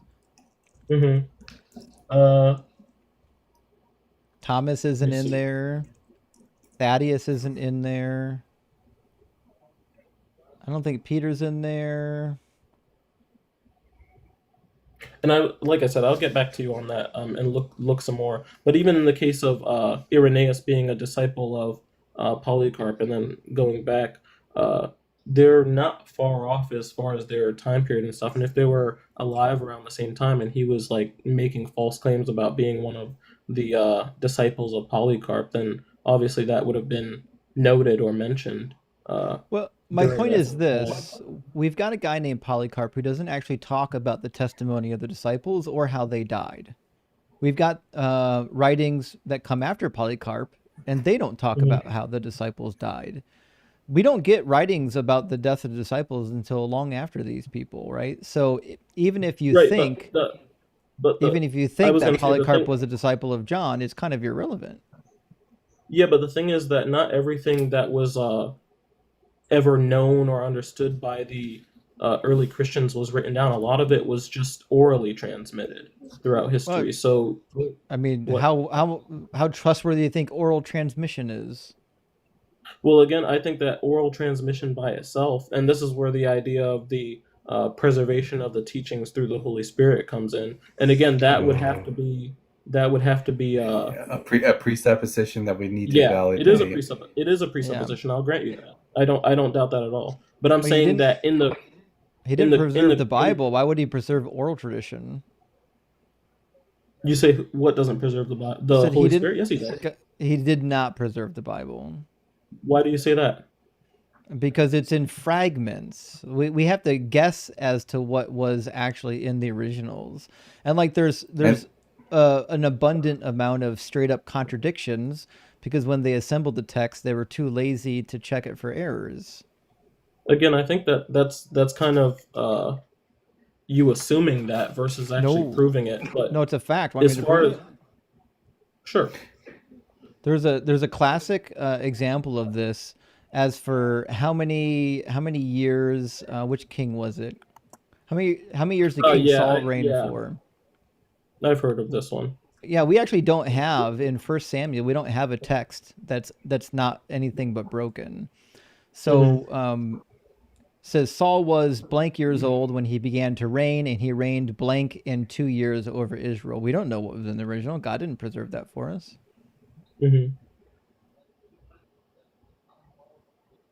Okay. Like it's just nonsensical to I think believe that God preserved His word because like No, when we talk about the Bible and God preserving His word, we're not specifically talking about each and every letter. What we're talking about is all the dogmas and doctrines of the word. we didn't do that And either. I'm going to even go a step further and say that even if we got rid of the Bible altogether, that wouldn't remove our knowledge of what God delivered to us because It's kind of weird to think that God is like preserving some sort of theological idea when like the book of Hebrews will make the claim that Jesus was sinless, and then the book of Hebrews will claim a psalm saying it's about Jesus, but that same psalm says that the person in the psalm is a sinner. And again, I'm saying that I think that you have to look at it through the lens of the early church fathers and the church Why? as a whole, because they're the ones who are saying that they're the ones who are saying that the They're word brain has dead. They're been. goofs. They're a bunch of This failures. makes me not trust them. But I'm saying that you're saying that right? Because we have the But evidence. you're trying to interpret something from over 2,000 years ago It's not even hard. in our modern lens without No, we're not. We're without not putting it in a modern lens. We're just showing you the straight I'm saying- contradiction. without trying to understand it from their perspective or why they're saying what they're Well, saying. first of all, that's a lie. We do try to understand it from the author's perspective. That's why we study it. The second thing is it doesn't matter. A contradiction is a contradiction. So, for example, let me show you a drastic theological contradictions that Christians have no way to cope with. If I asked you the question, what is the age in which God will circumcise the hearts of the people? Is that the Messianic age? Say it again. What do we call the age in which God circumcises the hearts of the people? I don't know that we have a specific age. I think that's done throughout all of Christian and Jewish history. It's not. This is a Why not? Messianic age, because in the Messianic age, finally there will be a king on the throne, and God will circumcise the hearts of the people, and then finally they'll love the Lord your God with all your heart, mind, and soul. That's the promise when He circumcises the hearts of the people. It says in Jeremiah 31 that all will know the Lord from least to the greatest. Right? That's the age of circumcision of the heart. Now Christians would say, well, that's what Jesus did. In fact, Paul makes a whole theology based on this, that accepting Jesus is circumcision of the heart, not circumcision of the flesh. So if the circumcision of the heart is when people accept Jesus, that means Deuteronomy 30 comes true when Jesus dies. It says, moreover, the Lord your God will circumcise your heart and the heart of your descendants so that you will love the Lord your God with all your heart, with all your soul, in order that you may live. That's Jesus, right? Christianity. Mm-hmm. It says, the Lord your God will put all these curses on your enemies and on the adversaries who took advantage of you. Then you shall again obey the Lord, observing all his commandments that I am commanding you today. So Paul says, when God circumcises the hearts of the people, you're still going to follow all of these commandments. They're not going nowhere, Mm-hmm. which means Paul's a heretic. Well, again, it's just like the idea of the Jewish temple worship with animal sacrifice versus us saying today that Christ is the bloodless sacrifice, even though he shed his blood in the Eucharist. Yeah, You know, even it's though like, Jeremiah said it would be forever. yeah, and Christ is doing that perpetually. It's a He's not. perpetual sacrifice.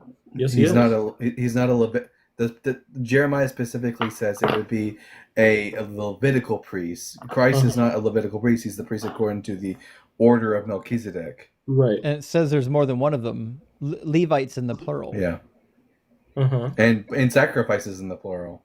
Uh-huh. Yeah, it's in verse 17 of chapter 33. Thus saith the Lord, David shall never lack a man to sit on the throne of the house of Israel, and the Levitical priests shall never lack a man in my presence to offer burnt offerings, to make grain offerings, and to make sacrifices for all time, or for all of the days, it says in Hebrew. Le'olam. So yeah, like I said, uh-huh. Yeah, I'm writing a lot of these things down so I can look into them some more and get back to you on that, because I don't want to speak without having any answer to it. Fair enough. I do think there's a way to reconcile these things, because to me at least, I don't think that if you're going to go by, at least when you're trying to steelman somebody's position or an entire religion's position, especially when you've had scholars and theologians for thousands of years behind them, I think that it's fair enough to give them their strongest interpretation and go by what they're interpreting it as, rather than just to say that, oh, this is a blatant contradiction. Strongest interpretation is a subjective matter because there are a multiplicity of interpretations of any given text, and who's to say which one's the strongest? Well, again, I'm saying in the case of, for example, the scriptures, we're saying that whatever the church is saying is the strongest. We're not just saying like this Christian or that Christian. We could dog walk the church fathers all day. We could just read them and demonstrate why they are exactly wrong what the Hebrew Bible actually says. They're not special. Yeah, and again, I'm saying I don't necessarily think so, but I'll get back to you on that. Okay, fair enough. Yeah. All right, thanks for having me. Hey, thanks for coming up, Muse. I know it's difficult to talk to two people at once, but you did a good job. Thanks. All right, cheers, you know, Justin, as soon as I saw an opportunity to steer the conversation towards Hebrew Old Testament prophecies, I took it. I was like, this is like I had the little M&Ms, and I was leading him to the box. You have to. It's such a slam dunk for our position, you know. Jeannie, thank you for the $5 super chat. Says, did God have a wife? I saw this show that she said she was edited out of the Bible. Well, first of all, Jeannie, she wasn't edited out of the Bible. She was already mostly removed from Judaism when the Bible was written. But was she part of Judaism? Oh, for sure. Or we'll say Hebrew religion, not Judaism proper. But did the Israelites worship a goddess mother? For sure. I would include Asherah in there, Atharoth in there. They probably worshipped Anat. That was one of the daughters. Anat has a number of towns named after her. You can find multiple names in Israel named after the goddess Anat. They're even in the Bible. They're in the book of Judges. There are Israelite people who named their children after the goddess Anat. You can find that in Judges. So yeah. Did the Hebrews worship a pantheon of gods that included some mother figures? For sure. Jarek, thank you for the 200 THB. Says everything the mystical experience guy said proves materialism. Our brains are the same and being influenced the same way, whether through drugs or meditation, malfunction the same way. Sinfully wet for Sharon and rock hard for Doug. I agree. I think he laid down an argument that didn't lend itself to the conclusion that he wanted, but he wanted us to make that leap with him, and we just obviously we couldn't do it. Non-duality, thank you for the $10 super chats. Religion is the ultimate anesthesia, numbing submissive minds to yearn for authoritarianism. Thus, 77 million people are perfectly willing to worship a despotic grifter at the expense of democracy. I couldn't agree more. People are lazy. They don't want to do the work What a for line. themselves. Yep. They I want could see to that be coming from told what the to mouth do. of V.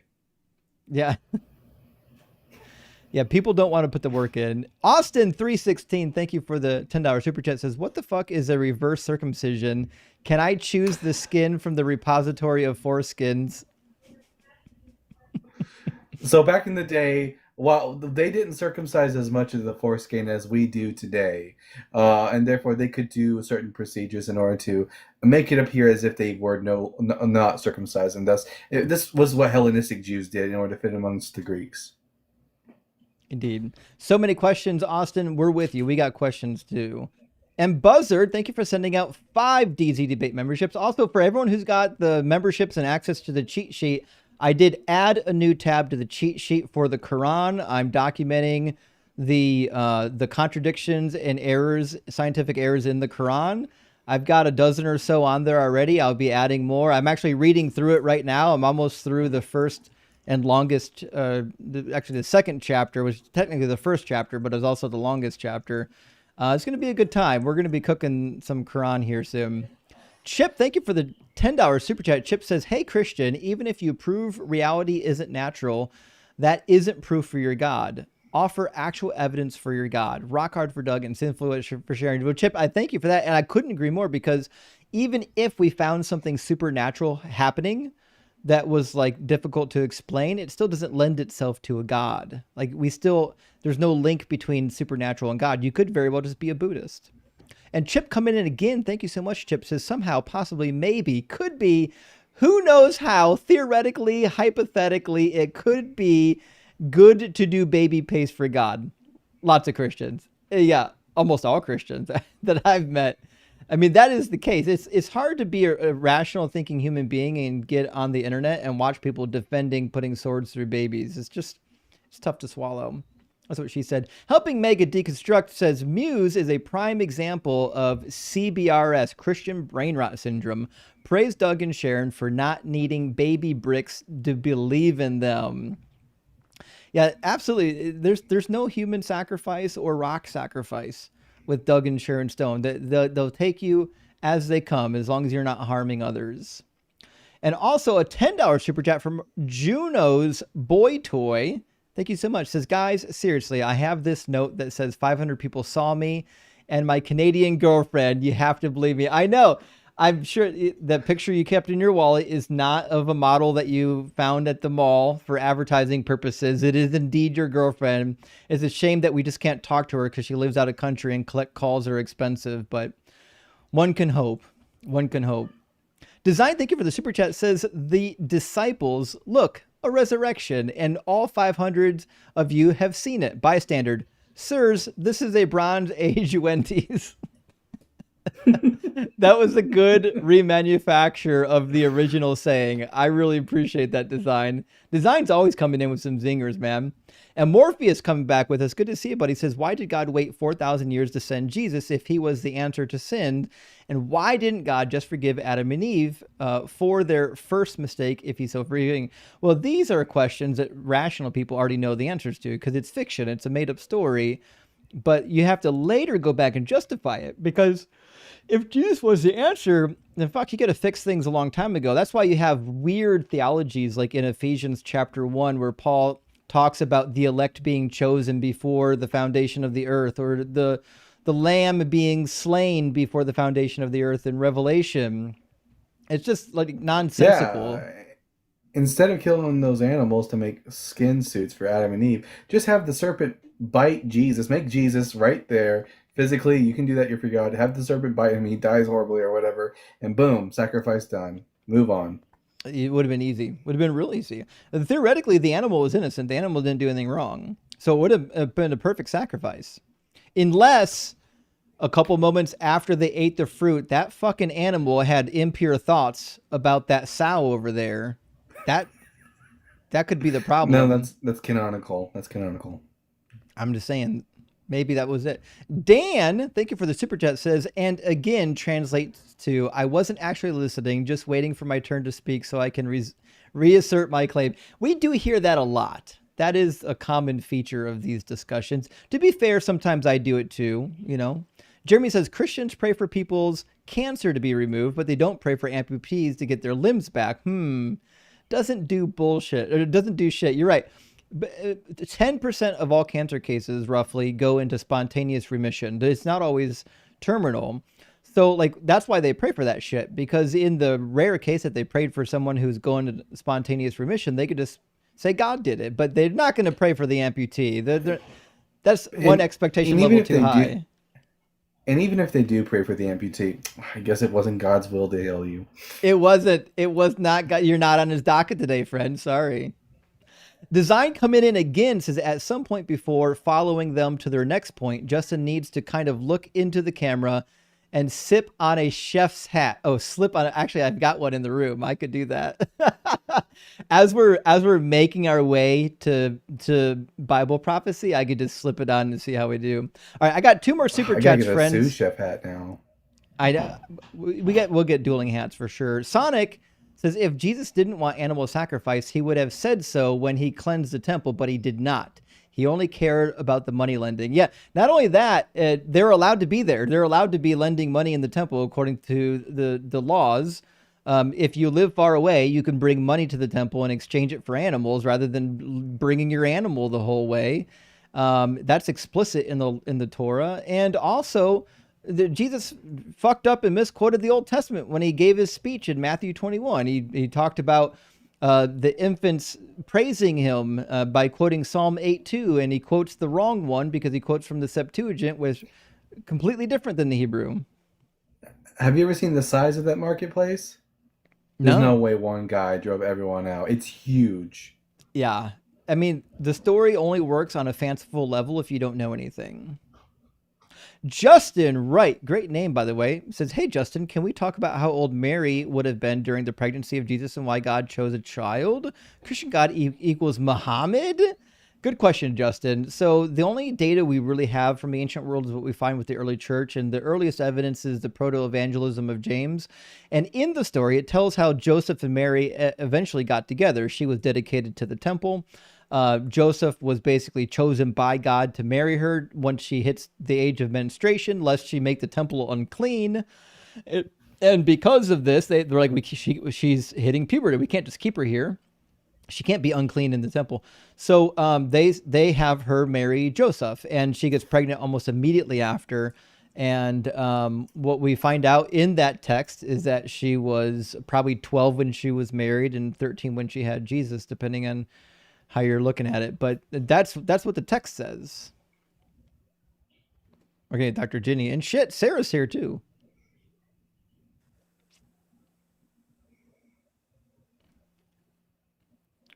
Welcome in, friends. Hi. Sarah, good to have you. Dr. Ginny, good to have you. How's it going? Not too bad. I think Dr. Ginny's up here by accident. Oh. Just cooking. Sarah, did you go live tonight? No, I haven't. Although it's still early for me, so who knows? Yeah, you're a night owl. Yeah. Well, Dr. Ginny, if you're up here by accident, that's fine. We can pop you down and move on to the next. Dr. Ginny, I don't think you're here on purpose, are you? No? Okay. Well, it's a shame. If she was here on purpose, I feel bad that things didn't work out. Oh, well. It happens. I think we'll get Chris after this one from the YouTube queue. Don't go anywhere, Chris. Slug Solo Dolo. That's not a name I've seen before. Is that what the kids are saying these days? Solo Dolo? Oh my god, I have no idea. It sounds like the Barbie movie though. Mojo like Dojo Casa House. I'm an old man at heart, so I wouldn't know. Yeah.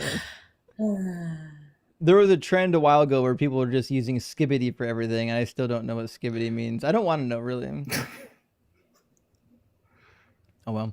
Nobody No, does. to me, Skibbity always sounded like a stain in someone's underwear. Actually, it's just saying. a bunch of nicknames together. Bunch of what? Nicknames? Slug? I think Slug's connection's bad. Oh, that's a bummer. Slug, are you with us? Yeah, I think I'm. No, I'm actually. I can hear you. It was on mute. Oh, you're muted. Okay. Slug, are you at least 18, and do you believe in God?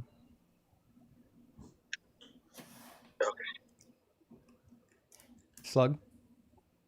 Yes, I'm. And I'm over 18, but I think I have a bad echo. Yeah, I think your connection's bad, man. I'll drop you down and come back, okay? It looks like when he connected, it didn't fully connect. It didn't load up on my screen all the way. It was weird. That is weird. Sometimes it does that. We'll try it again. How about now? We'll see. How you doing? I'm going to count to 3. When you hear me say 3, you say 4. 1, 2, 3. 4. About a 3-second delay. We might be able to work that out. All right. So, Slug, are you at least 18, and do you believe in God? Yes. Yes. I'm over 18, and I believe in God. I guess you can say that. Okay. And which God do you believe in? Just to be fair, I grew up in America, and then now I live in East Africa, and I used to believe, but I didn't really believe. I was a follower. I guess you could say that. I never, it never made sense to me, so I never believed. But now I came here, and I have a different experience here that I experienced, and I started believing something different. Like what?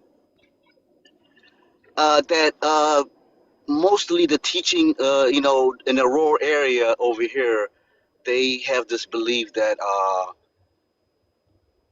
that Jesus, I don't even know if that's the right name to call him, but whatever. Jesus is his teaching was tampered. So you're Muslim. Or Rastafarian. No, so to me, there's only one God for all the religions. It's just that I'm sure you guys know about the history, how the Bible came about, how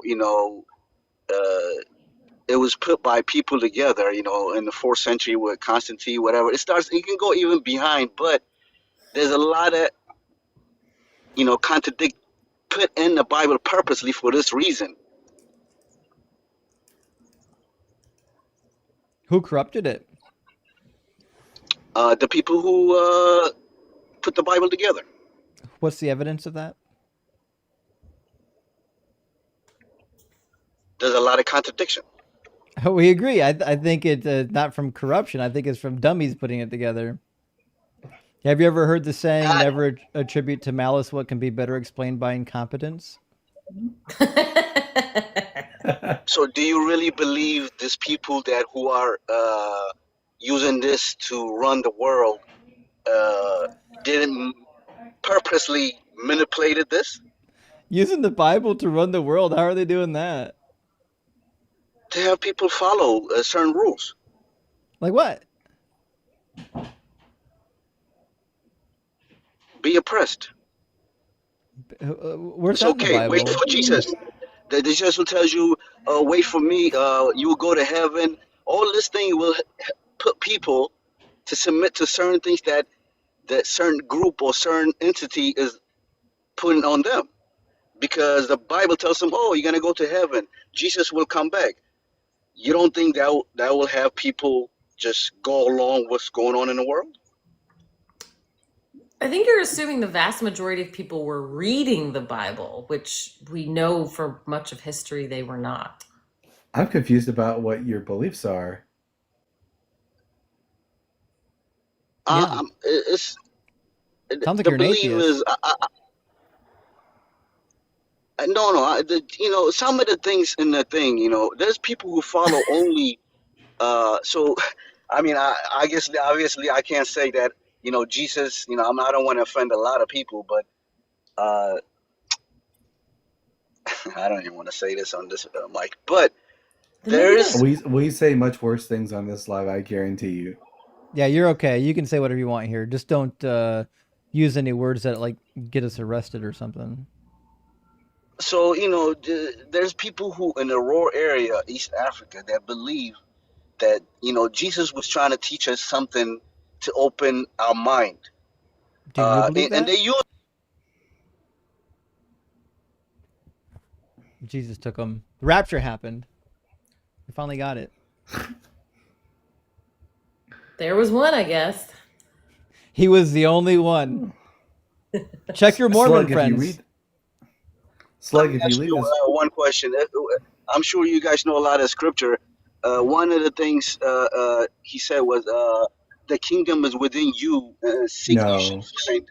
that's a mistranslation. The Greek actually doesn't say the kingdom is within you. It says the kingdom of heaven is among you. Yeah, in your So midst. what is the kingdom then? Well, it depends on which What was that? gospel you're referring to. The kingdom, according to Luke, is different than the kingdom according to Matthew. Yeah, but what do you But think the kingdom is? to be clear, I get what we're trying to figure out is what you actually believe right now, because you don't believe in the Bible and neither do we. So it's just not really all that critical to our discussion. We're trying to figure out what you do believe. So I mean, the Bible. What I'm trying to say is there's some small truth in there, but there's a lot Like of what? misinformed. Uh, so the one thing is, I can give example to is, uh, this is something that you will have understanding within you. I mean, I know you're gonna say I don't believe in God when I say this, but it's something that you. I'm sorry, my English is not good. You know, I mean, I can speak English, but in a proper way, proper words, I can't. But what I'm trying to say is, there's something inside of you when you do certain things. It will help you discern everything. It will make sense to you, and that's something you cannot explain to nobody. I Yeah, you understand can. that. It's You can lead them. it's cultural conditioning and the fact that we have empathy, and not But everyone Is has certain this it. like a entities, Christ consciousness thing? Starting to Like sound you like it. believe that Christ lives in you and is part of you, but you don't call yourself a Christian, you call yourself something else? no, we're the people in here, certain people in deep in the rural area, they believe he was But just we're not another asking person. what those people believe. Yeah, We're what do asking Who, you what you believe? believe. so he is just another person who just connected with God to the Christ highest. consciousness. Yeah, you know, so that doesn't mean he was God. He was just another person who truly, Another prophet? yeah, just another prophet. Okay. But the Bible is corrupted. How do you know that? I mean, we all know that. I mean, we know how the story, how how everything came about with the Bible. So I mean, it's very obvious that that Bible is contradicted. I mean, it is. You know, there's Yeah, but if the many Bible's Christianity corrupted, Bibles. how do you know which parts of the Bible are true? That's where it comes to. It's something that within you, that when you do certain things right, that will be discerned. You will just understand it. I didn't ask about your Vibes. moral compass. I'm asking how do you know which parts of the Bible have been corrupted and which ones are not corrupted? I heard vibes too, Sarah. Yeah, vibes. Vibes is how. Yeah, I mean that's something each person has to go through in this lifetime. So vibes. Yeah. You know, but I mean certain things is very obvious. You know, some of the story was just put together. I mean, I can't believe that some people are arguing with you guys. They should just say, yeah, there's a lot of contradiction. I mean, that I don't even know why they're arguing with you. I mean, but it's beyond that. It's not the contradiction.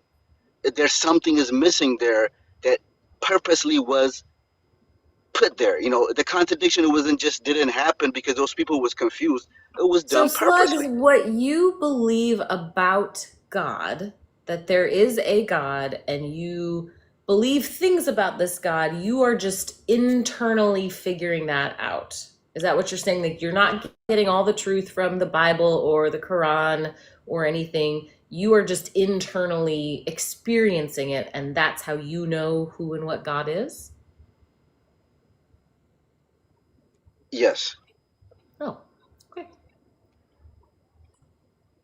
What if my There's a vibes say lot of stories. that the whole book is bullshit? So I just want to tell you a quick, trust me. I used to be when I lived when I was I young. wouldn't answer that I question really, either. I really, I really, thought that everything was bullshit. I'm gonna be honest with you because it just didn't make no sense. Some of the things it was just contradicting. And when I moved back to East Africa, and particularly in Eritrea, the north side of East Africa, I mean, there's places like there's one called Lalibela. You can Google it. It's like it was built It like sounds 1,000 years ago, it and it's sounds like like you got caught up in religious fervor. Mm-hmm. no. Let me explain to you a little bit. It's a 7 church in the mountain, carved from a stone, connected underground, and the king who built that is saying that an angel came and helped him. And there's a lot of story there. I mean, you can fact this to even when they had a war with Italy. The Italy soldiers that they testified, they saw a wild. I mean, you can go Google it. I know it sounds some bull thing, but I mean, and you have to understand that that side of the region, they have a long history before even Constantine in 4th century. There's a letter where the Roman Empire wrote to the King Izana. You can see it, I know the telling them letter. we can't teach. So they are they have more experience than most other religious place that you are quoting to. So, and there's some certain things there that I saw that I can't explain, and some of the people that I spoke to that are in a rural area, not in the church in the cities, because those people are a little bit twisted, and I don't want to go to that. But there's people deep inside; they have a different belief, and I was shocked to hear that. Oh, Jesus was just another person. He just had a higher understanding of the universe, but his story was completely twisted. And for me, it was very hard to say how can everybody in the world could be fooled, Sounds like And you are right it was now. a mind-boggling, but not everybody, but majority people. And Right, I, there's I always just, and the small few who are correct, right? Yeah, it's I, always a minority. As they usually say, it's harder to convince someone they've been had than it is to have them, and it sounds like you've been had. hold on. So I know you guys don't believe in this, but do you believe in at least something like supernatural? Like people can Nope, go in and out this thing, in and nope, out from this world? No. nope. This is it.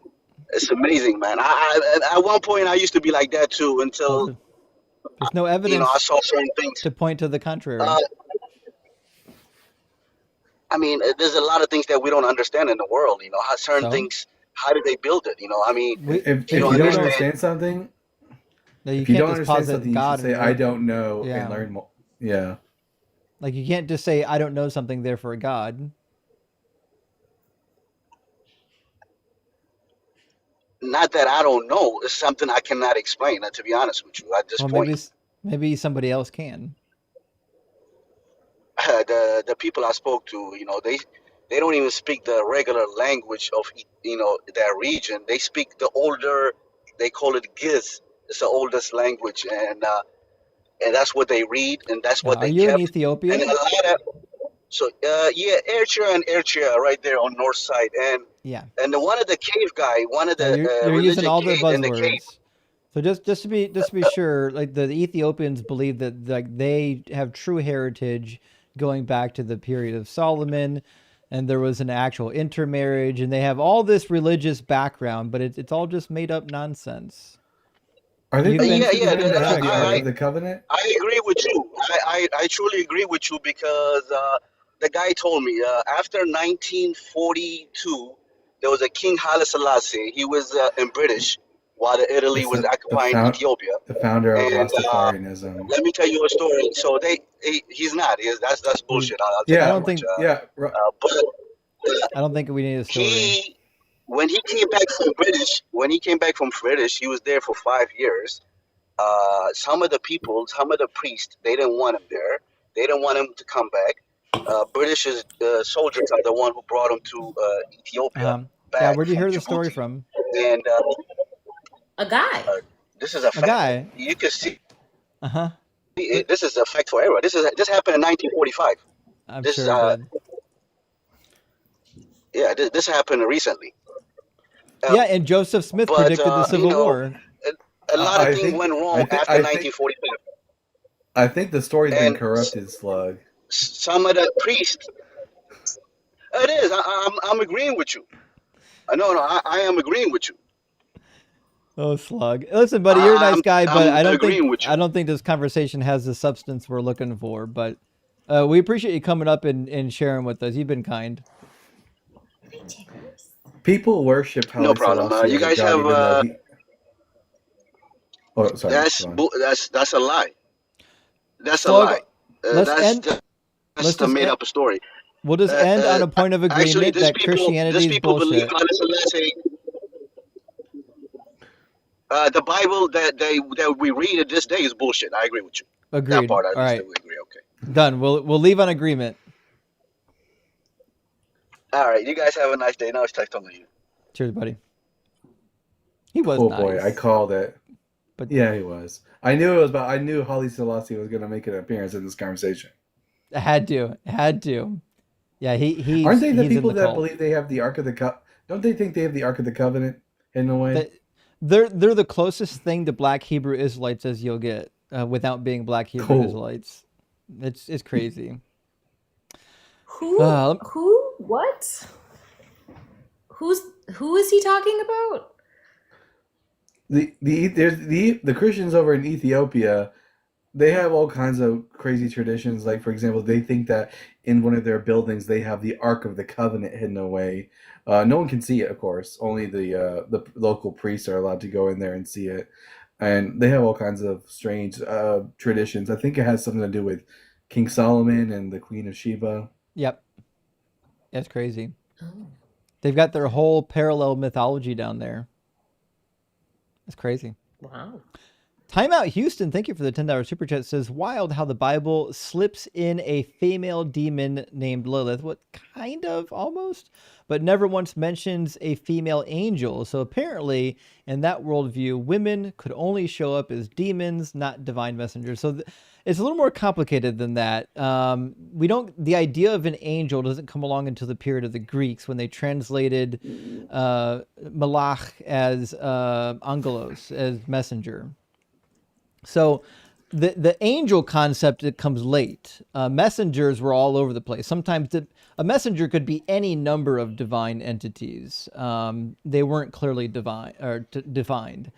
So, but was Lilith a demon or a messenger? In the book of Isaiah, she's mentioned alongside other desert demons. So we're led to believe that she's being referenced here as a demon. But to be sure, the difference between a demon and a messenger is like one's good and one's bad. There's not much difference in the Hebrew Bible. And Shay Kingsley, thank you for the $10 super chat, says, I'll keep it short. I appreciate what you do. Listening to your lives is the highlight of my day. Well, thank you, Shay. That is so sweet. That is the wind beneath my wings. I appreciate that, Shay. And also, Rock Hard for Doug, Sinfully Wet for Sharon from Seattle. Well, Big W over in Coffee Town. I hope you're having a good time with the live stream. And John as well, thank you for the $10 super chat, says, might have been explained already, but the document mentioned in a previous super chat defined many ideologies as terrorist, including trans ideology and anti-Christian ideology. Scary as heck.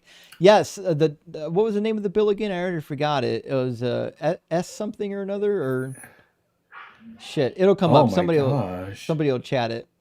But yeah, there is some new legislation, not legislation, probably an executive order, really. There's something happening on the federal level. They're trying to we're all terrorists now because we're atheists, but whatever, we'll be fine. Crazy Robot says, not only was I born an atheist like everyone, it was permanent. Many other never theists here. They're actually quite a bit in the community, and I'm in awe that you guys were able to do it, for sure. And Jesus TTFN Christ, thank you for the $20 super chat, my friend, says, if my resurrection was fake, explain Sarah. How could a random universe create someone so delightsome? Every time I hear her voice, I think maybe I should walk back some of that misogyny I put in the Old Testament. And there you get the laugh. Misogyny vanished. Hooray! Unfortunately, we can tell you from experience that when Sarah is around, there is still misogyny. It's an unfortunate factor. But we try. And last one from our friend Flying J. Thank you for the $20 super chat. Says, flying at 6,500 feet across cross country and listening to my boy Justin. Thanks for making it go by faster with all the cooking. Thankful for my Garmin autopilot and for the spirit of Doug providing his safety. Rock hard for Doug. Well, big W. I hope that you are safe in your travels. Once upon a time, we would ask for traveling mercies, but we know that's just as bullshit as the hedge of protection. So we'll say, stay rock hard for Doug, and he'll be rock hard for your friends. All right, I promised we'd get Chris in here next. Chris has been waiting in our YouTube queue. So let me grab Chris and get him into the discussion. Welcome in, Chris. Chris? Muted myself, my bad. There you are. We got you. How you doing, Chris? Good, how are you? Good, good. Chris, are you at least 18, and do you believe in a god or multiple gods? 18, yes. Hanging out in deism lands, kind of deconstructing from Protestant evangelicalism. Mm-hmm. Yeah. Did you go from deconstructing into deism or deconstructing into theism and then into deism? Deconstructing from like just Christianity into deism. Basically, I still want there to be an idea of a god, but I can't stand for like the morality of the God of the Bible. So I get that. I'm trying to figure out where I'm at now, I guess. So, So is an argument like about a deistic God interesting to you, or? No, it's not interesting to anybody, but I can tell you that I'm willing to entertain it. Okay, fair enough. So here are the two things that I at least personally find compelling, and you can poke holes in it. So premise one would be that I have genuine love and affection for both my children, but also people outside of my immediate kin, just humanity writ large, or empathy. Maybe you can use that. Premise two would be sorry, this is going to be woo. I don't know how else to say it. The experience of said empathy feels objective and transcendent. Therefore, that empathy must have an outside source other than me, I guess. The naturalistic explanation I've heard from evolution sounds logically reasonable, but doesn't comport with premise two, I guess, if that makes sense, right? Like, it doesn't feel like, oh, my brain is just telling me to love people and have sacrificial love for my children and blah, blah, blah, blah, blah. I could see you could maybe make that evolutionary argument about my children specifically, but not the same kind of empathy for someone that's not my DNA or kin. Does that make sense? Yeah, but animals do too. Animals care for young that are not their own all the time. Like they have codes of conducts as well. But I don't think this argument lends itself to deism. I think this would lend itself to theism, because a deistic God doesn't give a shit what you do. I suppose that's true. It just can't be the Christian God because, and that's the Bible does not seem to me to communicate all goodness or omnibenevolence in the same way that it does omniscience or omnipotence. Like, for example, when you read, that I will reward thousands of generations, but I'll only punish a couple. Well, you're still punishing children for the sins of their fathers. That's Mhm. not good. It's just that he's more good than bad, sort of seems to be if you just read that honestly. I mean, we agree with you there. The Bible is horrific, but I don't know if going from the first of all, I get it. I was a Christian for a long time. When I deconstructed, I went to theism after Christianity before I ended on atheism, because it's just kind of a logical maneuver, because you're like, well, I don't want to throw the baby out with the bathwater, and that's what most people Right. do. Plus, it's Right. nobody wants to believe that like death is the end and we only get 60, 70, 80 years on the rock, right? So we Yeah, get that we truth get all sucks. that. Yeah, Yay, nihilism. that's the hard part. Yeah. Yeah. I can But tell me you wanting it to it be goes true away. doesn't make it true. No, exactly. Yeah, you get Right. used to it after a while. Don't worry. But so look at the syllogism though. See, premise Yeah. one is Chris has love for people. You have empathy. Premise number two is empathy feels objective. Now this is where Yes. we need support.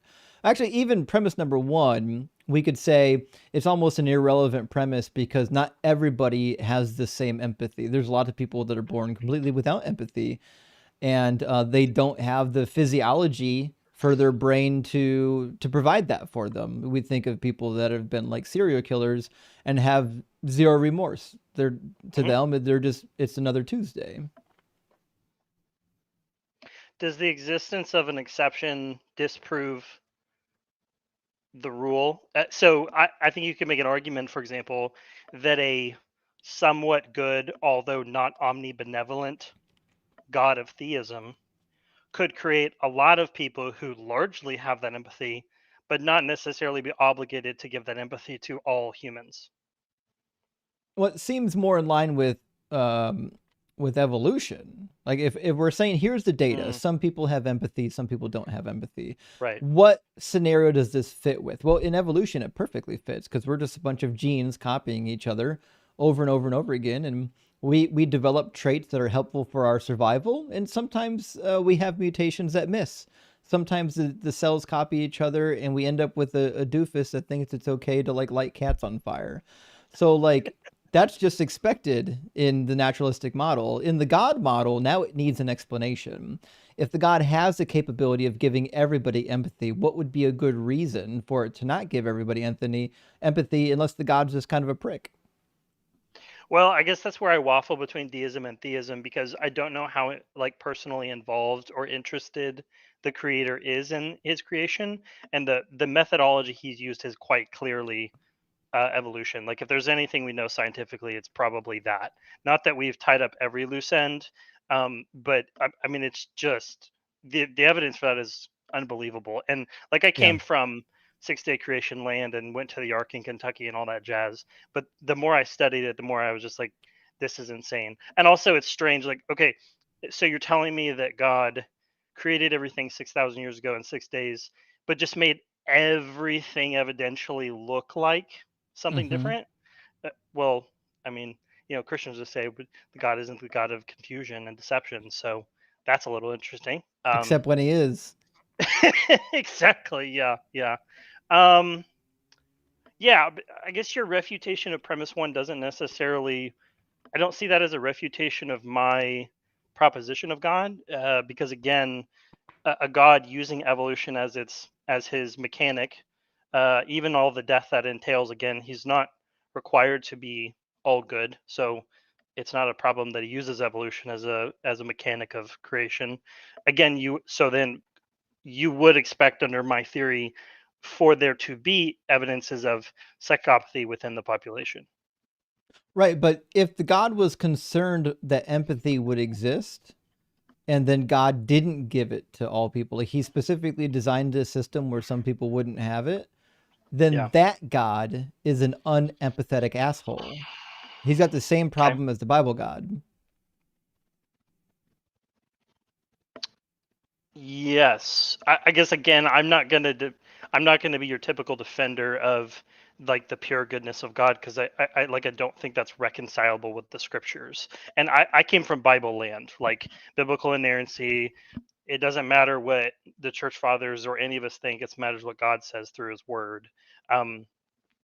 So to me, like, you can't read scriptures and then conclude like God is all good. So that's why I've stepped away from that into the Creator is good enough.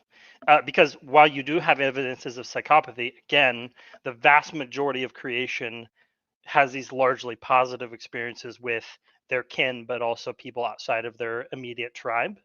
Mhm. And so again, that seems to comport with almost more of like an Old Testament description of God, as I do some bad and a lot of good, right? I visit But the sins and iniquities onto the, to 3 generations on the bad side and 1,000 on the good. I'm butchering. I but don't why does that remember need God? That's what I'm trying to figure out. Why is God the. necessary in this equation? Why isn't this just a natural product of evolution? Because social species need to develop empathy because we survive as a species. I guess I'm that. So that I guess I'm couching in premise 2 more, that this empathy does not feel like a biological drive that is apart from me, in the sense that other biological drives I kind of can separate like myself from how I feel about it. But when like if if you had a spiritual drill and you could drill down to like the absolute core of who I am, like my love for my children, my desire for other people to have the opportunities and privileges that I had, it is like so fundamental in a way that other biological drives I have, I can kind of separate my sense of self from them, if that makes sense. So Yeah, it trust doesn't me. feel like a biological We evolutionary like we feature. agree. Yeah. It seems it's a it's a subconscious behavior. As a father myself, I Right. know exactly what you're talking about. Right. I didn't have to do anything to love my child. Like the second I saw my child born, I knew I would never love anything greater than this entity. Yeah. That's just how it works. That being said, That's great, dude. that is something that is entirely biological. It's the reason why we can care for our offspring for 4, 5, 6, 7 years and never grow tired of their bullshit, you know? And so Well, you have moments, but yes, I agree. but without this evolutionary adaptation, like Hmm. as a species, we'd be cooked. I mean, have Yeah, I we've guess seen it's kind of kids, part and partial to our like our evolutionary advantages, our intelligence, but that also requires basically an insane gestation period because it takes their brain right? so daggum long to fully get online. So you kind of have Right, to have that right. willingness to care for your young. You made The a question comment that too that a lot of other species. She said a lot of other species then are similarly compassionate, or they exhibit behaviors that would indicate empathy, even for those that are not directly their young. sometimes. Okay. Yeah. So there's lots of examples of animals in the wild protecting others, and in fact, one of my Mhm, favorite examples is elephants. Elephants will protect any young elephant. And in fact, when you have a herd of elephants and there's a new birth, the other elephants come around and they all celebrate together. They celebrate together the new birth of a baby elephant. They're very social mhm. creatures, and dolphins are very much the same. All of the mammals that have adapted really good abstract thinking capabilities also seem to develop a higher level of moral reasoning and empathy. Correlated to the fact that they're all social species. Oh, sure, because we're like a pack animal in a way. Right. Yeah, you won't see this among like solitary animals. Mm, okay. Well, maybe I need to do more. So I suppose then, again, kind of, you made a comment earlier about, okay, we have the evidence. What is just the most reasonable, simple explanation for these? Maybe I need to do a little bit of research on the behavior of animals, because I mean, in any kind of God theory that kind of I would stake my claim on, we would be a little bit of a separate creation, at least in degree, if not kind. However, I mean, if it's pretty clearly demonstrable in other species that there is this kind of empathetic behavior, then my argument doesn't really hold water, you know. Right. Um, and I kind of know I'm stranding a little bit here because I kind of want It's God to be okay. true, but again, I that whole know. best fit for the evidence thing, you know. So We were all there with you, Chris. Don't worry, we've been there. yeah, we'll get there, dude. We'll get there. I did buy Grasping God Word, and I've got a New good. Oxford annotated. I'm reading through Job. That's a trip right now. With some new It eyes. is. You're like, gosh, what a dick. But anyway, yeah, indeed. so another argument that is intuitively convincing to me is the argument from fine tuning. Oh no. I understand there's a little more recent and more sophisticated versions of this, but like if you go with the just like science and biology is so fascinating to me. The idea that you have organisms that you know have parasitized themselves onto other organisms, and they have this they have a symbiotic relationship where they both kind of come out on top. The idea, I mean, the extreme lengths that plants will go into just to have an animal come and pollinate and transfer their pollen. A lot of this stuff is really complicated. And then that all the way up to like the gravitational constants, the strong and weak nuclear force. The fact that life as we know it, I'll admit, I can't conceive of a kind of universe or life that I don't currently experience. But life as we know it is impossible if any of this stuff changes, even a tiniest bit. We don't know that. So, Chris, what if we had an infinite amount of time prior to? I mean, for example, if you had an infinite number of monkeys banging their hands on a keyboard, an infinite number of monkeys, would one of them eventually accidentally like type out the entire script to Romeo and Juliet? If you had an infinite number of combinations, yes. Like it's basically inevitable. Yeah. And if there's an infinite amount of time in the past and the universe doesn't have a definite starting point, then eventually, no matter what happens, you would eventually get something as complex and beautiful as what we have. Well, it's also horrific, but I'm trying to use the Christian argument here. We're not going to talk about like, wasps that paralyze and let their young eat their prey alive while the young. But anyway, so I think maybe that works with the first part of the argument of the complexity of like ecological systems, but are the laws of physics themselves variable apart from us inducing some kind of like parallel universe theory? I don't know the answer. I don't know if the universe can be configured in a different way with different constants. Certainly some of the constants could change, probably not all of them. But the reality is the fact that we do have constants, I don't think says anything to whether or not it was created. It just happens to be that some things are changing and some things are not changing.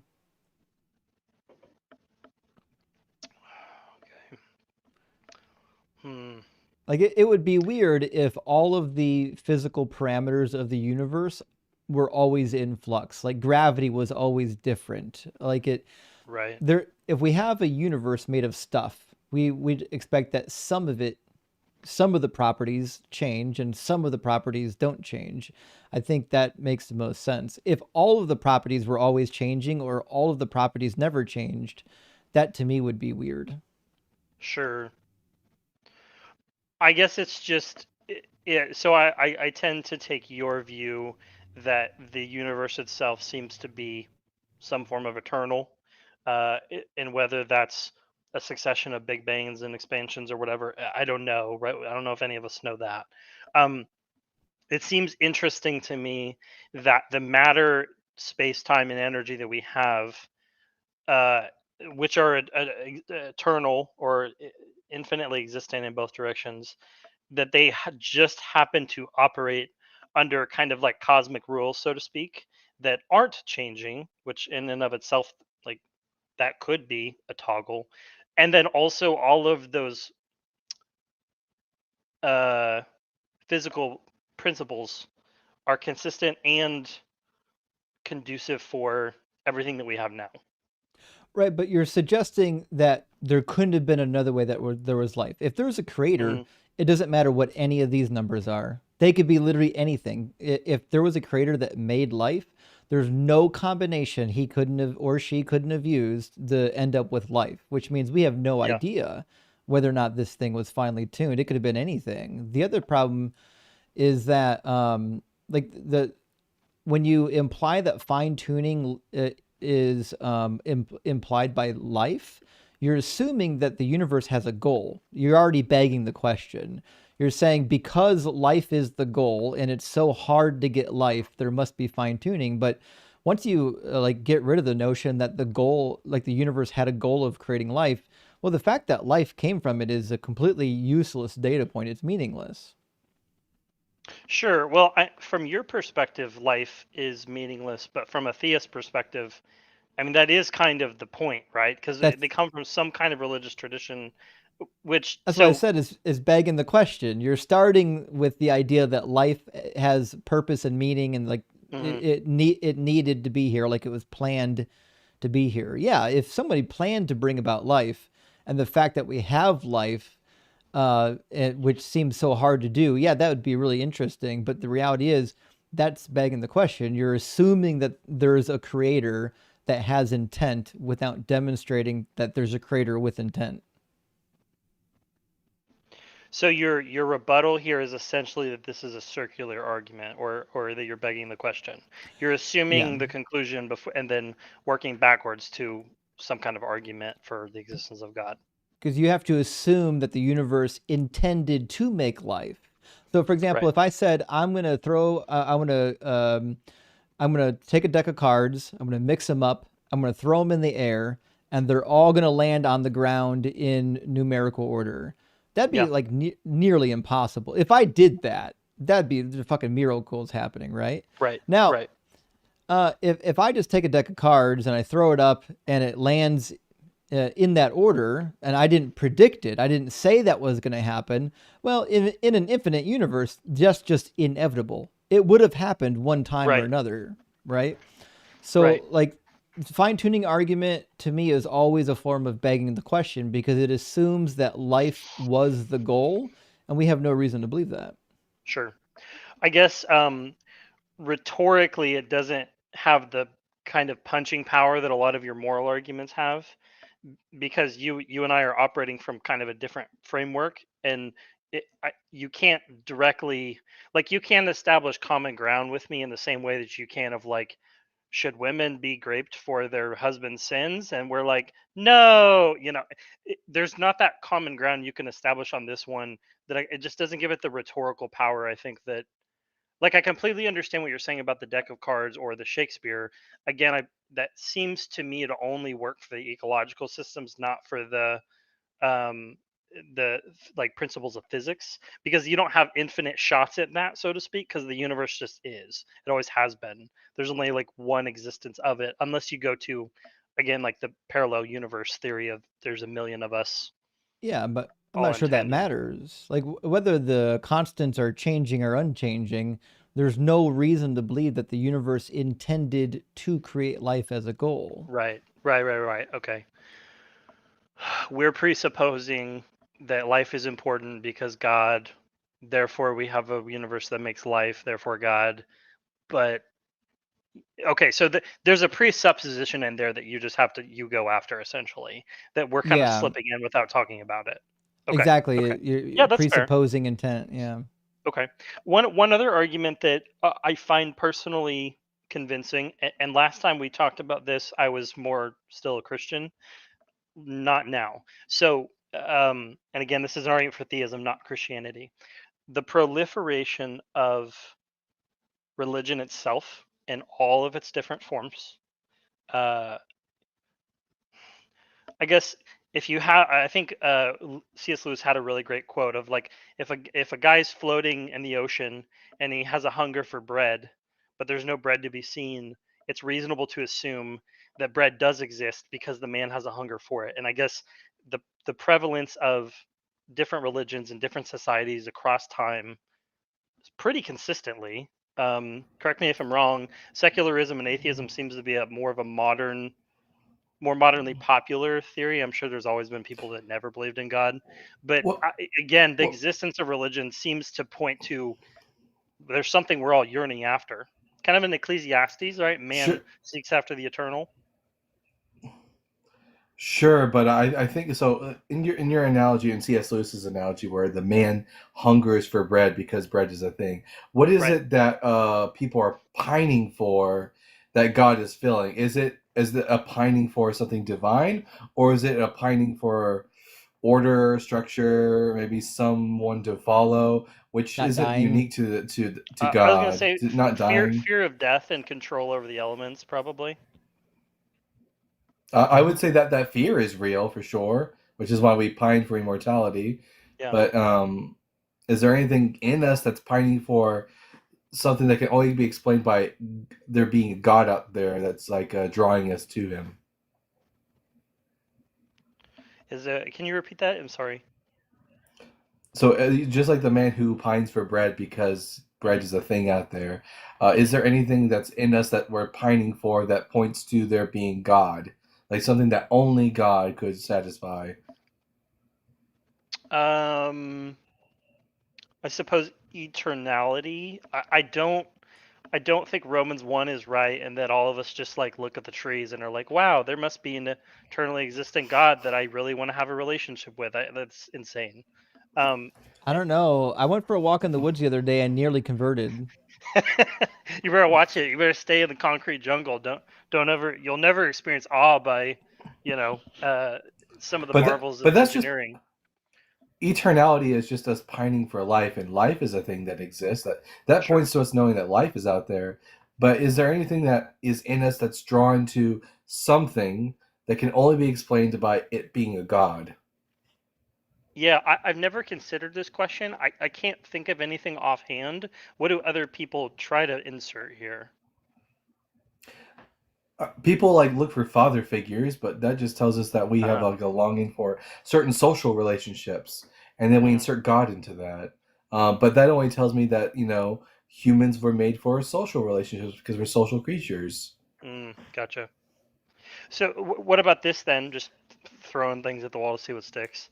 Um, in almost every religion, there seems to be this need to justify oneself, to clean up oneself, to eliminate the sinfulness or the wrongness, right? I mean, every religion has some version of here's how to live a better life or a more righteous life, a life more in line with God's will. Um, the desire to purify oneself doesn't. I can't think of a reality here on Earth that would be a corollary to that. What do you guys think? I think the desire to be pure is in line with empathy, a desire to fit in and to be of a particular character that your environment deems acceptable. Like, to be Hmm. sure, there are people who don't have these desires because they were raised in a particular way or because they have some sort of deficiency. And I would actually wonder if this actually truly is universal to all religions, especially if you were to go back in time to some of the Hmm. earliest forms of spirituality. Would the belief in gods be accompanied by a need to obey gods and to be ritually clean, or is this something that would have developed later as society would like develop civilization where you have to obey a king and you have to like be clean and like that the religions just followed suit? I gotcha. So, that's an interesting question. I'm not familiar with like really ancient religions, like maybe like early Hinduism or like ancient like pagan or Celtic religions um, Yeah, I'm going that way, aren't way like back, post like monotheism. animism. Yeah, yeah. I don't know enough about those to, I guess, speak intelligently about it. I'd have to maybe poke around on the internet and see what I could find out. But that's an interesting thought. I had heard one time, Justin, you had mentioned that we have always stuck God where we couldn't find him, and then Mhm. as we kept pushing that boundary, we kept pushing God out. Like people used to be in hell, and then we drilled down in the earth, and we figured out it's just a mantle, and he was in the trees, and then he's on the mountains, and then he's in the sky, and then he's in space, and then he's in a literal dimension we can't access. Mhm. It's God of the gaps by definition. That is a very novel concept, I guess, that I hadn't considered. Um, those are, I guess, okay. I got some stuff to think on. Those are my three arguments for now. I did want to make a couple quick comments just for, I know you started this channel with the intention of helping people deconstruct, and I guess for people like myself that are willing to be intellectually honest, even through the cognitive dissonance, a couple things that were really effective for me from listening to you, when you talked about other religions, like Mormonism, Islam, things like that. I don't give those an implicit bias and deference that I did with Christianity, but then feeling that willingness to excuse the same kinds of interpretations and, oh, I'm going to make this word not mean words, but doing it, but I'd never allow that with like Mormonism. So seeing you debate those guys or even make those comparisons was super helpful. Like, oh, holy crap, I'm like insane here. That was really helpful. Divine hiddenness was a killer for me. Like, if God loves me so much, he should just tell me. Like, that's not an infringement upon my free will because I still have to choose. The demons know he's there; they just choose not to Yep. worship. Right? That was a Could killer, you, killer. yeah, could you imagine being that way with your own child? That's You would never do insane, that. dude. That's insane. Yeah, I would like crawl over. Yeah, my son was in the hospital a couple weeks ago, and I was like, I would crawl through glass Yeah. just to take away this temporary pain, let alone like the idea of him being eternally damned. And I'm just gonna like sit up there and see what happens. It's wild. I think for me, and this is the last thing I'll say, for me, the last thing that really solidified was like the day that I knew for a fact that that I was an atheist is Mhm. when I started when I had my son and I started thinking about all the God concepts. They're always loving, they're always fatherly. I'm like, none of these motherfuckers care. There's no heavenly father up there that put all this carnage into place. I would never do this for my family. Right, right. Yeah, it's insane. There's no way to believe, like I said, that God is all good and Right. believe. I would say as well, non-Christian frameworks. So, like for example, that God being all powerful includes the consequences for sin. These are just things. Again, growing up in the church, it never occurred to me that God could just not punish Adam and Eve with Yeah, he eternal chose them. damnation, or that like it never occurred to me that he could just not have original sin be a thing, so I at least have a fighting chance, and it's Right. actually my fault, not my great granddaddy. So a couple things there, just like stepping outside the Christian framework. They're just things I've always assumed. One passage as well that you might want to throw in your rotation, because I read this the other day and I just like was flabbergasted. Joshua 10, verses 12 through 14. Probably familiar with it. It's when God stops time.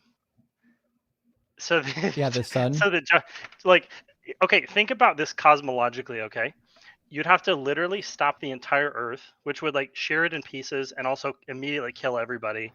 But God, so in a lot of ways, this is the most miraculous thing God's ever done, way more than parting the Red Sea. And he did it. Why? So that the Israelites could make sure they killed each and last every one of the Canaanites as I they conquered. know. That's insane. Like, There's my greatest actually miracle is just so my people can slaughter more of my other image bearing creation. There's actually another one in Kings with King Ahaz. I think it's in Kings or Chronicles with King Ahaz, and he actually makes the sun. He's got a sundial. He makes the shadow on the sundial reverse, and then go Yeah. back. Meaning the sun had to travel back and forth, clearly Right. implying that they understood the sun is circulating around the earth, and you could just move it and it wouldn't affect anything. It's not that big of a deal. In Yeah. reality, we know that that's not the case, because if the sun was moving around like that, the earth would be doing this thing and the oceans would be all over the land and like everything would be Right. knocked over. We all be dead. Yeah. It's just insane that like this is the most cosmologically miraculous thing God's ever done. Uh, and also it's just for the purpose of killing more of his supposedly supreme creation that he very Right. much loves and is made in his image. Anyway, that last parting shot, I'll think about the like empathy, behaviors of other creatures, some of this other stuff, and maybe I'll be back on. But thanks for your time. I got to get out of here Right. before my wife comes back from church. It's Wednesday night. Well, best of luck to you, Chris. Good to hear from you. See ya. Cheers. Sometimes we hear back from people that are deconstructing. It's nice to see where they're at. It sounds like he's still in process. So best of luck to him. I'm going to grab a couple of super chats. We're going to get Well, we've got Jesus follower, and then Rob, I don't know why the fuck you came back. Dr. David says, Justin, which God do you believe in? Slug Yabba Dabba Doo. Oh, yeah, I see what you're saying. Yeah, that's about right. Yeah. I was hoping for a better conversation from Slug, but what are you going to do? Jesus fulfilled no prophecies is someone's YouTube name. I love this. Do I get credit for starting this talking point? I feel like I was the only one talking about it for so long. I feel like it's getting around.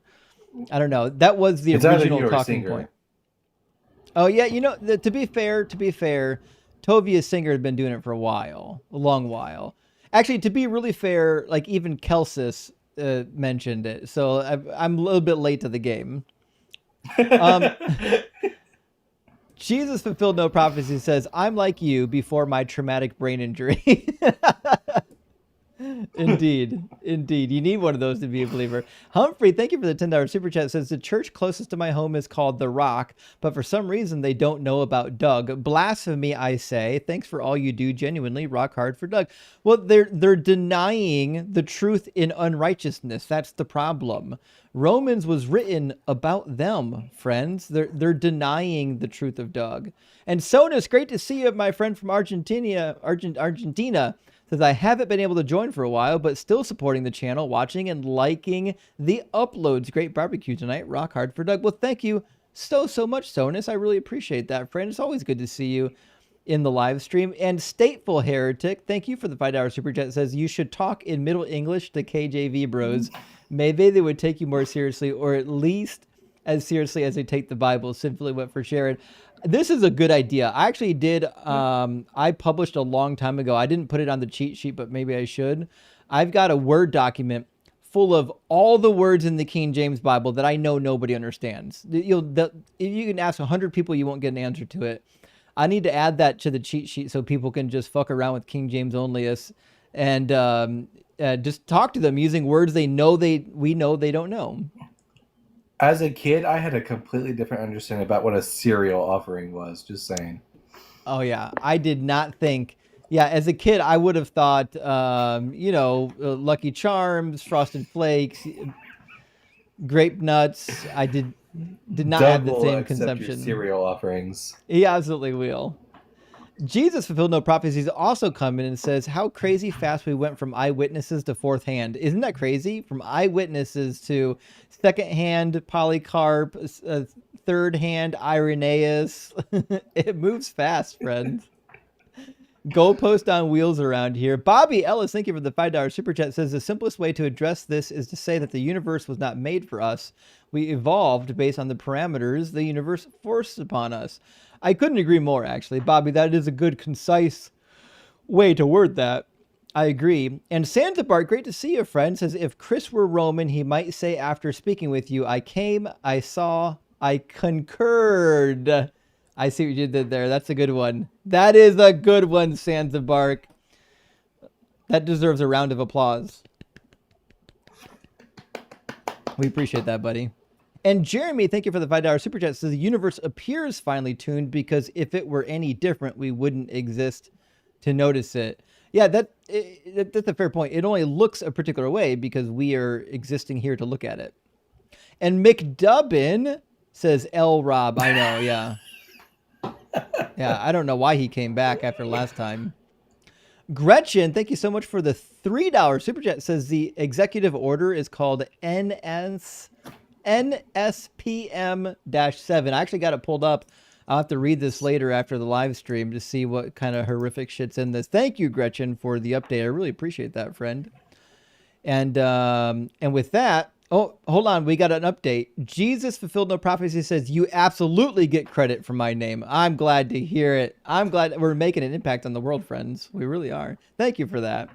All right, we're going to get Jesus's follower in here. Let me double check to make sure the audio settings are working. And welcome in Jesus's follower. Right now you're muted though. Your hardware is muted, Jesus follower. Can you hear me? Hola? Oh, hello. Are you There able to you hear me? go. Well, yeah, welcome All right. in. I was just doing something real quick. Yeah, can you get a little closer to your microphone? You're a bit quiet. Is this good? That's way better, yeah. Okay. So, how you doing? not too bad. Can't complain. How are you? I'm pretty good. Jesus's follower. Are you at least 18? And I shouldn't have to ask this, but I assume you believe Jesus is God? Yep. Cool. Let And what would me be see. a reason to believe that? Because I don't think that's true. Well, it's not entirely about that. It's more of trying to make yourself better in a way. Repentance, you know how you talk a lot about morals, right? I mean, only when the guests bring it up. Yeah. Like the moral of not sacrificing children, or I wouldn't give up my children for God, you know? I would rather go to hell for that. I'm with you. If God appeared to me and said to sacrifice your child, I'd tell him to go fuck off. You can send me to hell. Yeah. That I don't remember what's his name did that, but he actually was gonna go through with it, and Abraham actually pissed off God. No, it didn't make Like, him Oh mad. no, he didn't. No, he Did a passed the little. test, and Jephthah actually went through with it, and Yahweh didn't do anything about it. It was a pleasing aroma, baby. Yeah. Like he was like, oh no boy. All right. But let's see. I heard a little bit about the universe a little bit earlier, right? It was like about fine tuning and all that. Oh boy. So why do you believe in Jesus and his Father specifically? Well, it's actually there was this I was watching YouTube because I literally am one of those brain rotted people, you know? Constantly scrolling. And I stumbled onto this guy. He was talking about God and Jesus, you know, all that. And I was kind of in a depressed stage of my life, you know? I was constantly always masturbating and all that. What's wrong with that? Well, I just feel it's a little bit gross, you know? I mean, would you do that in front of a whole crowd, you know?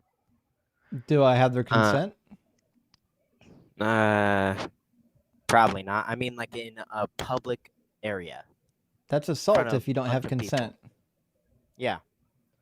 That's why I feel like it's kind of gross because don't you think it's a little I think weird consent. if Well, I think Yeah. it's a little bit weird because we've been conditioned to think that our private parts are private, but there are people who live in certain parts Exactly. of the world that don't believe that. There are people that walk around with their private parts exposed, and no one cares. So it's a personal thing, the way we were raised. And that's exactly Genesis. They didn't give a crap about that hanging out. You know? I mean, Adam and Eve, they were swinging their junk around. But the second they ate that fruit and they let sin into the world, they're like, "Oh crap, I have my wiener out and I have Is it a sin to expose yourself? No, but people view it as evil. That's why they saw Well, that when they ate so that. that's 'cause the God that's the doesn't care. problem with the Genesis story is if it's sinful to be walking around naked, that means God created the original sin. He created two human beings in a sinful state. Well, no, it's not a sin, but when they ate the fruit of good and evil, it also revealed what's weird nowadays. And Well, why did God make them clothing to cover up? Why did God want them to cover they up? didn't. They They didn't took know. leaves from the God trees. did. God, You after did? God found them, he killed an animal and made coverings for them. Well, that's because they requested it of him. No. If you were to make your child be able to be naked whenever they want it, and then they see these people with clothing, you know, they see, oh, hey, that's kind of weird. I'm walking around naked, you know, and you ask your father, hey, can I have clothes? Would you say no? To be sure, God decided he would make garments for them. Mm-hmm. Exactly. So which means he didn't want them to be running around naked. It's just right there in Genesis 3, man. Yeah. Oh, it says, man. It's a bit more Genesis stressful, 3, you know? Says, I don't know what to talk and the about. Lord God made garments of skin for the man and for his wife and clothed them. So Yeah. God made clothing. He killed an animal and made clothing for him. If walking around naked wasn't a problem, he wouldn't have done that. Yeah. So I want to establish one thing.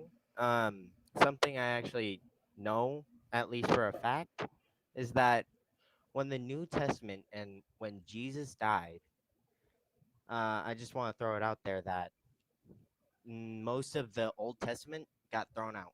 It's like, No, when you repent, he forgets that. No, that's not the Jesus case. didn't teach that.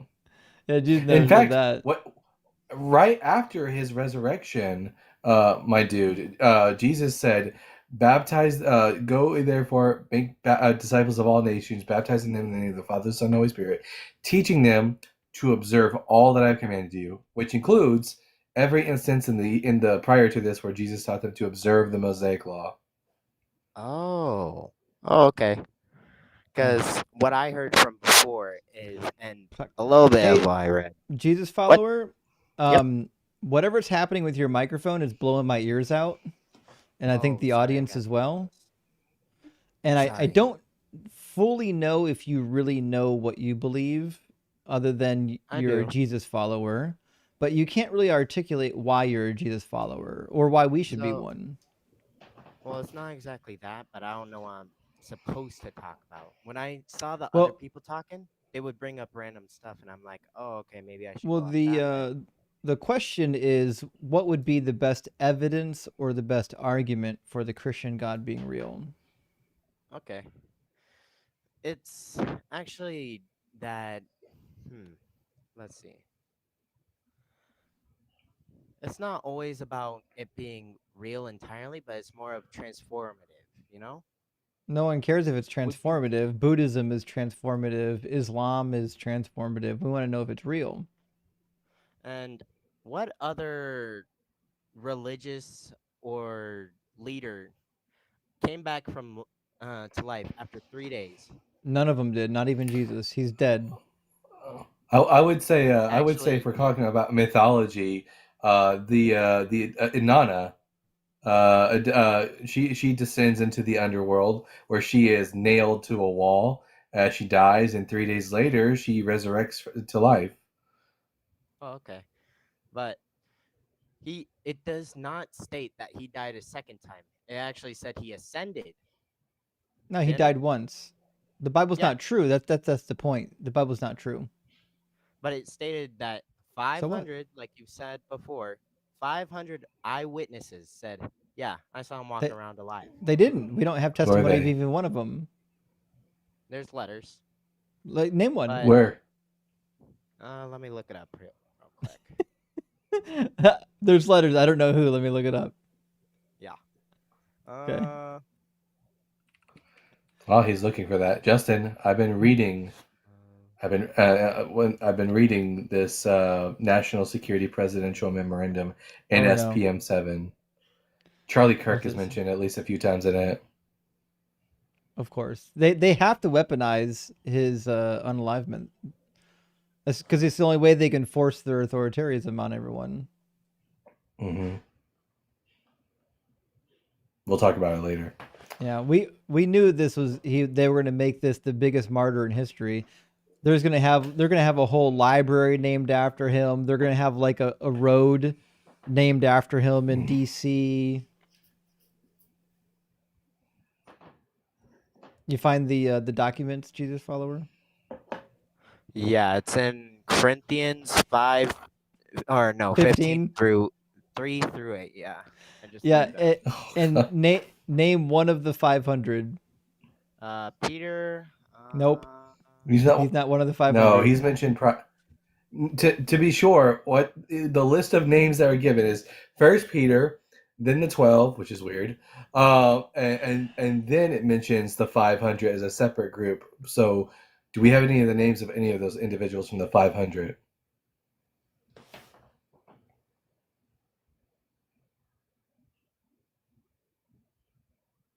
Says, then he appeared to more than 500 brothers and sisters at one time. Most of them I were am. still alive, but not one of them's named. Not one of them gave a written testimony. Not anyone gave a verbal testimony to anyone else that could write.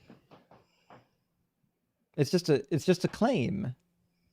I can claim that. Okay. Well, the whole basis of Christianity relies on that one thing. That's why people weaponize it so much. Yeah, That's it not really very does. If good. he doesn't come back to life, then nope. Goodbye. Yeah, that dude's toast. Yeah. But it's also about how he does love us. And I heard earlier that why would a God who doesn't, why would you want to follow him if he Right. doesn't love you, right? Who does he love? Us, all of us. No, he doesn't love Not all of me. us. Luke 19, he says course he's not. going to have us murdered by the sword. According to Psalm 5:5, God The hates whole- me because I'm a doer of evil. He hates all who performers of wickedness. No. He hates sin itself. He does not hate people. No, doesn't hate Psalm creation. 5:5 says he hates those who perform wickedness. Huh. All right. Well, It doesn't say he hates the sin. It says he hates those who perform wickedness. I think no, actually I know. The whole basis of the New Testament is all about how he died for us and rose again to show us that we can have eternal life. That's the whole basis of it. Why did he need to die for that to happen?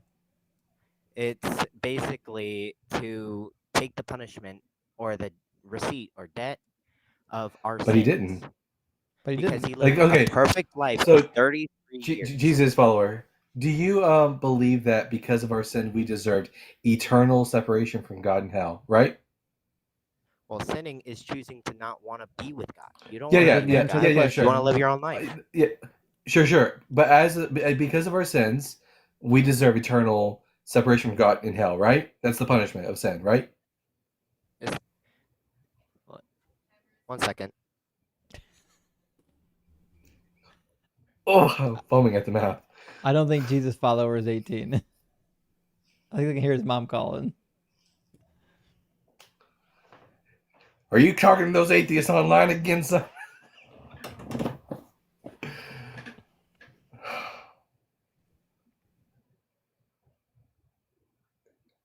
Jesus follower, are you there? Yeah, I'm here. One second.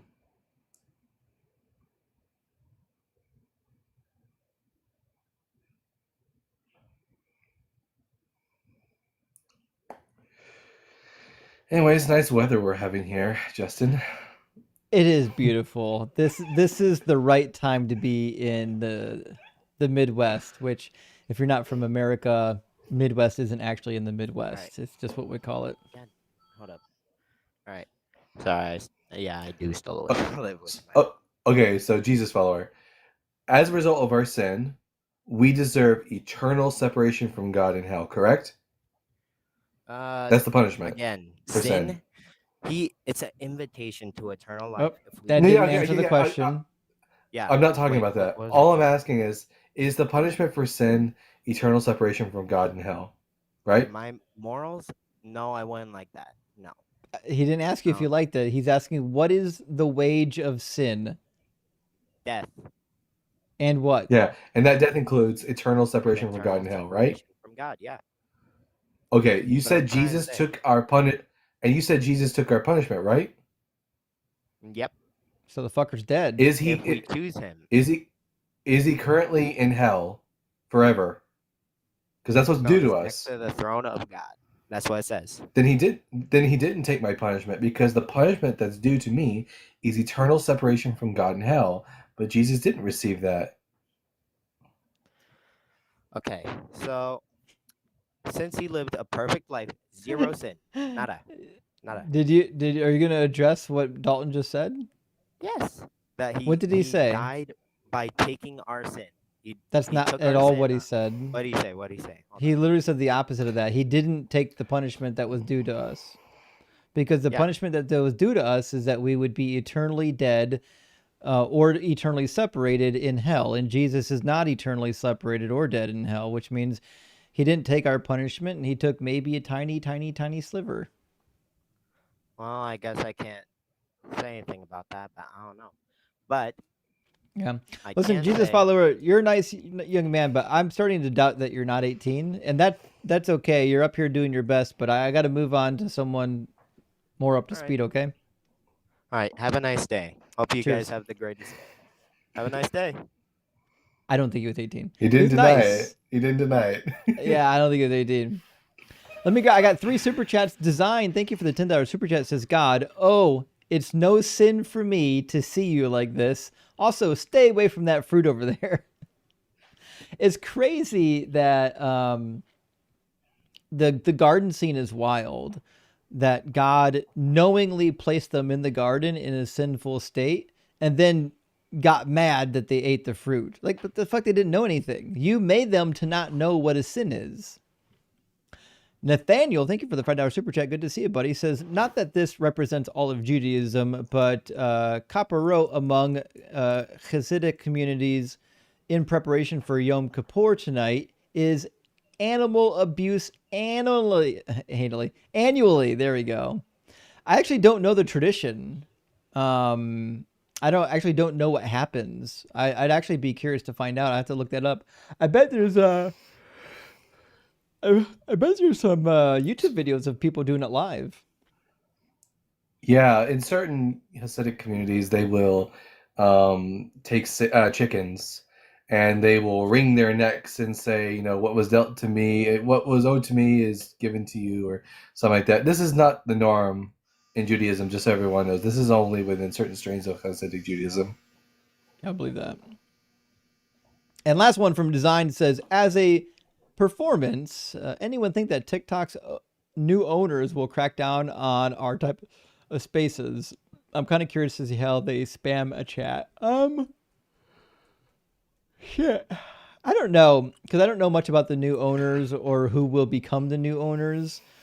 I'm inclined to think, though, that with the Trump admin in the White House, they're going to try to crack down on atheism. It just seems to be like what you would expect for authoritarian Christian nationalism.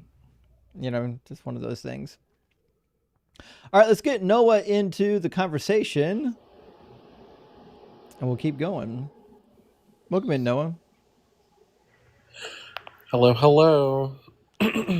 Noah, are you at least 18, and do you believe in God?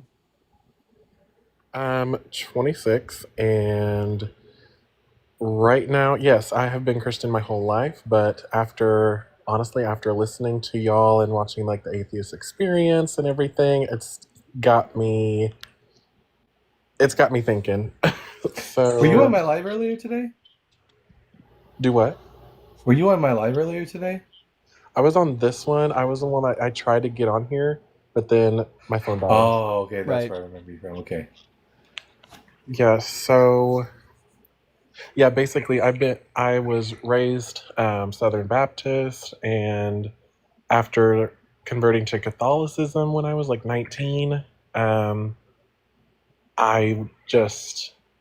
always believed in God, and I've always been a searcher of truth, I guess, and now it's just kind of it's really the hell concept. Like me as a gay man, it's always going to be hard to be accepted in the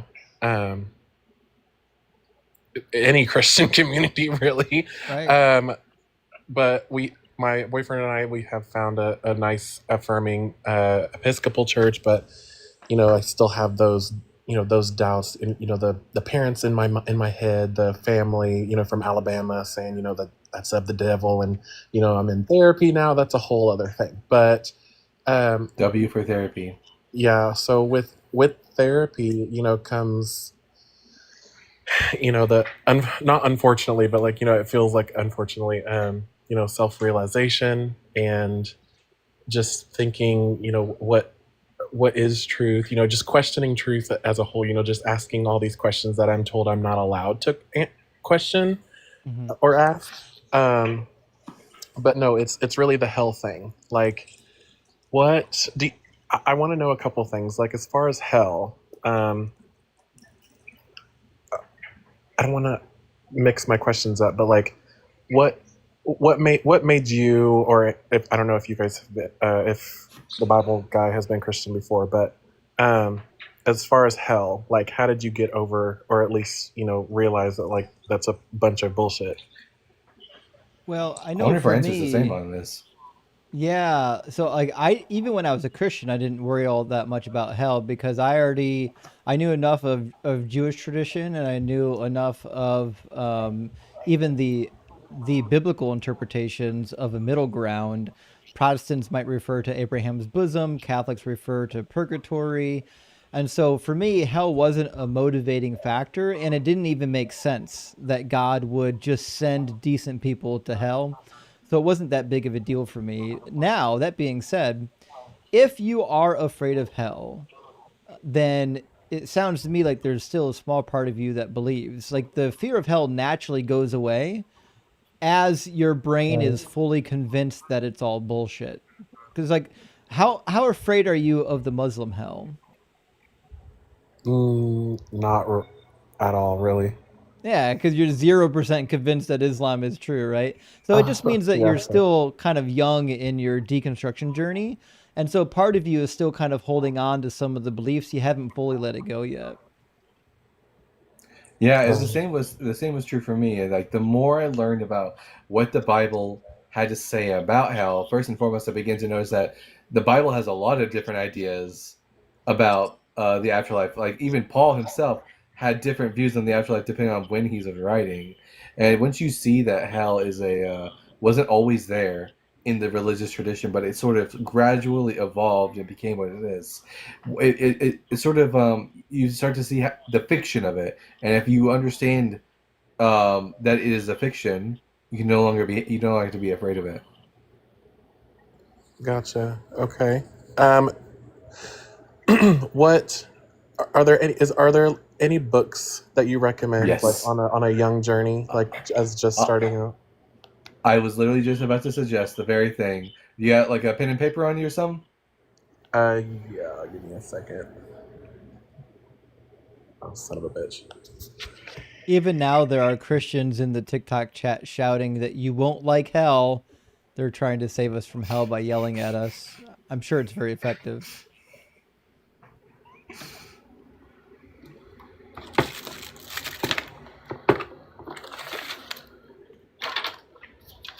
All right, go ahead. All right, the name of the book is Heaven and Hell, A History of the Afterlife by Bart D. Ehrman. Ehrman is spelled Ehrman. It is one of the best books on how the concept of heaven and hell sort of evolved and progressed in Judaism and Christianity. Okay. I have heard about this one other book, but I actually wanted to ask because my friend recommended it to me, but I don't know if it's one for young deconstruction people or like more advanced. I don't know how this works. The God Delusion. Oh, by Dawkins. Yes. It's fun. It's a fun book. What do you think, Justin? So I skimmed it when it first came out, and I was like, it's not my style. And Yeah. I ended up didn't even read it. In fact, I gave the book away. I don't even own it. I think for me and you, it's like the atheism stuff that more interested in us was the scholarly work. And as cool as Dawkins and Hitchens' works were, they're more rhetorical and they're like really fun, entertaining books, but they're not really the things that interested us necessarily. Right. Okay. But well, certainly that's a good start. You know, one of the things that that might be helpful is looking for books on particular topics, because you can do a deep dive on a particular topic and realize, oh, the Bible's all bullshit, you know? Like the idea of Satan. The idea of Satan in the Old Testament is nothing like the idea of Satan that we get in the New Testament. They're entirely different concepts. And so once you realize that the New Testament and the Old Testament just have nothing to do with each other, then you stop worrying about all the hell nonsense. There's no hell in the Old Testament. yeah, it was that when I started questioning hell, and then the whole getting into like how Sheol, Gehenna, and Hades were all translated to just hell, that, and then I dug deeper and started getting into like the entire universe and questioning why the hell are we the only ones in this entire everything, and it all just matters here. Yeah, so that it just started getting way too deep, and I just stepped back. But I think I'm just ready to step back into it and like go slower, and because I don't know, after thinking that indoctrination and religious psychosis is just of the devil, you just never think you're going to go through it. So, Right. But yeah, well, thank y'all, and I'll definitely check that book out. Well, good to hear from you, Noah. Best of luck, friend. Have a good one. God bless. I heard that tongue in cheek. Well, W Noah for thinking critically and getting yourself out of the cult, or at least working on it. I got a couple super chats. Hammond, good to see you again. Says, "Is this guy Baha'i?" I think that's for the guy that was in here previously. The perennial guy, the guy who believes that God is manifested. That's very Baha'i-like. Yeah. And Joshua, so to answer your question, I don't know much about Baha'i, but Joshua says, all the big W, Multiplicity, had one good joke for the whole movie. All the big W. I don't remember that line. I've seen Multiplicity, by the way. I don't remember that line or how it gets worked out in the movie. It was a funny movie though, about the copying, and then the degeneration of the copies individually over time. It was an interesting movie concept. Shit, who was in that movie? It's a popular face. I've never seen it. It's an old one. We're talking like 90s. 1996 was Multiplicity. Michael Keaton was in it. That's what I was thinking of.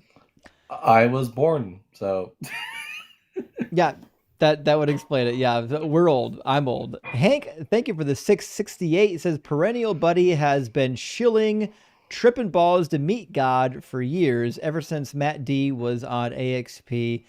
It's wishful thinking on shrooms. You know what? I've never ran into Perennial before, but the way that Dalton knew him and the way he talked led me to believe that this is normal for him. He just goes around the circuit trying to peddle the bullshit, hoping somebody will accept him.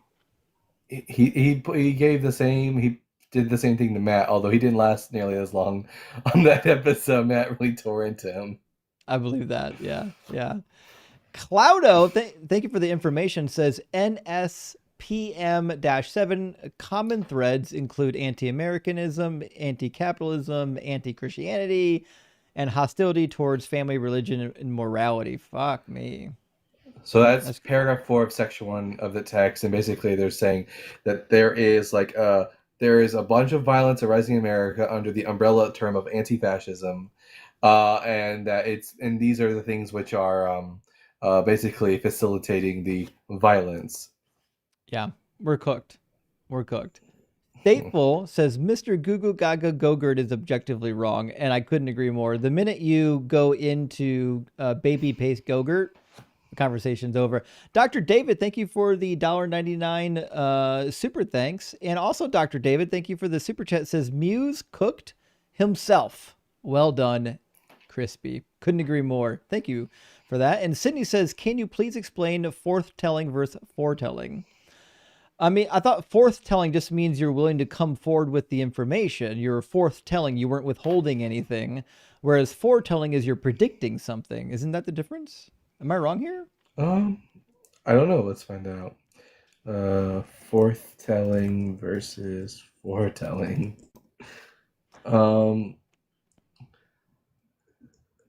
Forthtelling, speaking forth God's truth into the present situation. That doesn't sound right. This is why you shouldn't ask stupid random questions to ChatGPT. I don't know. Yeah. I don't know. Chris C, thank you for the super chat, says, too lazy to clear my friends list, so I post from cheat sheet and have people delete me instead. Modern problems equal modern solutions. Okay, so you want friends to delete you, so you post stuff from the cheat sheet, I assume on Facebook, and your friends read it and say, fuck this guy. That's a novel solution. I appreciate that. And good question. Good to see you tonight. Says my tithe, no challenges or ideas. Praise Peter, the son of Doug. Yes, Praise Peter, hailing all the way from Petros. Thank you so much. Good to hear from you. Good question. We appreciate that, friend. And Dex is with us as well. Dexter, thank you so much for the $10 super chat. Says, I saw this and thought it might make you chuckle. Why did Jonah hate learning Hebrew verbs? Because every time he thought he'd mastered the call, he got swallowed by the PL. Wait. What does PL have to do with a fish? Is that a fish? Is PL a fish? Dog is fish, I thought. Yeah. Dog is fish. This joke was too big brain for even us. Apparently, it's over my head. Dexter, we appreciate the Hebrew joke, but I guess I don't get it. I guess I'll have to think about that. Thank you though. And By Abraham, the way, forthtelling to make something public. That makes sense. Okay, that's what it is. Abraham the Chaldean, thank you so much for the $5 super chat. Says, how do they square 1 Corinthians speaking about the 12? Don't they replace Judas after Jesus ascends into Acts? So there's a lot of debate about this. When it talks about the 12, whether or not they actually mean the original 12 or if it's just a generic title for the disciples. So here's my theory on that. I don't think Paul knew of a story of Jesus being betrayed into the hands of the Romans. There's one passage in 1 Corinthians, I think 11, where he talks about on the night in which he was betrayed, but the same Greek word used there for betrayed is the same word, I believe is paradosis, which literally just means to be handed over. He uses the same word in Romans to describe how God handed him over. Perhaps someone saw that Jesus was handed over, on the night he was handed over, assumed that meant that someone handed him over, like a person, as opposed to God. And perhaps it wouldn't be the first example where Paul says something offhand and the gospel author is construing the whole story around a saying of Paul. Yeah, and the funny thing is, like, they do so much theology on one word. It's crazy how much they try to bake into like one interesting word in a sentence. But because you have to get the betrayal in there somewhere. Dwayne Hinton, thank you for the 616. Hail Nero says, what versions of the Old Testament do y'all recommend as the best? Well, I've got maybe 3 picks. I still, believe it or not, enjoy the 1917 JPS Tanakh and also the newest JPS Tanakh, I think came out in 2022, maybe somewhere in there. I forget, not that long ago. 23, 24, 21, 20? Yeah, 1914. So I don't remember. Yeah. For the Old Testament, I would go with the Aleppo Codex, and the New Testament, I would go Codex Sinaiticus. This motherfucker. To be fair, the Aleppo Codex is the primary document for the Masoretic text still, so it's a good one. Yeah. Here's an unpopular one though. I still do kind of like for the Old Testament specifically, the 1995 NASB. The 1995 NASB and also the New King James, they do a pretty good job of trying to stay with a rigid interpretation, like where it's more, they try to do word for word. They do less theology than some of the other translations, so it's better for reading the Hebrew. I did like the NJPS because it was like they weren't Orthodox, so they were more like a little bit less biased to the tradition. And when I was first learning Hebrew and I needed a Hebrew English Bible, that was the one I was learning Hebrew from. Yeah. I got 2 more super chats. Brian, thank you so much for the $20 super chat, my friend. Says, love the show. As usual, critical thinking and finding truth is futile until you accept the almighty wisdom of Doug. Yes. You need to be rock hard for Doug and also have your brain full of pebbles. Make sure that you're thinking with Doug on the mind. He'll never let you down. Never going to give you up either. Cienturista, thank you for the 100 R's, whatever country that's from. Thank you so much. Rupees. Your channel is awesome. Cheat sheet is great. I've been learning a lot. Congrats from Brazil. Oh, there we go. From Brazil. Well, welcome all the way from Brazil. Big W, thank you for being a member. Thank you for supporting the channel and for letting us sell. Good to hear from your friend. All right, I'm going to grab Siobhan from the queue and then local rappers after Siobhan. Give me 1 second. Double check the audio.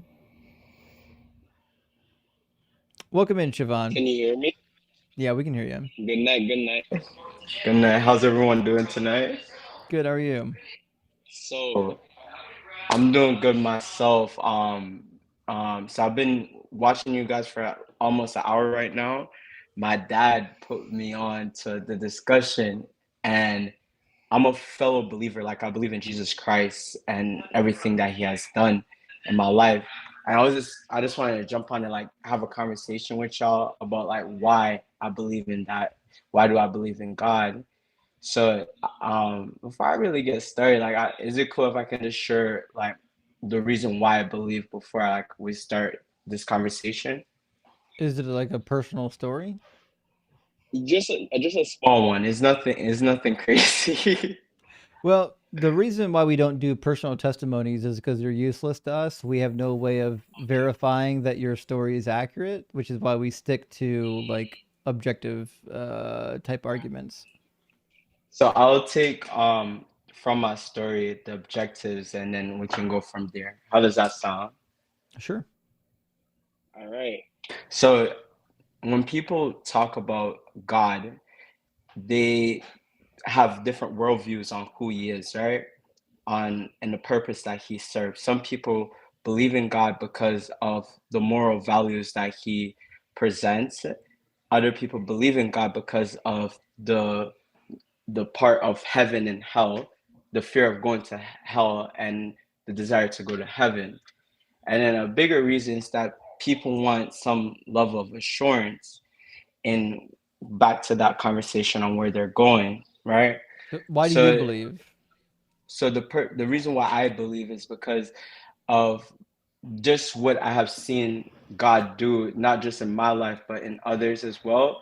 Like But what? at the same time, when I used to live in a different country from America, we used to deal with a lot of poverty. You know, we didn't have much to eat, so my mom taught me how to pray, and ever since then, I always saw him work ways and miracles by bringing people into our life to like not only just help us through that hard time, but provide for us financially. So the reason why I believe is because of what I've prayed for and my prayers being answered, and What for the about word the itself. what about the 3 million children that die of starvation every year?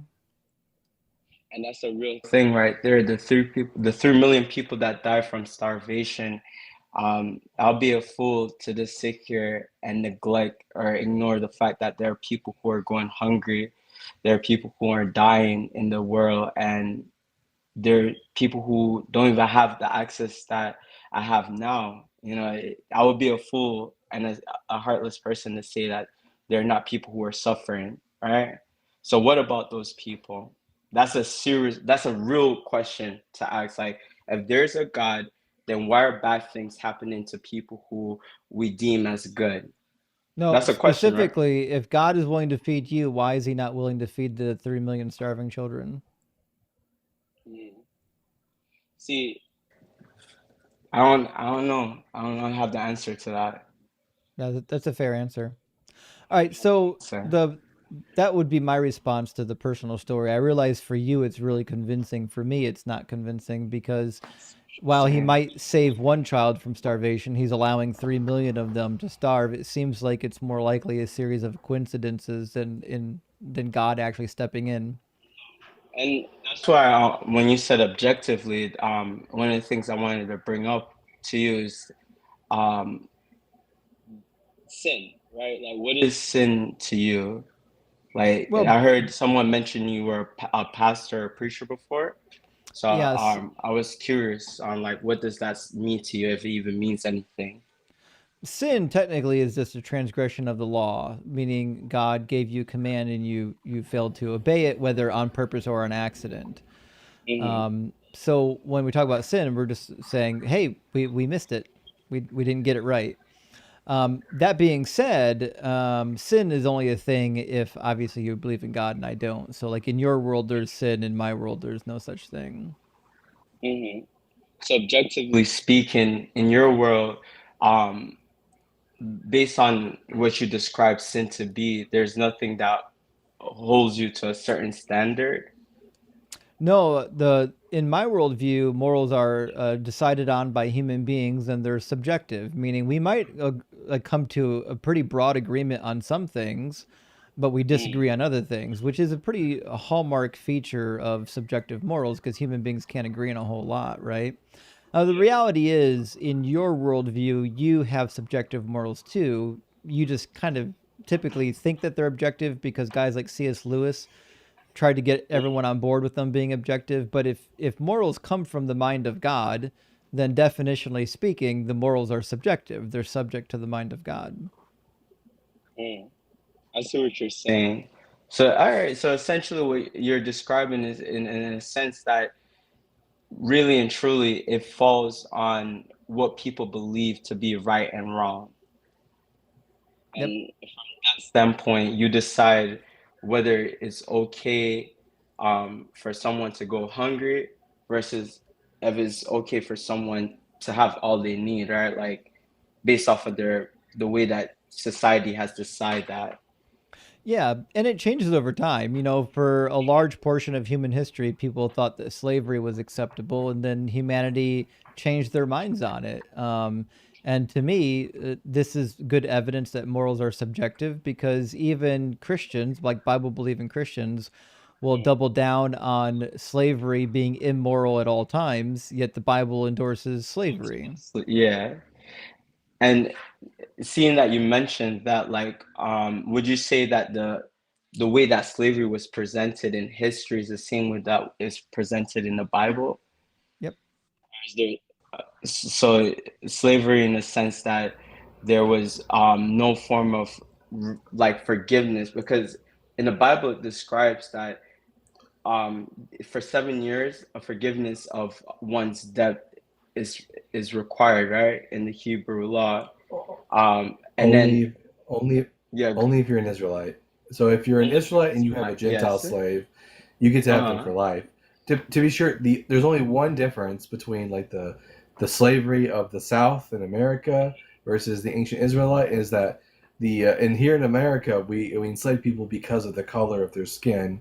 In the ancient world, they just enslaved people in general, but they treated them the same way. Like how? Like property. Like for example, like property. You could beat your slave, so long as you don't beat them to death. All right. So okay. So I definitely understand that. I have actually, it's so funny because I used to make Christian content a lot, and I remember I stopped when I wasn't able to like answer that question about like if you believe in God, then why was there slaves? Like why would you believe in someone who promotes slavery, right? And I'm gonna ask you this: in the New Testament and the Old Testament, you say they're not connected in any shape or form, right?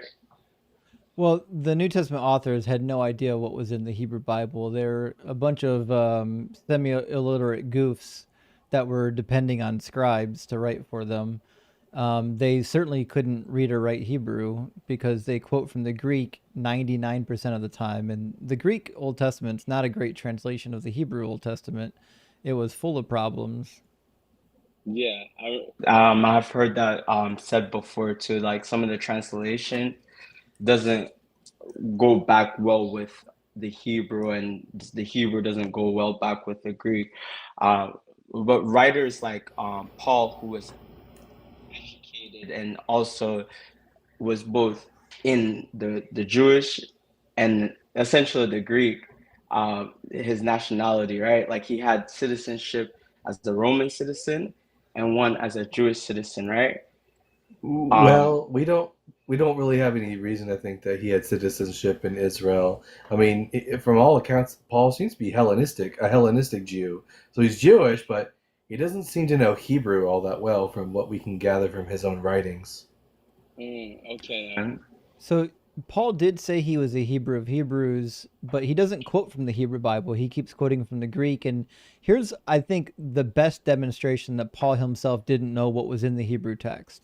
And even if you didn't, let's say, for example, you didn't grow up reading Hebrew, you just had passing familiarity with it, and you grew up reading the Greek text, you would still know that this is a problem. So, for example, in Galatians 3:16, he's talking about the promise given to Abraham, and he's making a big deal about how in the Old Testament in Genesis, it says seed in the singular rather than seed in the singular. And we'll explain this in a second. It says, now the promises were made to Abraham and to his offspring. It does not say, and to offsprings in the plural, as of many. It says, and to your offspring in the singular, that is, to one person who is Christ. So he's saying that the promise to Abraham was to one individual, and that individual was Christ.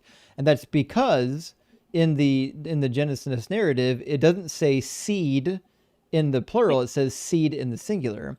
Now, the reason why this is silly is because sperma in Greek does have a singular and a plural, but the Old Testament in Hebrew didn't. So the word zerah for seed is a collective noun. It's like the word sheep.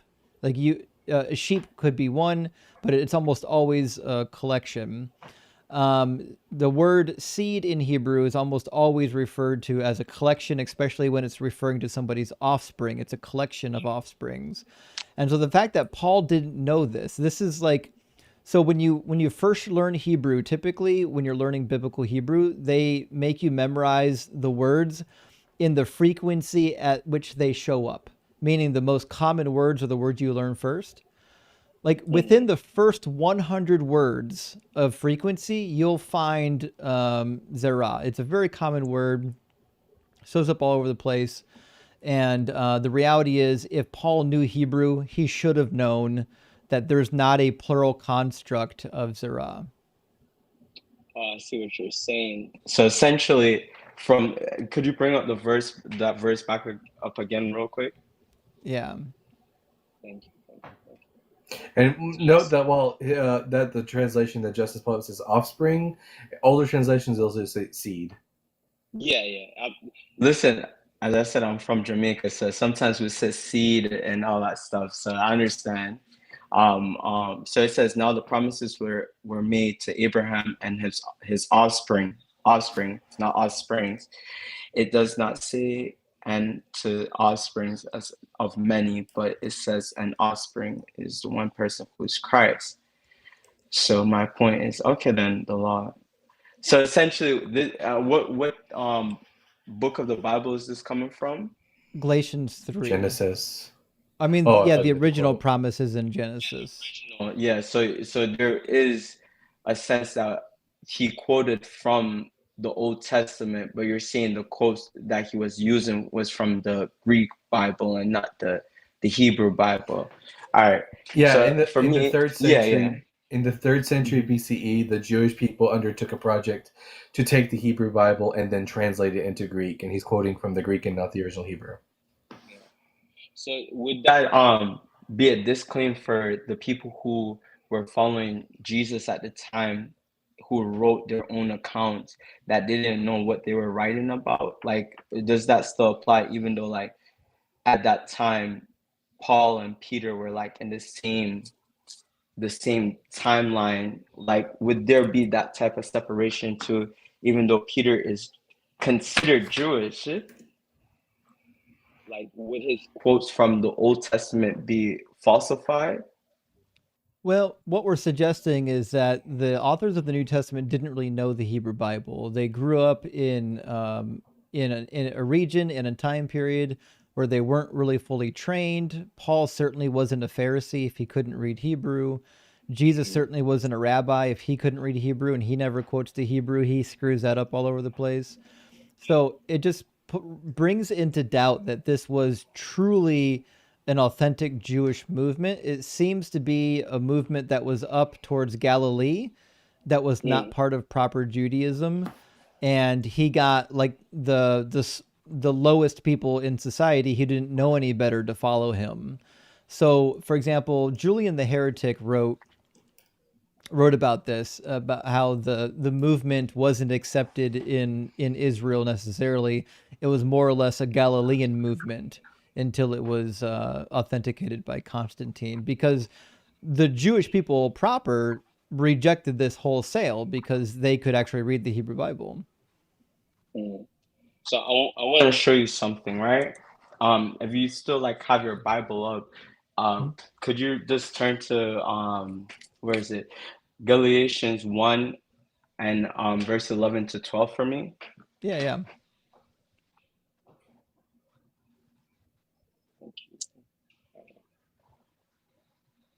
It says, "For I want you to know, brothers and sisters, that the gospel that was proclaimed to me is not of human origin, for I did not receive it from a human source, nor was I taught it, but I received it through revelation of Jesus Christ." Yeah. He makes this claim elsewhere too. Yeah. And he continues that in verse 17 to 18, he gives like further details on that time period.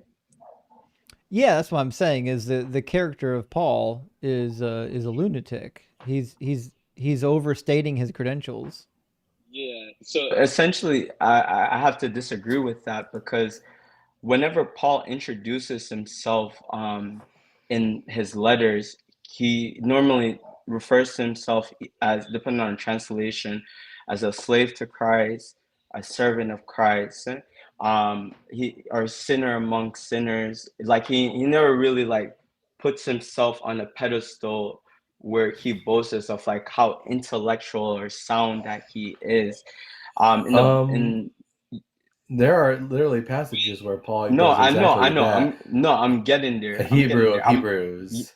Yeah, I'm getting there. I was just making a statement, because like in some parts of the Bible, when Paul introduces himself, he doesn't take on the boastful claim, because if he did, he could, and he has done that, especially when he was speaking, I believe, to the Corinthians church, saying that if he wanted to, like he could boast about all the accolades that he has achieved over his.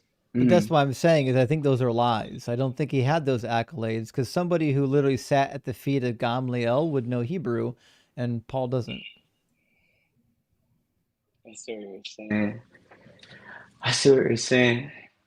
Because a lot of it really comes down to understanding the spiritual aspect of why he says these things, even the Bible as a whole. See, the gospel of Jesus Christ is something of a simple understanding, not one of complexity and philosophical meaning, in a sense that we know today. A lot of philosophers at that time that were prominent during that time were known for their beliefs on life, what true life even means, and what it means to live and die. And I think in this case, with Paul, when mentioned Galatians 1, 11 to 12 and 17 to 18, I think it's pretty clear that Paul wasn't trying to appease the intellectual part of the human mind, but he was trying to give us something that was more real than what we're used to. All right, I'll go with it. He was going for something more that is consistent, because as human beings, you have stated it before, we change throughout time, throughout history. We don't remain the same constantly, right? But the problem is, go ahead. I'm listening. This doesn't change the fact that Paul is simply wrong on the Hebrew of Genesis. Like he's either being dumb and he doesn't know what the Hebrew is, or he's being purposefully deceitful and trying to like get one over on the Galatians, making an argument from the Bible which is not from the Hebrew Bible, which is not proper. Yeah. Could you? All right, I'll bring this up. Could you turn to 1 Corinthians 1:27-28?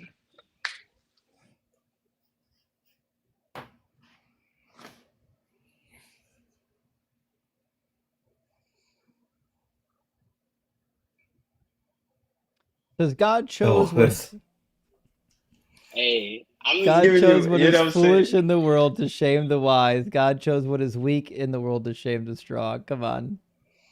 listen. Paul was an expert at like cope, because he says this, but he also says things like the Jews can't understand the Hebrew Bible because they have a veil over their eyes. Like Paul just simply couldn't accept the fact that his arguments weren't very good, and therefore he came up with a lot of ways of coping with the fact that his arguments weren't very good. Like this is Yeah. exactly what I would say. You guys are all just dumb. You guys have nothing on my God. My God's wisdom is actually might be foolish in your eyes, but Yeah. it's actually the true wisdom. Yeah. Yeah. So no. So I see what you're saying, and it's funny enough too because I forgot where he went. I think it was Athens, where there was a statue of a unmarked God, and Paul just like lashed out, like he was like, are you not thinking like?" And he starts to, I yeah. Go ahead. I should say this is just me saying this personally. I don't think that Acts is like true history about Paul. I think it's fan fiction about Paul. Mm. Can I ask why you would say that? I'm just It curious. contradicts. Yeah, it contradicts Paul's own testimony about how he became a Christian. Oh, you're Like talking for about example, Galatians 1, I should say. like what does Galatians 1 say versus what does Acts say? Like when Paul first became a believer, did he Listen, have any did he go to Damascus and talk to nobody? And then only 15 years later did he meet the apostles, or did he go straight to Jerusalem, and was he also interacting with the Christians in Damascus? because in Damascus, his encounter he's mentioned he had an encounter with Christ, and then Ananias was spoken to God to go to see Paul and to restore his vision. And I was also curious too to see if he actually taught him anything or revealed anything to Yeah, Paul. because Paul, we see in Acts that Paul has a revelation of Jesus. Then he meets Mhm. Ananias, but then he also meets other believers in Damascus and spends some time there. And then he Yeah. escapes Damascus and goes straight to Jerusalem, where he meets the fellow believers. But Paul himself says that after his revelation of Jesus, he had no interaction with anyone else. And then he went to Arabia. Yeah. He went to Arabia and did not see any other of the apostles until about like years later when he met Peter and James. So the author of Acts seems to disagree to the history of Paul, um, as to like the order of events for his coming to Jesus. So a lot of scholars don't think that Acts is anything other than like second century Pauline fan fiction. Mm. But then again, that you have to look at it from, I guess, an objective lens, with the language that was used, right? It was said that Jesus was revealed to him on Damascus, and then he had interactions with um, other believers, but it wasn't said if he was taught from them or received any form of knowledge. But yeah, but Paul said he interacted with no one. I don't think that's what the scripture said. Galatians 1. He said he didn't receive any human revelation about Christ, and it is actually proven that his revelation of Jesus Christ was through his encounter from Damascus. So we can say that he met with them and he went to Jerusalem, right? But was it in said that he received teaching from them? That's what I It, want to see, the scripture that you're referring to. That's yeah, what I want to see. I did 1:16. He says, "I did not confer with flesh and blood, nor did I go up to Jerusalem to those who were apostles before me, but I went away into Arabia, and again I returned to Damascus." So he goes to Damascus, to Arabia, back to Damascus, and then only then does he go to Jerusalem. But in the Acts account, he goes from Damascus to Jerusalem. and nothing else in between. He has interaction with all kinds of believers, including Ananias. Okay. And you're saying that in that time frame that Ananias took the time to teach Paul, to interact with him on a level where he introduced who Jesus is, even though that he stated in Acts 9 about his encounter with Jesus Christ on Damascus. We You know that he see spent the quite a point bit that of, I'm making, yeah. we know that according to Acts, he spent quite a bit of time in Damascus, and that he was interacting with all kinds of people. Yeah.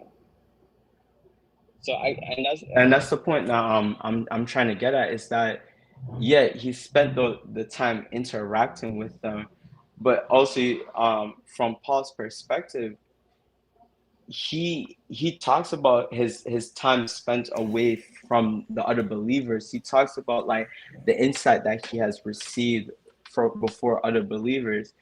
In Acts 9, you say like is a fan fiction because he meets these people. He goes to journey to Jerusalem, and then he goes down and speaks with these leaders. He gets introduced to probably Peter, John, Mark, all of them, and you're stating that from Acts to Galatians, that is this a contradiction in itself? There's a Yeah, and that's the so point. in Acts he goes from Damascus to Jerusalem, correct? Yeah, it states that, yes. And Paul says he went from Damascus to Arabia, then back to Damascus, and then later to Jerusalem. Yeah. So when now is a time frame that was the letters were written. That's the context we have to look at too. It's like from what setting was Paul writing this letter, and from what time frame did he write it to Galatians, and what was so different from Acts to Galatians, if that makes sense? Because the way that I'm looking at it, and not trying to sound as crazy as Paul, right? Well, a point that I'm making is that one thing about the Bible is that the understanding that other believers get from it is that Paul's interaction with Jesus was what triggered him to stop his journey of slaughtering Christians or capturing them and bringing them back to the temple, or to like arrest them, right? That was his mission. It wasn't he running up believers of the way? All Paul says is that he persecuted Christians, but he doesn't go into all that detail about. Persecution mean? Well, we don't know. Paul doesn't tell us. Isn't there a dictionary that we use to define words? Yeah, but he does. I know what I meant is that we don't have any details about what that persecution entailed, like him taking them back to the temple and all this other details. That's not Paul. Paul never gives us that information. So okay. So the letters that he received from the synagogues, what was the purpose of those letters? That's an Acts. That's not from Paul. Paul never. So, and again, I don't believe that is the case. He says he's got letters supposedly from the Sanhedrin, but like, I've read the writings of the Sanhedrin. There's not a single case I can find in there where they were granting people permission to go out and round up Christians. It sounds like a fanciful story.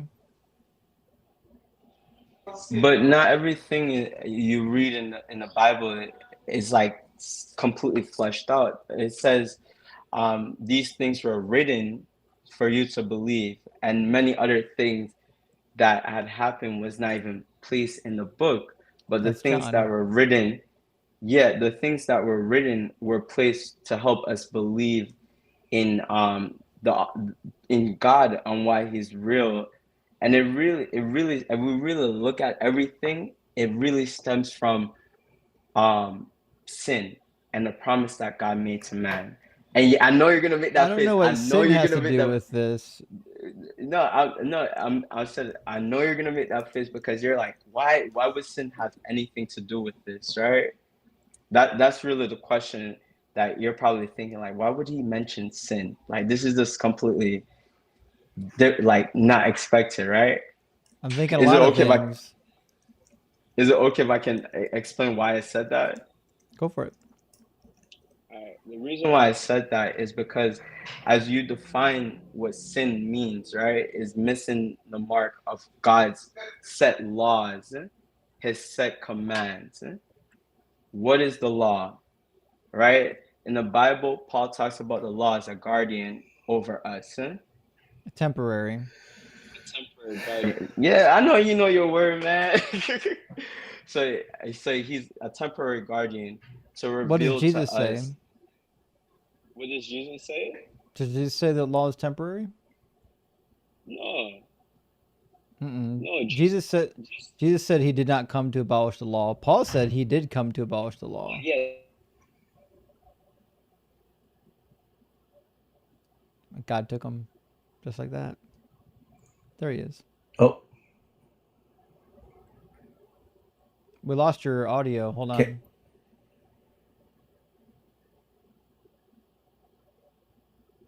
Did your AirPods die? What's going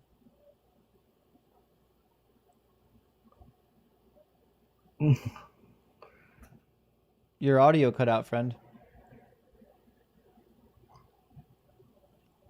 Let me switch your hardware up. Try that.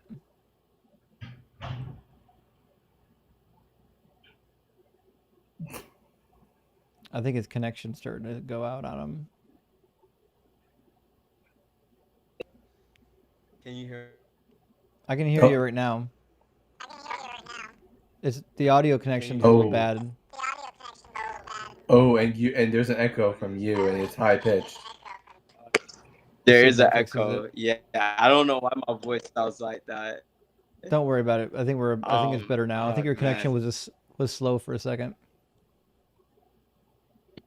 Okay then. So yeah, so what I was saying regards to the sin conversation and the law, and Jesus said in the scripture that he didn't come to abolish the law but to fulfill it, right? Through that in Old Testament, we see how there was a continuation of animal sacrifice through our unblemished lamb. We see how the Jewish people atoned for their sins through the sacrifice of a lamb. And through that sacrifice of that lamb, it withheld the judgment of God over these people. Because in the Bible, it talks about how sin leads to death. All right. Not walking Right, into but a car. the question at hand is, did Jesus abolish the law? No, he Okay, so fulfilled then the law. do you follow the law? No. Oh, I what do you follow think? two What do you think the word commandments. abolish means? To abolish means to get rid of. Okay, so to he do got rid of the away law, with. which is why you don't follow it. So you're asking me why I don't follow the law? Yeah, he didn't abolish it, so you should follow it. Yeah. I'd be interested to see if you can make this argument. I see what you're saying. Yes, no. I'd be interested to see if you can make an argument. I'd be interested to see if you can make an argument for why I don't follow the law without quoting Paul. Just from He Jesus. won't be able to. Not a chance. So essentially, yes, the law is still in place, right? And yes, the Bible talks about those who choose to follow the Mosaic laws, the laws that were written in Numbers. What does right? Jesus say about following the law? He said to do two things. To love God with all your heart. Go ahead, show me. He didn't say that. What did he say? Do not think He that says, therefore, verse 19, whoever breaks one of the least of these commandments and teaches others to do the same will be called least in the kingdom of heaven, but whoever does them and teaches them will be called great in the kingdom of heaven, which means if you want to be great in the kingdom of heaven, you've got to follow the commandments. You got to follow the law of Moses. What about Ephesians? It's a direct contradiction. That's Paul. Ephesians 2:14 and 15. Paul says he abolished the law and all of its requirements, which means Paul contradicts Jesus. Yeah. Could you show me that? I want to see that. Yep.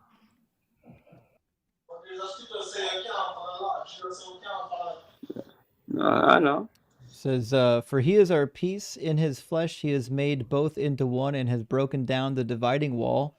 That is the hostility between us, abolishing the law with its commandments and ordinances, that he might create in himself one new humanity in place of the two, thus making peace. So Paul says the law was straight up abolished. Yeah. And Jesus said that the law, he didn't come to abolish the law, but Which to is, fulfill it, right? yep, that's a direct contradiction, yes. All right. So what was that again? That was from Ephesians, right? Yeah, Ephesians 2:14 and 15. 2:14. So what does Paul also say in Ephesians about grace and about the reason why we're saved? I don't Come think it on. matters. The question is not what saves you. The Yeah. question is, should you follow the law? And no, that aligns with that too. Nope. Because here's the thing. No, because if you're gonna do away with without grace and the salvation of Christ, then if you don't follow the law, regardless, you're still gonna deal with that Siobhan, and if I were to ask Jesus, good yeah. master, what must I do to inherit eternal life? What do you Yeah. think Jesus' answer Come. would be? Give it to me. Give it to me. What do you think it would be? I'm curious. He said, follow Well, we what? have Yeah, no, I'm curious. I'm with you. No, go for it. Like, what do you think it would be? Well, we actually have his answer. It's actually in Matthew chapter 19, verse 18.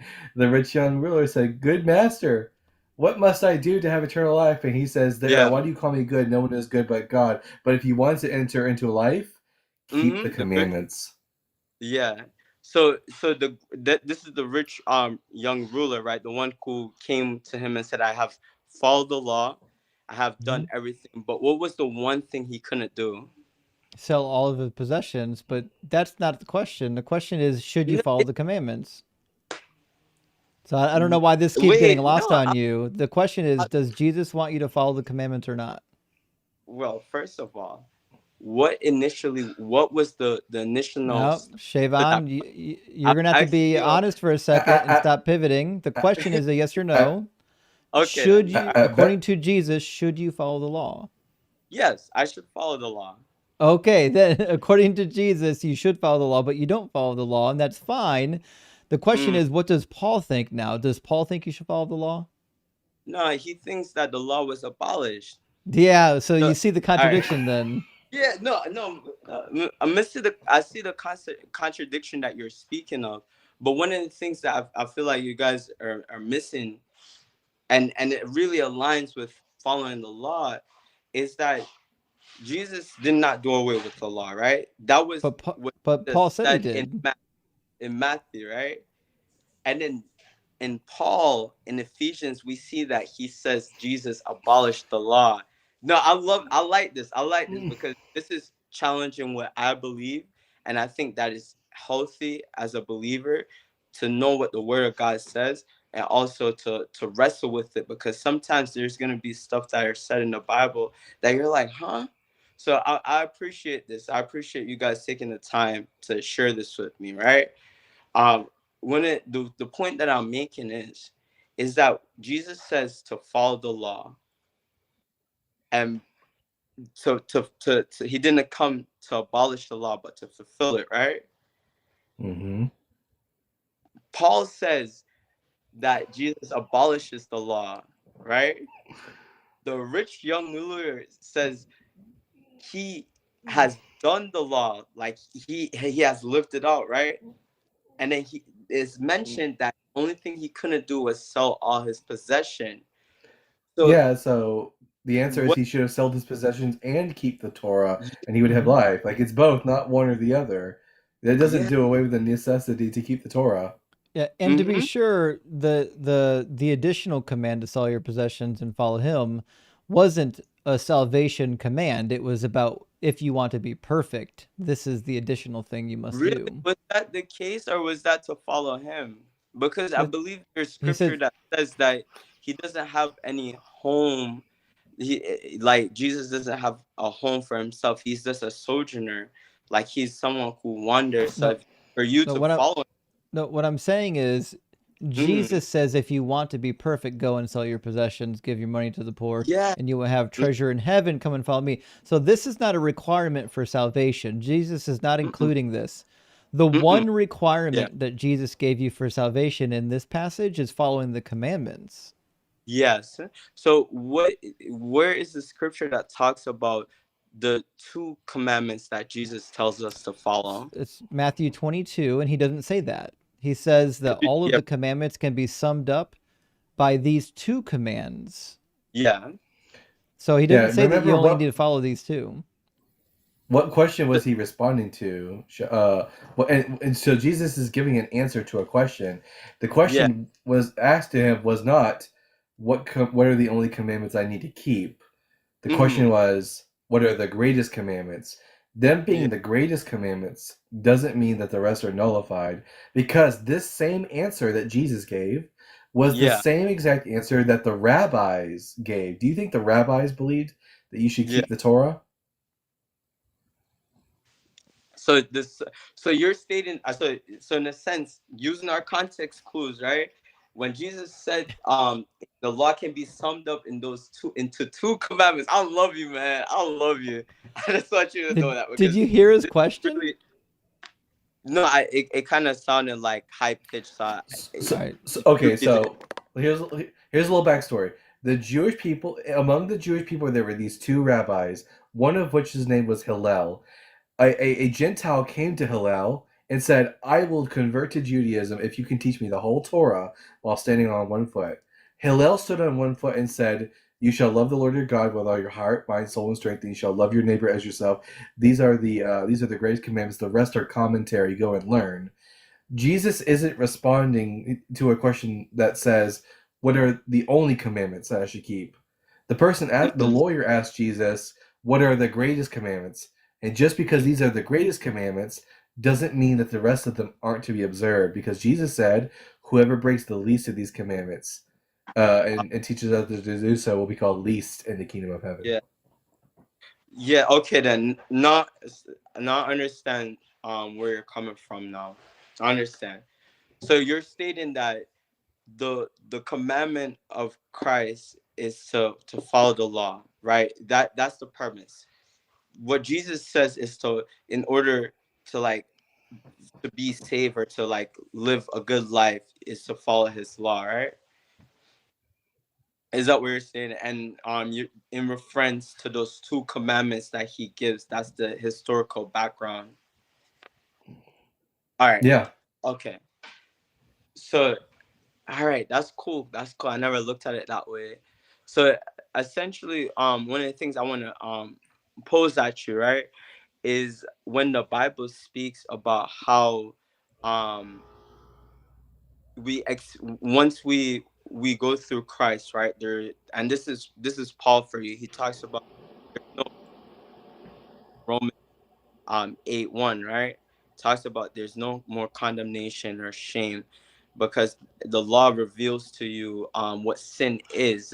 And as we stated first off, is that the law is a temporary guardian that's supposed to be over us, but it has now been replaced with Jesus Christ. So my thing is when we look at it from that context, you call it a contradiction. Yeah. It is. It's no longer Christianity at this point. It's Paulianity. The thing that me and Justin are pointing out to you is that Jesus and Paul had different and opposing perspectives on the necessity of the law of God. And most Christians today are not following what Jesus commanded. Yeah. They're following the teachings of Paul. Yeah. Because I think Paul was the same one who said to the church of Corinth, it's not I who you were baptized in. Right? Mm-hmm. Didn't he say that? He mentioned that one person plants the seed, the other person waters it, but it's the Lord that grows it, right? Right. It's the beginning of 1 Corinthians when he's addressing the dispute with Apollos. Yeah. So one of the things that I looked at is the fact that Paul knew his role. Paul was just a man like us, because he even said it, even he couldn't follow the law. But people could follow the law. Luke chapter 1 says Zachariah and Elizabeth were righteous according to all of the commandments of the law, being blameless. No, that's not. Yeah, and Paul said of himself that he was righteous, he was perfect and blameless according to the law. That's So what Paul what? said. So in reference to the thorn in his side, like even in Romans when he says that we want to do good, but sometimes we just do bad, right? Well, he doesn't say do bad. He says it's in Romans chapter 7. He says sometimes the things that I want to do I can't do, and the things that I don't want to do I do. You know, woe, who is going to relieve me from this? You know, this body of flesh, so on and so forth. I don't think he's necessarily saying he's sinning. Yeah, no, not to, yeah. So in that case, then Paul's constant talk about grace, like what is the purpose of grace then? Like, if it, not saying the grace just leaves way for us to sin, because what I I when I don't come to understand I now don't, is that I don't in order, understand why you need Jesus for the grace. because he's the one who is the propitiation of our sin. He's and I You know, you there's grace in the Old Testament too, right? Bunch of it. what, I didn't hear that. Repeat that one more time. There is grace in the Old Testament. Yeah, man. Yes, sir. So what do we need Jesus for? No, listen, man. You see, even David talks about Jesus in the Old Testament. Even God mentioned the promise Oh, of a king that will reign d- on the throne forever. And Jesus didn't reign on any thrones. He's dead. no, he's not, bud. He didn't reign on a throne for a single day. In fact, The- the messianic prophecies said he would be a king over the Israelites in the land of Israel, and he never was. No, he was. Oh, show me the passage in the Bible where Jesus was on the throne in Israel. So when he ascended to heaven, right? In Israel, I said, not a magical kingdom far away. Sitting on the right hand of the throne of God, right? In Israel, the prophecies Oh, say he's going to Israel. be a king in Israel. I can't point you to that. I'm not gonna sit here and say that I know the scripture because I haven't seen that scripture myself. But in the Well, prophecy, right? as He far as said, I'm concerned, Jesus fulfilled exactly zero prophecies. There's not a really, single prophecy from the Hebrew Bible he fulfilled. even when the scripture of I think it was I'm not sure, but there's a scripture that talks about the soon and coming king that rides in on the donkey. That's in Zechariah 9. Have you read the whole chapter? Not in the full entirety. You Zechariah, should. I'm gonna read it tonight. Oh, you got it. Yeah, it says, "Rejoice greatly, O daughter Zion! Shout aloud, O daughter Jerusalem! See, your king comes to you." First of all, he wasn't a king, and it says, "Triumphant and victorious is he, humble and riding on a donkey, on a colt, on the foal of a donkey." What would it mean to be a victorious king? Well, he tells you, "He will cut off the chariot from Ephraim and the war horse from Jerusalem, and the battle bow shall be cut off, and he shall command peace to the nations, and his dominion will be from sea to sea, from the river to the ends of the earth." And obviously that never happened. Jesus didn't end all war in Israel. He didn't have a physical dominion that was from sea to sea. He died. That's it. He's gone. Yeah. So, what's the purpose of Revelation? And Revelation is the last cope of the book. Revelation says all the stuff that he was supposed to do that he didn't do, it's okay. He'll do it when he comes back. But So if he didn't, is that do when? anything up front, why am I going to believe he's going to do it when he comes back? So that's where you're like, it doesn't make sense if he didn't fulfill it. Then why is he gonna fulfill it? When he comes back? Is that what Because you're saying? he tells you when it's supposed to be fulfilled, and it's not fulfilled. But that's defeating the purpose of all the other prophecies that he fulfilled. He didn't fulfill any. Yes, he did. Zero. So when the disciples of John the Baptist came and said, "Are you the Messiah that we were looking for?" Right? And he said the blind are being healed, like the lame That's are not in the being... Hebrew Bible. That's Hebrew Bible. That's a quote from the New Testament. Find me an Old Testament prophecy that was fulfilled in Jesus. To be sure, that's a reference in Isaiah 61 in the Greek Septuagint. There's something about opening the eyes of the blind, but it ain't there in the Hebrew. Actually, it's not 100% great in the all of our Hebrew manuscripts either. That's a different story. But So is Isaiah not Hebrew? Like, is he Isaiah not? is Hebrew. So the Yeah, Isaiah prophecy. doesn't say doesn't say anything about him opening, like doing miracles. There's no prophecy in the Old Testament about the Messiah doing miracles. Huh.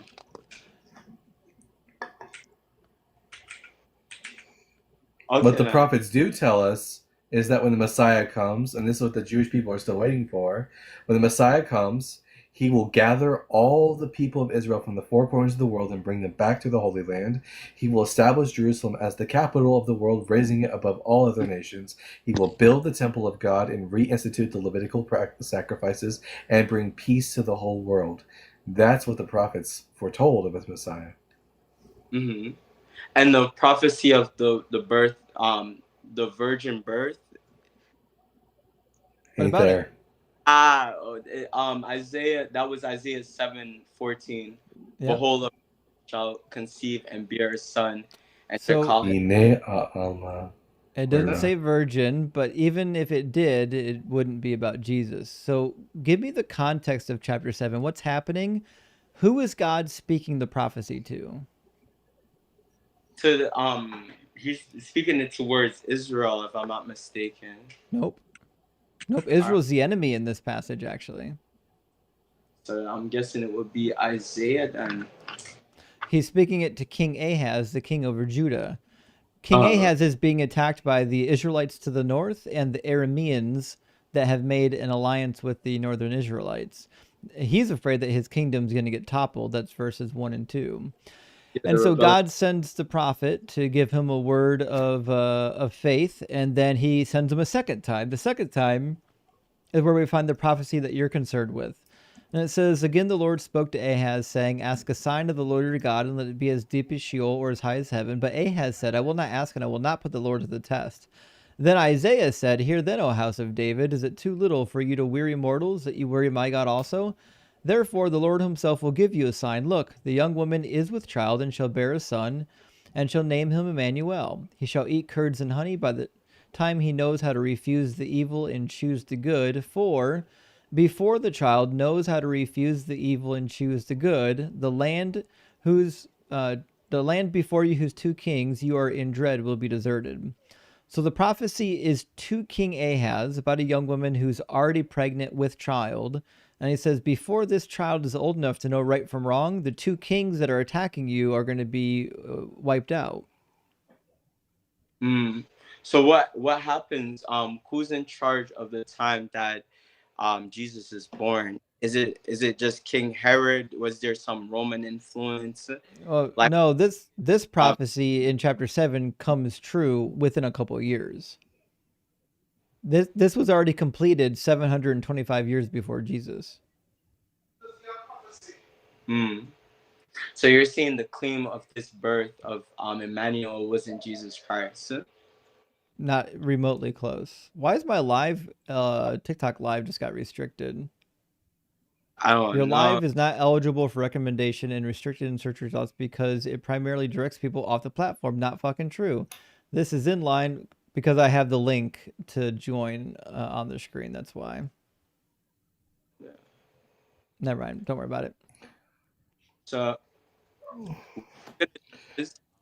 because I have my mom to look after. I appreciate this. There's some stuff that I'm gonna look into, especially this prophecy with Isaiah for myself, and I just appreciate taking the time. Can I give you a video reference? Could you repeat that one more time? Yeah. Can I give you a YouTube video reference? Type in, when you go to YouTube, type in Isaiah 7:14, and then type in the name Tovia Singer, Tovia Singer, and listen to what this rabbi has to say. Okay, then. Thank you, good sirs. You have a great night or morning wherever you are, and honestly, I do pray that you guys will see the truth itself. But besides that, I appreciate we have time. Yeah. You guys are good. I like that. You have a good night. All right. All right, have a good one, buddy. All right. Take care.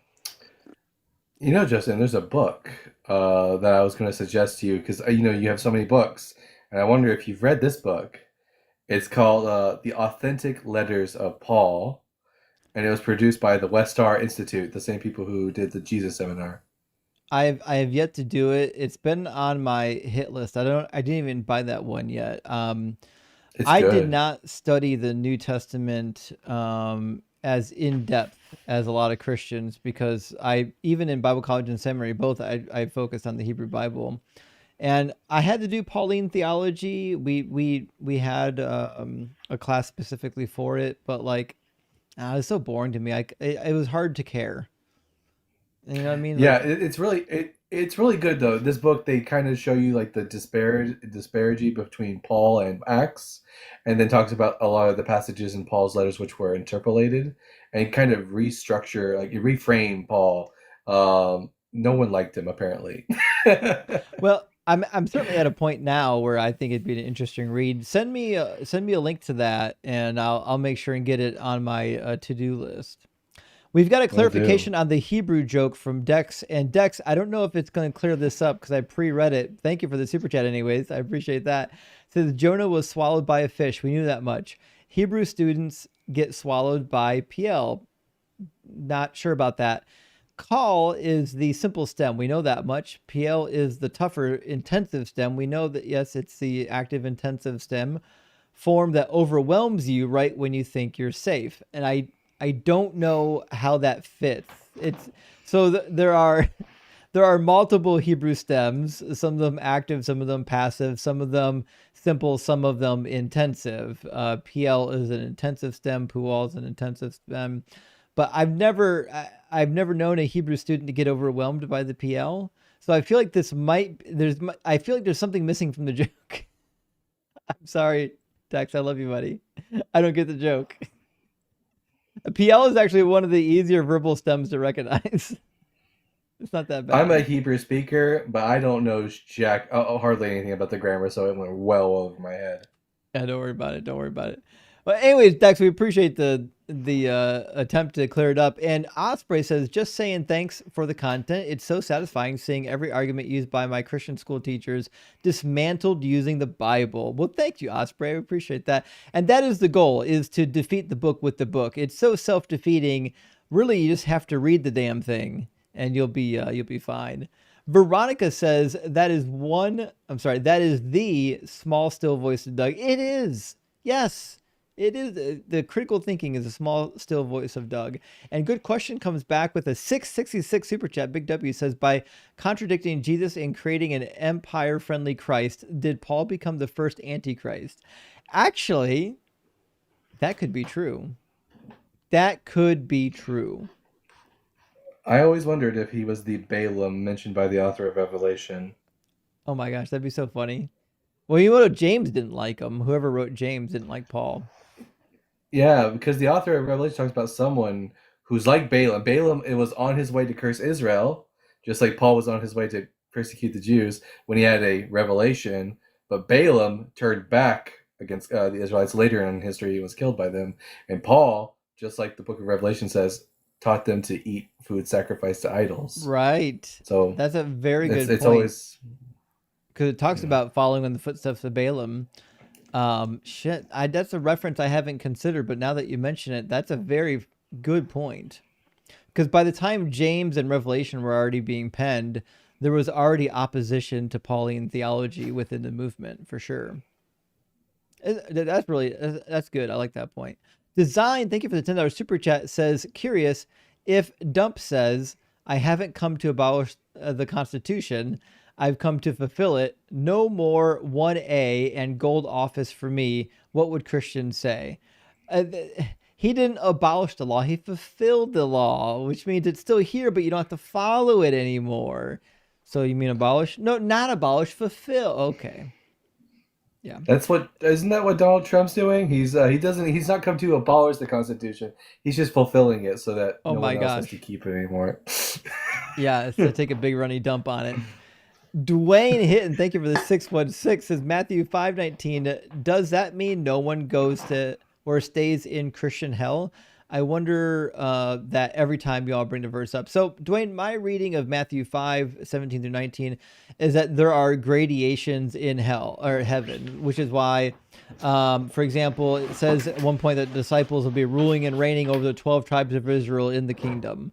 Meaning there must be some kind of hierarchy in the kingdom. And in order to be high on that hierarchy, you got to follow those commandments. I don't know if there's a gradation in hell, but there certainly seems to be a gradation in heaven. I don't understand kingdom of heaven in Matthew to be a reference to kingdom in heaven, but rather because heaven was used as a circumlocution for God, like you would say heaven instead of God in a Jewish framework. So just kingdom of heaven is just the kingdom of God, and Matthew seems to think the kingdom of God is going to be an earthly kingdom. Well, for sure. Yeah, Paul as well. Good question. Says Shivan said, follow the law for a good life. Heck no. Following the law was done to avoid immediate smiting. Law abiders suffered regardless. I couldn't agree more actually with that one. All right, let's get our probably our last guest for the night. Let's get local rappers.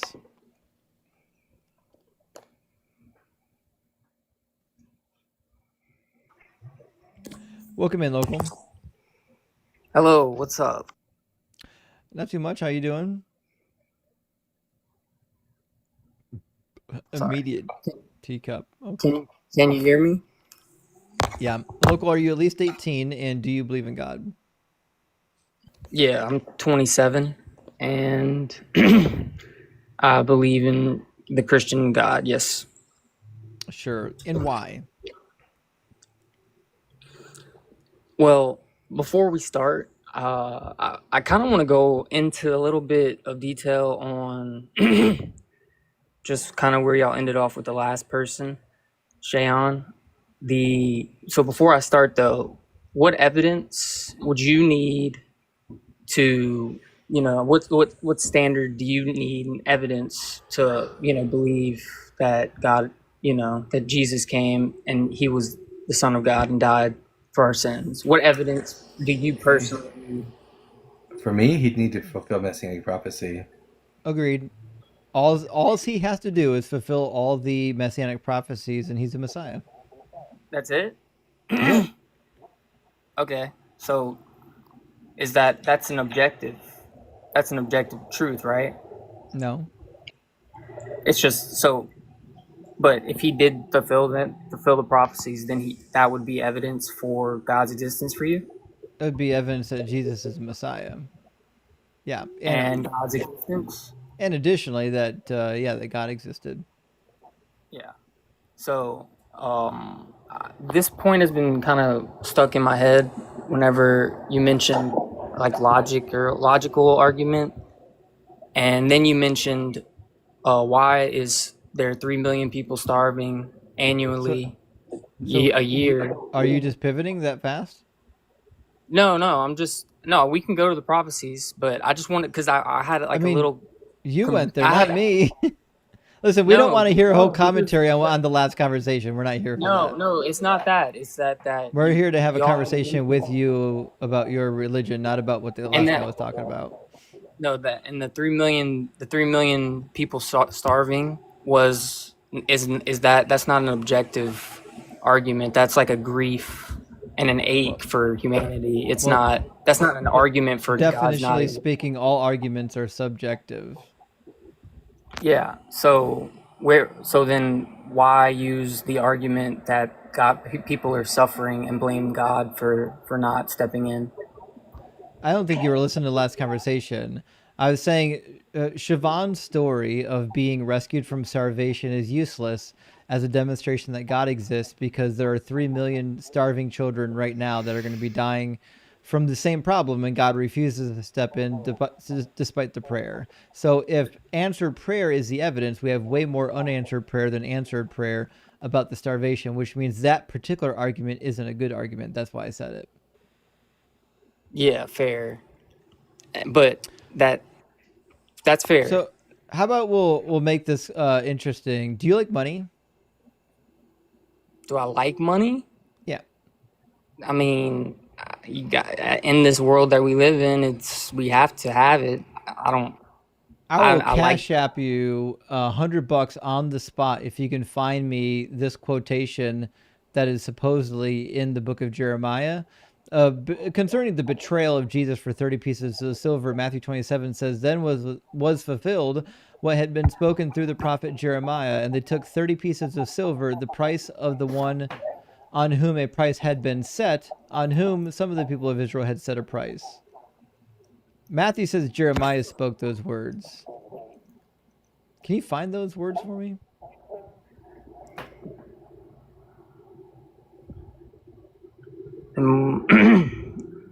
They took 30 pieces. I think that's actually in Zechariah, right? Damn, not in Jeremiah. Yeah, Zechariah 11. Yeah. So Matthew. I don't know. I'm not familiar with that exactly. Look, And I neither was mean, Matthew. well, maybe whenever I got into this, because I was kind of raised Christian, but it was always more comforting feeling that people kind of like they feared hell, so they wanted to go to that. So one verse that stuck to me was John 5:39. To this day, Why? it's just because it mentions that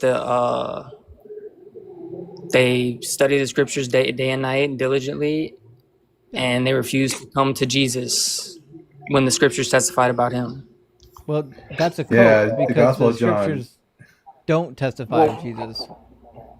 Well, okay. And to be sure, the Gospel of John did not like the Jewish people. So the Zechariah prophecy wasn't directed to Jesus whenever Judas sold him for, how not? Nobody gets betrayed in Zechariah 11. Well, what do you mean? It says Zechariah 11 says that they will. I'm just paraphrasing here. But why does it reference Judas? Why is Judas possibly mentioned by Christians nowadays that was a fulfillment of Zechariah? Because they haven't read Zechariah, just like you. I mean, I've read that specific prophecy. Okay, then show me where somebody gets betrayed by somebody else for 30 pieces of silver. So, what do you mean? In the New Testament? Show me in Zechariah 11 where somebody gets betrayed for 30 pieces of silver. That's what the Matthew verse was referring to, maybe, right? That's what it says. Go to it. Sorry. Matthew 27, verse 9.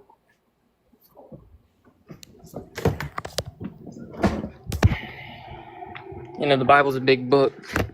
It's hard to have everything down packed, Yeah, there's a lot there. But I mean, I'm willing. Like, I'm not against testing and testing my faith because I don't want to follow the wrong thing. Sure, we get it. I would suggest, what verse do you think he should? You think he should just read the one verse, or go back a couple verses to get the context?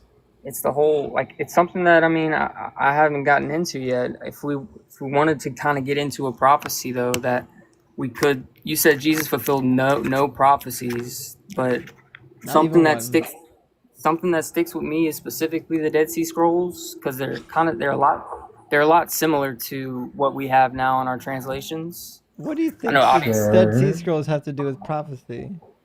Well, no, it's just the Bibles that we haven't been mistranslated or completely off. Not remotely irrelevant. Yeah, I mean, but even if that were true, it's irrelevant, because if you're saying that the Bibles we have today are exactly what the Dead Sea Scrolls have in them, then Jesus didn't fulfill that same prophecy in the Dead Sea Scrolls either. So he didn't fulfill Isaiah 53? No. Nope. First and foremost, local, do you know the difference between past tense versus future tense? So if I said to you, I went to the store, does that mean I'm going to the store? I went. So you'll see how this is relevant in a second.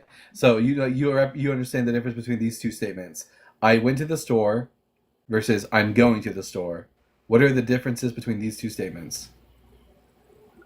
was talking about like you went to the store and then you're going to the stores for future. Right. So one's past tense as if it already happened, and one's future tense as if it hasn't happened. So the question I have for you is, in Isaiah 53, if we look at the tenses of the actions, are they past tense or future tense? Are they talking about something that's already happened or something that will happen?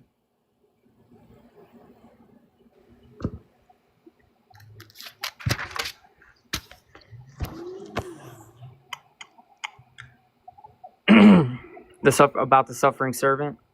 Mm-hmm. So is this? So you're saying this isn't a prophecy? Yeah, I mean, is it in past tense or future tense? Could you read like verse 3, for example? Yeah. He was despised and abandoned by men, a man of great pain and familiar with sickness, and like one from whom people hide their faces. He was despised and had no regard for him. What tense is used here? Past tense. So what would that tell us about the person who's suffering?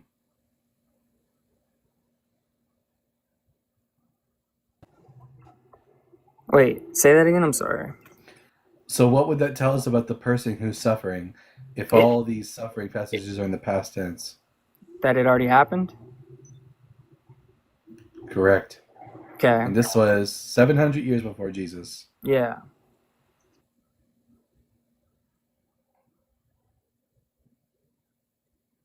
Is that not how Hebrew prophecy works? No. Hebrew prophecy speaks about an individual who shall do this and shall do that. But this doesn't say shall. So it talks about someone who's already suffered. This isn't a prophecy? Not about the Messiah, no. No. It's not a prophecy. I mean, part of it's prophetic, but not this part about the servant suffering. So this couldn't be about Isaiah seeing something so certain? No, that's a common apologetics tactic, the idea of the prophetic tense. But to be sure, that's just a cope, and we have zero reason to think that such a thing is actually authentic. I actually have a chapter dedicated to that in the book that's coming out about all the instances of the prophetic perfect are actually fictitious. Fantastic. I can't wait to read this book. Well, you wrote it? Yeah, hopefully you're going to finish it here soon. I'm just kind of stuck here, though. So here, I'll give you the answer. At the very beginning of this passage called the Suffering Servant Song, it begins actually in Isaiah 52 verse 13. It says, "Behold my servant. My servant shall be highly exalted and lifted up." But this is not the first time in the book of Isaiah that the servant is mentioned. The servant is mentioned, what is it, 8 times, Justin? And out of these 8 times, repeatedly, here, I'll let you, Local, I'll let you read the verse and you tell me according to Isaiah who the servant is. Well, look at the screen. I mean, I'm just looking real quick. Verse 13 in chapter 52 says, "Behold, my servant will prosper. He will be high and lifted up and greatly exalted." Mm-hmm. That's using... The exaltation from Isaiah's perspective is in the future, but the suffering before the exaltation has already happened. So then who did look it? Look at the screen. Read the verse, and they'll tell you who the servant is. "But you, Israel, my servant, Jacob, whom I have chosen, the offspring of Abraham, my friend, you whom I took from the ends of the earth." So you're saying this is about Israel? Yep. This, when it says the suffering servant? Mm-hmm. And then, behold, it's about the same servant though, right? Yeah, the nation of Behold, Israel. my servant will prosper. He will be high and lifted up and greatly exalted. Mm-hmm. Mm-hmm. The suffering of the servant was the suffering that the Israelites underwent during the Babylonian exile. And the prophet here is saying that even though that they have suffered and they were despised, God's going to raise them up. What is that? Chapter 52:13. Well, no, verse 10. What was that, the one you had on the screen? Oh, I've got Isaiah 43:10 right now.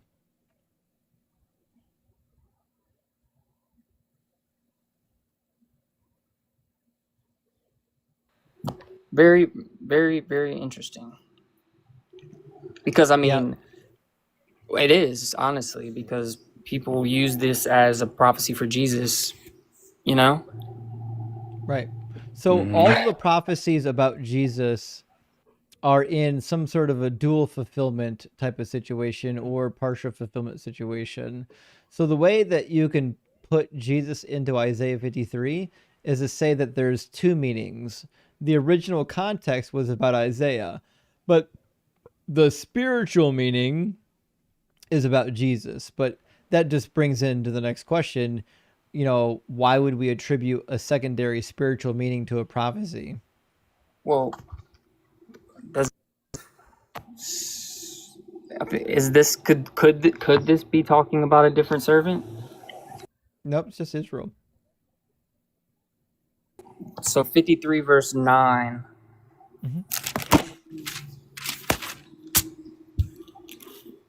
And his grave was assigned with wicked men, yet he was a rich man in his death because he had done no violence.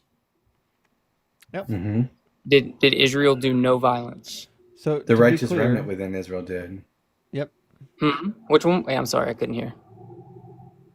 The righteous remnant of Israel is the suffering servant. So at the beginning of 2nd Isaiah chapter 40, it's clear that they're suffering for their own sins and for the sins of others. It says you've been paid double for your sins. And the righteous are having to suffer alongside of the wicked.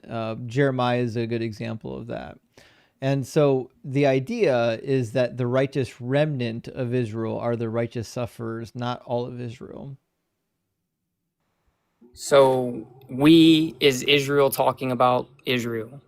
No, it's the nations. If you go back to the end of 52, he sets it up for you.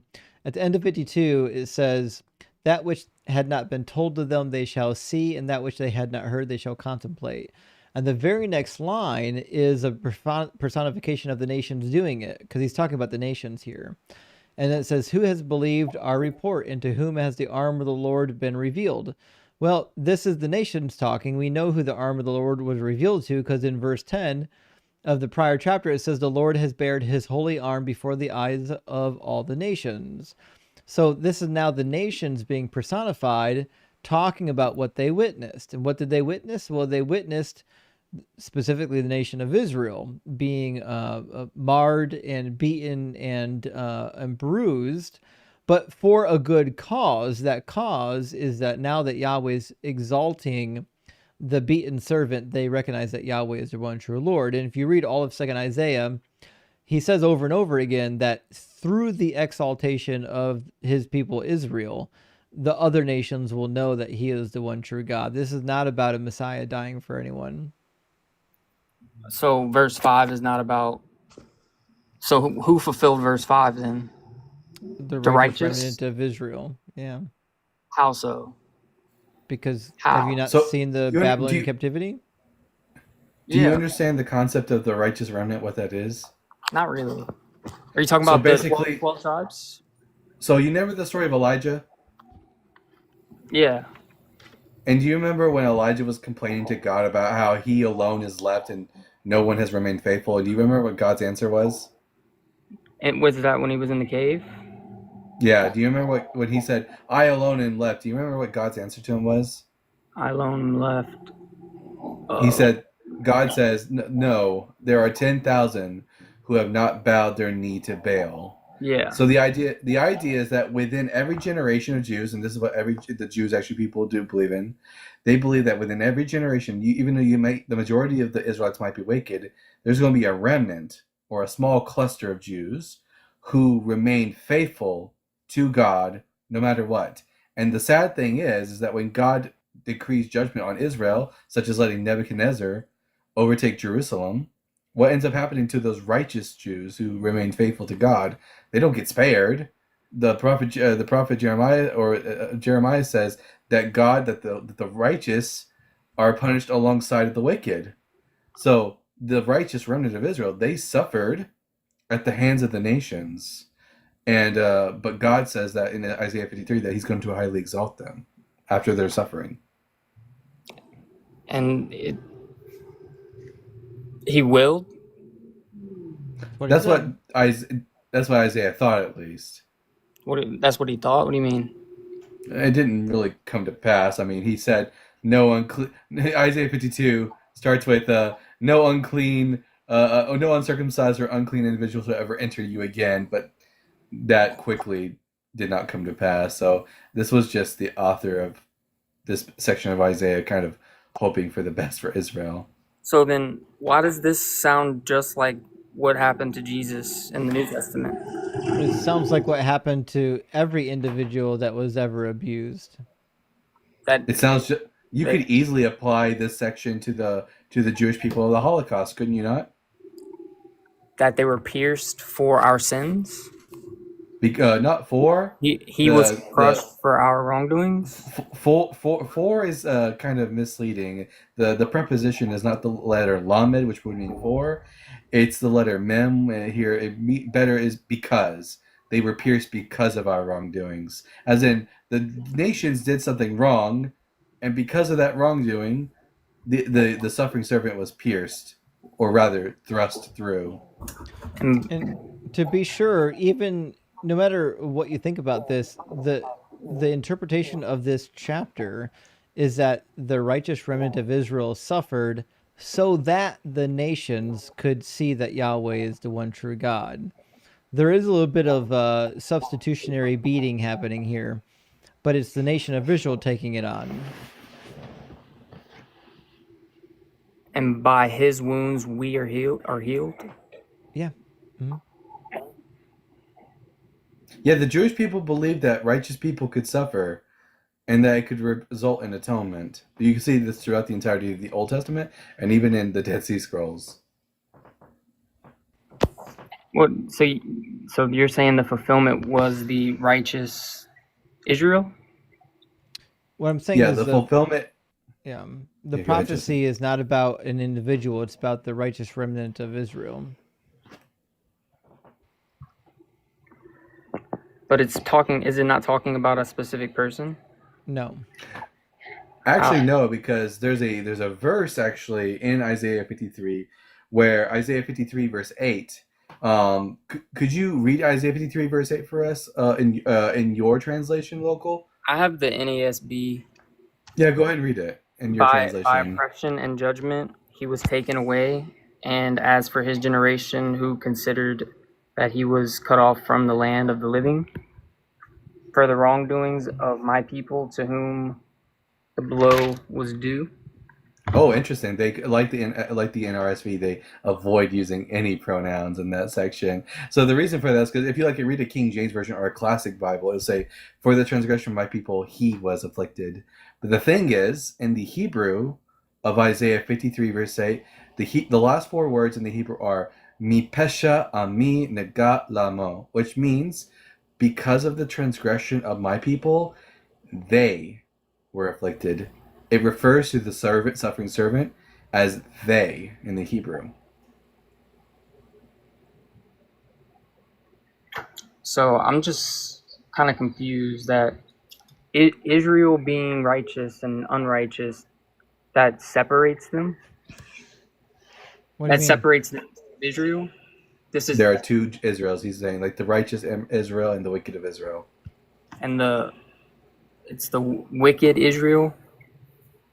The righteous within Israel are suffering, and their suffering results in the healing of the nations. And that wasn't fulfilled yet? No, it never came to pass. It's a failed prophecy. But how is it failed? Did Jesus not fulfill it? Whoa. He didn't fulfill anything. No. Jesus is only one person. The prophecy is about a multiplicity of people. For the wrongdoings of my... So you said in verse 8, it says they? Yeah. In the original Hebrew, the word used there is lamo, and lamo means they. It's used in other places like in Psalm 2:4 and Psalm 99 verse 7. And there, even in most Christian Bibles, it gets translated correctly as they. For the transgressions of my people, they were afflicted. Well, I mean, where's the history of the Israel being killed on behalf of, Israel's sins? Is there that on behalf of everyone's sins, not just Israel? Yeah, the speaker at the begin the speaker at the very beginning of Isaiah 53 are the kings of the nations. So if you read the end of Isaiah 52, it tells you that the kings of the nations will shut their mouth because of what they've seen. And then we have this individual saying, who has believed what we have seen? And the speaker there are those kings of the nations who are shocked by the author thinks that God is going to exalt the Israelites who have suffered under the hands of the Babylonians, and that this is going to cause the nations to be shocked. to be so that was fulfilled in chapter 1, you're saying? Where is the fulfillment of this specific of the righteous? Here, let me put it really simple. The Jewish people suffered. The author of this section of Isaiah recognizes that suffering and believes that they are going to be exalted before the eyes of the nations, and as a result, the nations will receive healing. The problem is, it just simply never happened because it was a failed prophecy. The exaltation and the healing of the nations never occurred. So the righteous suffered with the wicked. When the Babylonians came, and they just not for it. Not for it. They suffered with the nation, but not for it. What are you? What is so hard with this? Local, the righteous remnant of Israel suffered alongside of all of their brethren, righteous or not, and their suffering was the vehicle by which their sins were forgiven, and for the nations to recognize that Yahweh is the one true God.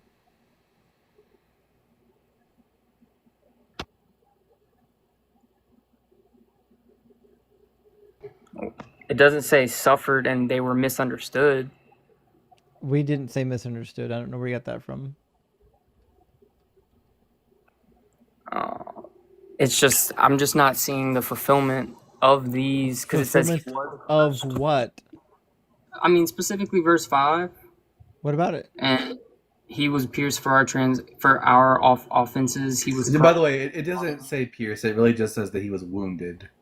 Right. It gets translated as pierced in Christian Bibles because that makes it sound Christological. Really? Mine doesn't say pierced, and the word dakar isn't there. That's the Hebrew. Yeah, it's the word halal, and halal just means to be wounded.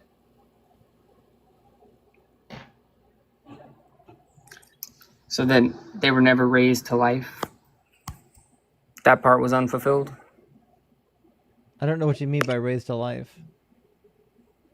About specifically him rising, like Where about them being. Where does it say that?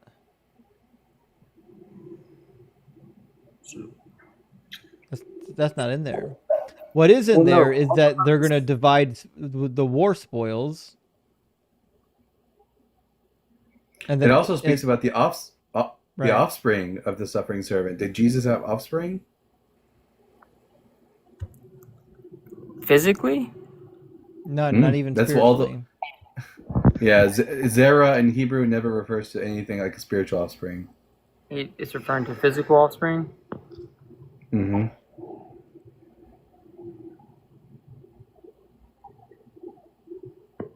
What is it? I mean, in Galatians, it does talk about an offspring. Galatians 3 is a train wreck. You don't want to go there. I'm talking about 4, chapter 4. That's in Greek. Yeah, and it refers to the story of Abraham and Sarah. Yeah, let's not go down this rabbit hole. Let's stay on task with the Hebrew of Isaiah. So the suffering servant was fulfilled by Israel, the righteous Israel. Mhm. Can you show me? I just want to see where it was fulfilled at specifically. I don't know what you mean by Where they fulfilled. What do you suffer? want to see? Did you not know they suffered? No, they suffered, but For like how long? so this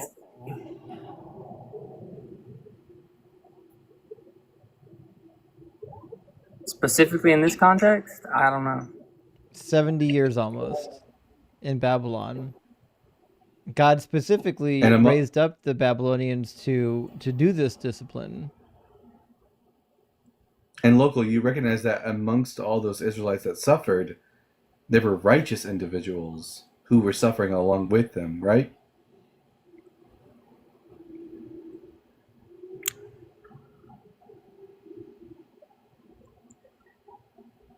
Says, I will listen to what it says in Jeremiah 25. I'm going to send for all the tribes of the north, says the Lord, even for King Nebuchadnezzar of Babylon, my servant, and I will bring them against this land and its inhabitants and against all the nations around the world. I will utterly destroy them and make them an abject horror of hissing and an everlasting disgrace, so on and so forth. The Babylonian exile is one of the most written about topics in the entire Hebrew Bible.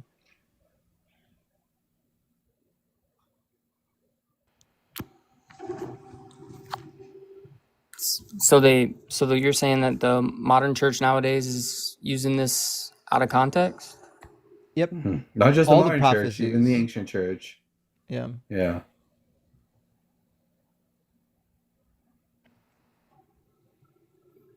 Hmm.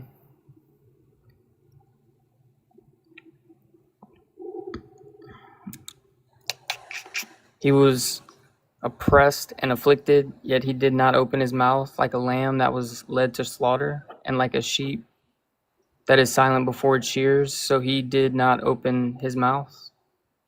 And this is referring to they in the original Hebrew? In verse 8, it's in the plural. It says they.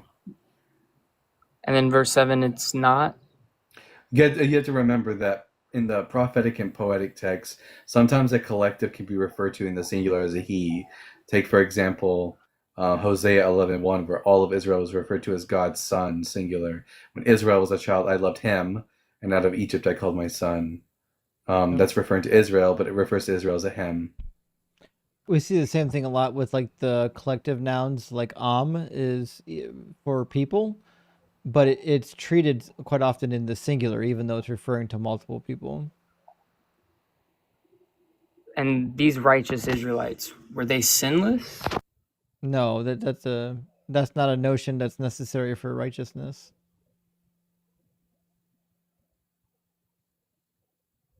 Yeah, the idea that you have to be sinless in order to be righteous is a concept foreign to the Hebrew Bible. All you had to do to be righteous was be repentant before God. I feel like, personally, I feel like it fits. If you want to use the Bible and the New Testament to prove it wrong, because if y'all want to, like, because I'm willing to hear you out, but when I see the New Testament, it shows this specific thing was written about Jesus. Yeah, the authors of the New Testament wanted it to be about Jesus. I mean, they were really bad at taking Bible verses Old Testament verses out of context, mistranslating them so that they sounded like they were about Jesus. This is a common occurrence in the New Testament. So do we just pick and choose what is just used for what we want to be fulfilled? Yep. No, you. That's I mean, that's how they did it. Yes. Yeah. No, I'm trying to hear it out, because if it's not true, then let's not be delusional here, but let's also on both sides though, because whenever the New Testament, we're definitely not delusional. Yeah. I feel that. We used to be in your shoes. We used to be Christian. Then we read the book, and it turned out that none of the prophecies actually got fulfilled. Yeah, I actually went from Christian to practicing Judaism because Jesus didn't fulfill the prophecies, and then the Old Testament had its own problems, so I ended up going to atheism. That's fair. Yeah. Listen, local. We threw a lot at you. I've got like 5 to 6 more minutes left in the live stream before I got to cut. But read some literature on the prophecies. Coming back and have another chat with us. I'm down. So let me write it down real quick. Just specifically Isaiah, because I know there's a lot in Isaiah that, I mean, it sounds like Jesus in the New Testament, but at the same time, y'all are saying it's not. Which It sounds like every individual who's ever suffered who thought they were a Messiah. If you read the Dead Sea Scrolls, there are people in the Dead Sea Scrolls that think that they are the fulfillment of Isaiah 53 because they're being abused by others. Like, just if the only thing that takes to fulfill Isaiah 53 is a human being suffering and dying at the hands of their enemies, I mean, we could put that on anyone. All right. I mean, I don't want to go into too much more detail, but in the Tanakh, the prophet like Moses, has that been fulfilled yet? It was Joshua. Joshua was a prophet like Moses? Yeah, he gets commissioned and fulfills the prophecy. Chapter 31. Ooh. All right. I'm going to actually come back with that because, well, next time, because I'll definitely come back and I want to discuss more in detail. Yeah, for sure. But, yeah, I mean, I don't want to go into too much more, but I really appreciate this time that you give me. Yeah, thanks for talking with you. You're nice. I'll be back. I'm gonna give you a follow. So whenever you're online, I'll. It's usually on what, Wednesdays, Thursdays, Monday, Wednesday, Friday. Perfect. All right. Thank you for giving me something that I can really dig into and test into. Absolutely. You know. Yeah. Have a great one, buddy. You too. Justin, do you know what's really crazy? I was just looking at the Greek of Genesis, and even when it's referring to a multiplicity of seeds, please tell me it's still singular. It's still singular. Oh, so Paul is not. It's not that Paul's mistaking what the Septuagint says, because he's just making it up, and it's not plural, even in the Septuagint. What a loser! What an absolute loser! Paul has no idea what's happening. This guy is out of his mind. Or he knows exactly what he's doing, and that's the problem. That's true. All right, friends, I'm going to read a couple of super chats. Herman, thank you for the $1.99 super chat. It says Full Metal has been sipping photon juice. Actually, we're going to have some photon juice coming up on the Unapologetic channel. We're going to get that going. Grace, thank you for the $2 super chat. It says stay off the photon juice. Einstein, probably. That's got to be something Einstein said. And Tim says, I think he was trying to say MC squared equals E. I think you were actually right about that one. He was a little bit backwards on his formulas and, well, literally everything. Evan says, Dr. Blitz has a PhD, a pretty huge doctorate. Yeah, I'd say so, but it's nothing compared to this guy who did his own research on Google. Just saying. Reverend J Danger says TT equals toe tapping. Interesting. Yeah, I could see that, toe tapping. And Adam says E equals MC Hammer. I couldn't agree more. Too bad no one can touch it. Let me grab Tim also with another super chat. It says, in the name of igneous, sedimentary, and metamorphic, the real Trinity, the Trinity of Doug properties. And Homeschooled Historian, thank you so much for the $2 super chat. It says, favorite rock or metal album or band lately? I love Our Last Night. I still love Linkin Park. I love some older bands that no one's ever heard of. I love Atreyu. They were pretty much fantastic. I don't know. There's a lot of bands I can get into. When I was younger, I listened to some Korn, Cannibal Corpse, all kinds of fun stuff. Pantera. I was lame. I went to a Skillet concert. And that was no. because they were Christian. Of course you did. And last super chat from our friend Tim again. Thank you so much. Tim says, Heaven Light, Heaven Full Flavor, Super Heaven XXL. I think those are the levels or the sizes of heaven that you can get, I would imagine. I think I'll take heaven light. Is that like heaven where I don't actually have to like be surrounded by the baby murdering wife rapist deity? Because that'd be the right one for me, I would imagine. Well, some friends, that is the last of the live stream. Who's live right now that we can go raid? Surely somebody's got to be live. Let's see.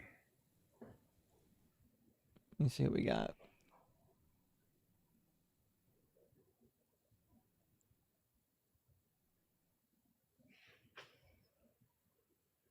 Mezzo and we haven't raided Thinker in a hot minute.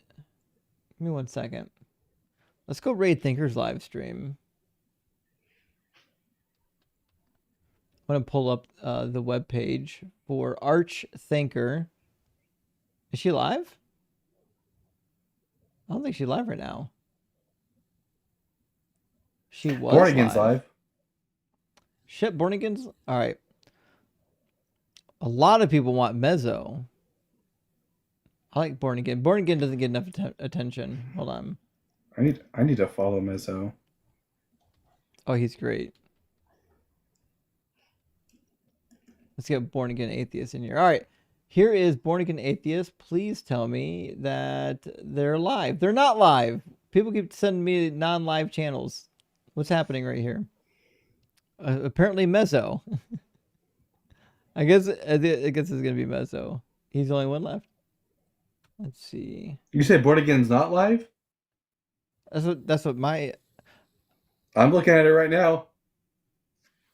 Oh, interesting. Only on TikTok. Okay. Yeah, only on TikTok. Three-Eye Atlas. Okay. If Born Again Atheist is live on TikTok, I apologize. Well, friends, let's go raid Born Again Atheist. I love her show. It's a great show. She's an awesome individual, super entertaining. Thank you so much for being here. Thank you for all the likes and shares and support and comments. It really goes a long way. And you guys know the more you interact with the live stream and the videos, the better the channel does. So we really appreciate that. And we'll see you again in 2 more days on Friday night. And also make sure you're following Dalton. If you're not following Dalton, now's the time to do it. Go to his Linktree, follow his YouTube, and follow his TikTok. Dalton, thanks for joining me, buddy. Absolutely. Have a great one, friends.